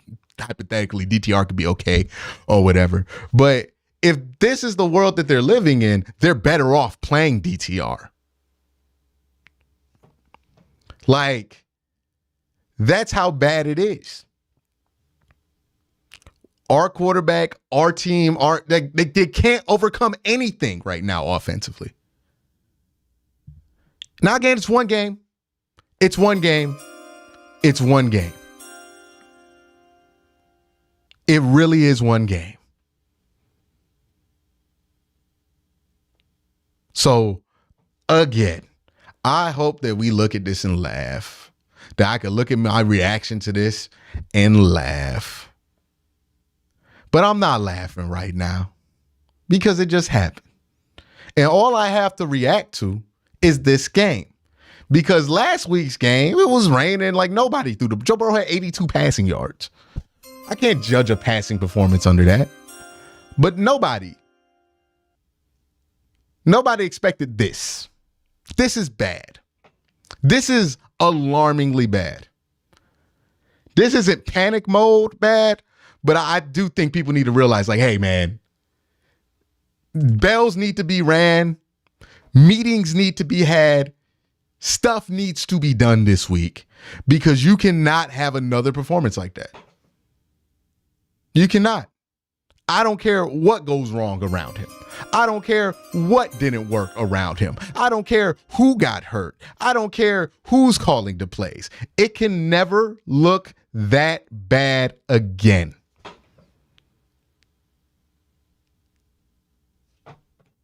Someone said not one game. Name one good Deshaun game. We're clearly talking about the new offense. Now, some people are just going to be dishonest and want to come in here and start some stuff.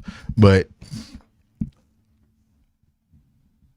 give me one game Deshaun looked good. I mean, he's a 3-time Pro Bowler. He's looked good before. Let's not be stupid, chat. Let's not be stupid right now. For real. Like, I'm not here for it. But that's the thing, man. That's the thing. Deshaun's got to look way better than that. We can make the headline, anything else. You could blame this game on anybody else that you want, but at the end of the day, man, Deshaun can't be that terrible. Can't be. Cannot. 21st downs tells me that they will get this together. I hope so. I really do. I hope I'm overreacting right now, man. I really do. But I don't think I am. Honestly, I'm holding back because I don't want to overreact. So, I don't know, man. Like, none of that looked good. At no point was I encouraged.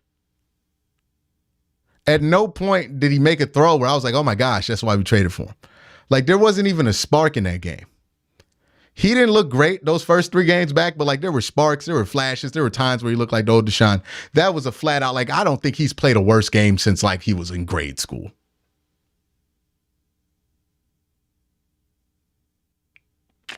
Don't know what to do with that, man. Really don't know what to do with that. But hey, just one game. Maybe next week it'll look better. Maybe he wins the next 2 games. They beat Tennessee. They beat Baltimore. And next thing we know, we're on cloud 9. And ain't it funny? For those of us who feel miserable, for those of us who feel like the sun's not going to come up, hey man, last week we was ready to dance to Vegas, right?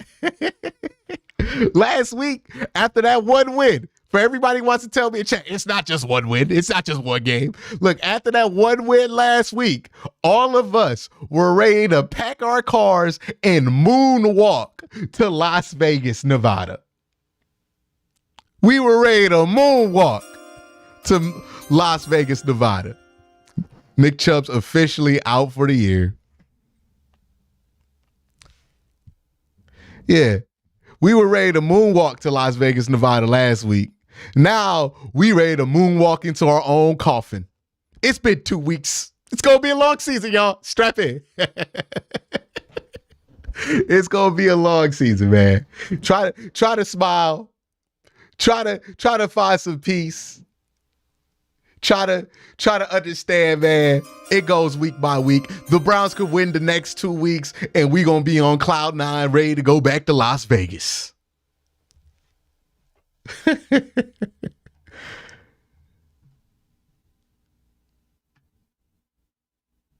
Somebody said they're worried about Nick Chubb's career. It's an ACL tear. I don't think it's that bad.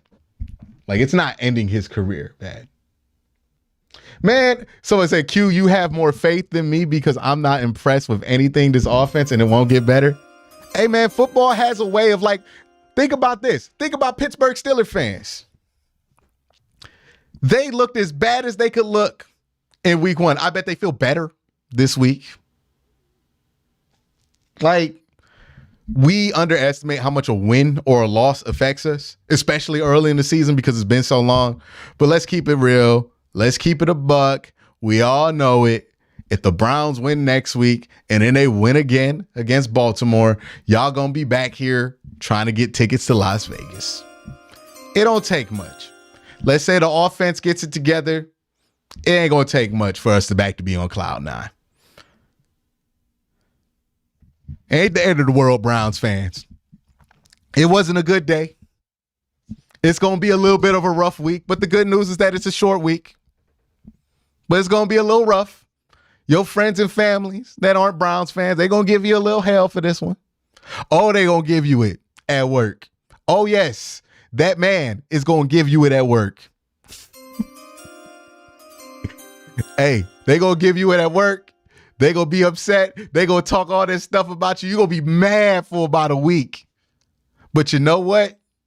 You'll be all right.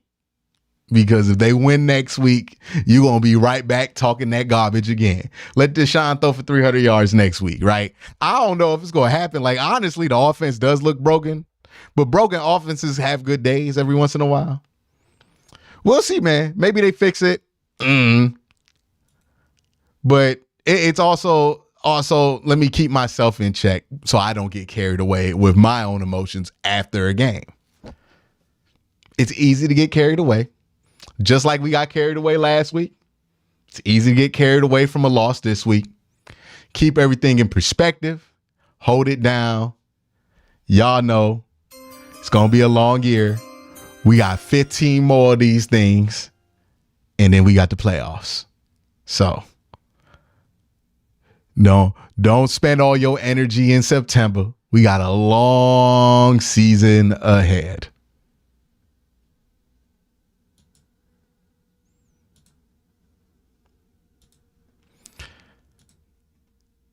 All right.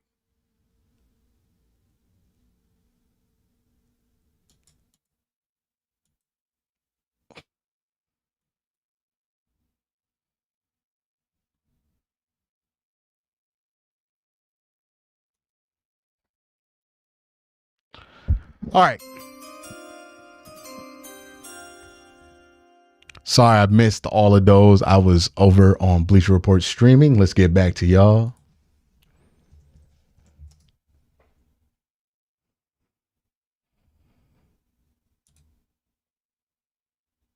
I know y'all blowing that one up. Oh my goodness.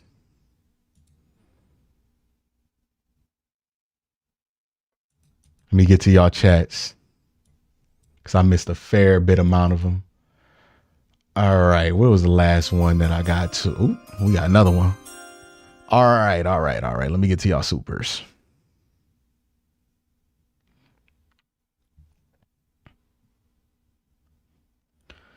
All right, so this super from Oh My Goodness says that 3 tight end set where they were all lined up, crumple it up, punt them far away and throw it in the back. Rich asks, could they bring back Kareem Hunt? I think that's going to be one of the guys on their list. It depends on what the relationship is like with Kevin and that offense. The best player alive says sign Kareem Hunt. No, okay. Chubb did an amazing job. Prayers for my guy. People saw in Pittsburgh, Watson playing dirty, couldn't find anybody to throw the ball and run. I read that one already. Why is David Njoku underutilized? Our offensive line isn't as good as years past, Mighty says.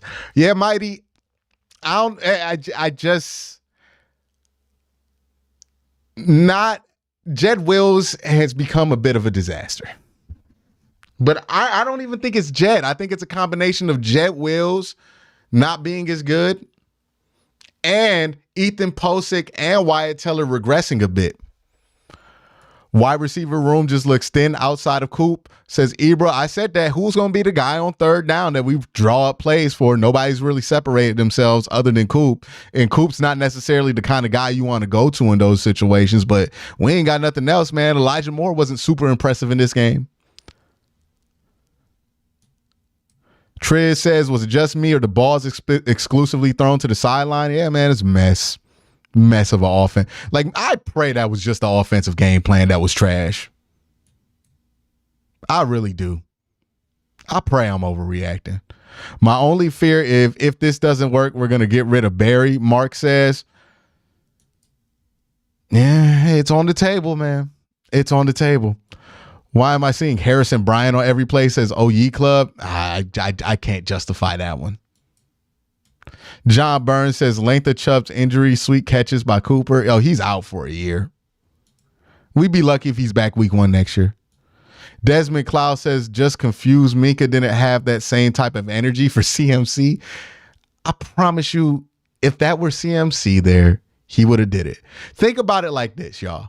Why in the world would Minka Fitzpatrick hate Nick Chubb so much that he'd be willing to try to end his season?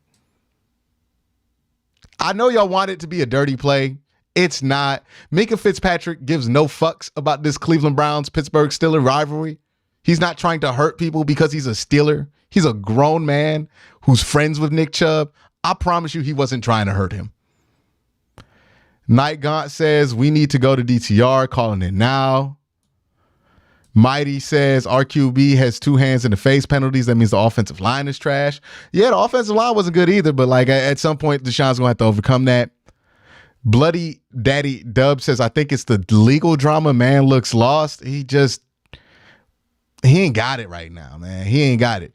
Drizzy Jake says, we just need to keep our heads up. We still have a major upside. The defense only allowed 12 points. Ford showed a lot of upside. I have faith. Yeah, our offense and special teams outscored the defense. So upside, downside. You know what I mean? Like, yeah, on the positive note, the defense only gave up 9 points. On the negative point, our offense and special teams handed the Steelers' shitty offense 17 points. I don't know what to do with that one, man. Like, I don't know what to do with that one. I really don't. There's no way to flip this into a positive experience, but I commend you, Drizzy. Steven says, can't wait to see the film breakdown. Looks like we were playing out of the Steelers playbook. It's terrible. I don't know. I'm not looking forward to that film breakdown, but that's a most necessary film breakdown. MJC says, Q, I've never heard you say we would have won with the backup before. Even with awful QB play, we've seen that in the past. Horrible prayers for Nick Chubb. Yeah, that's because the backups for Baker Mayfield were like Case Keenum. You know what I mean? Like, I don't think you win in a game with Case Keenum because I just think Case Keenum sucks. No matter what you think of Baker Mayfield, Case Keenum is trash. Josh Dobbs, not better than Jacoby Brissett. Even though Josh Dobbs does start, Jacoby Brissett does not. But DTR, I mean, like, there's some potential there that hasn't been there. It's a young backup. It's a little bit of a different situation. Young Yogi says, why does it feel like every time we go in empty, it all stops by other receivers? Hope Mari catches the ball. Yeah, it's just, it's like we just run stick every play. That's what it feels like. It just feels like we running stick every play. Whenever we go into 5 wide, like we got no other plays. It looks like we're always sending dudes on curl routes, always having guys stop, whether it's man or zone. It doesn't make sense. Sign Kareem, rebuild the offense around DSW's weakness. They had all offseason to do some shit like this. Like, what did they do all offseason? They talked about all offseason. They switched the offense around. What happened? Chris Hoying says Watson looks scared when the pocket was good. He looks shocked. He looks like more skittish than he did in Houston, and those offensive lines were worse than the Browns. Chubb officially out for the season. Yeah, we already got that. Impulse says, honestly, think the turnovers lost us the game, not the offense. Impulse, I love you, and I'm sure you're a loyal listener of me. But I need you to think about what you just said, brother. You think the turnovers cost us a game, not the offense. Now, I'm going to give you a chance. You know, maybe you drank. Maybe you just didn't think about it. I'm going to need you to think about that one.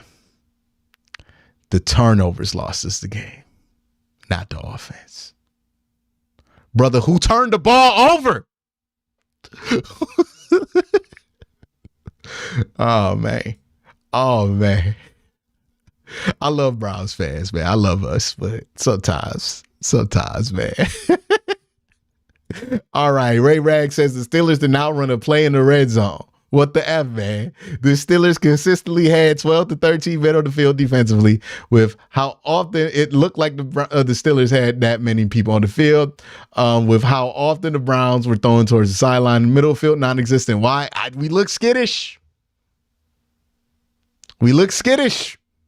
Don't know. If you're the 200th person in chat to ask me about Kareem Hunt, yeah, I think it's a good idea. Night God says, I'm going to just put a ticker out there. You know, frequently asked questions. Should the Browns get Kareem Hunt after the Nick Chubb injury? Sure, why not? That's just a permanent sign. We're going to force Watson into a Shanahan-style offense. I don't think it's going to work. Here's the thing, Night God. It's not even a Shanahan-style offense anymore. They adjusted it. I don't know what these adjustments are.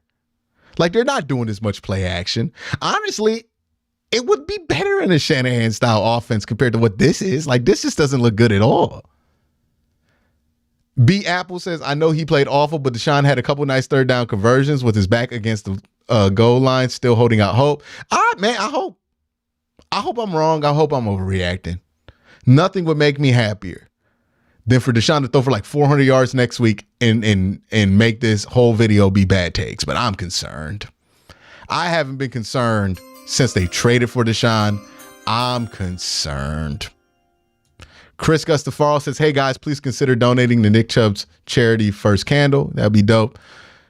We should do that before guys get devastating injuries. But yeah, go ahead. We should do that. First Candle. That'd be dope. Yo, AB Break said, did Steph get destroyed by Tomlin, or did Watson not execute? Was Watson off time or the game? It was so bad during the execution of the game. I can't tell you from broadcast. I would be lying if I was trying to tell you anything. Like, straight up, could not tell you. I gotta see the film. I know it sounds like Hugh Jackson, but I got to see the film because I could not tell you what the hell went down today. Young Banana Clip says, that man is going to give it to me at work. Also beat me in fantasy. Yeah, man. Some of y'all going to hate y'all coworkers tomorrow. Then y'all going to come into my video comment section furious at somebody because that man gave you that work. Somebody giving you that work. Right? Oh boy. Hey man, here's the thing though.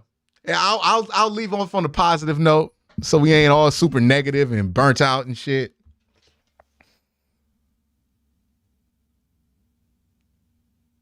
Yep. I'll make sure so everybody not burnt out. Hey man, this kind of shit just happens in Pittsburgh. The same way a lot of us were ready to dismiss the Cincinnati game. It's the same way we can just dismiss this Pittsburgh game because shit like this just happens at Three Rivers. I don't know why. I could not tell you why. I don't think that's a valid excuse. But hey, man, sometimes it's just like that. Sometimes shit just be happening. So if you were somebody who was willing to throw out that impressive performance versus the Bengals, because for the Bengals playing here, they have that same energy that we have in Pittsburgh. So maybe this week was the reverse of that. Shit just be happening.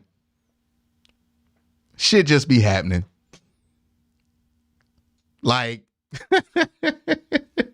I don't know, man. Like, it's a bad game. Throw this one in the garbage. Do what you want with it. Please find a way to find some happiness. Please find a way to make sure you smile before you go to bed. Don't just go to bed all mad and depressed about this game. But I want to thank you guys for joining me. You guys have a great day and have an even better night. Hopefully Nick Chubb has a successful surgery and he's able to get back whenever he can get back. No rush for him. But there's always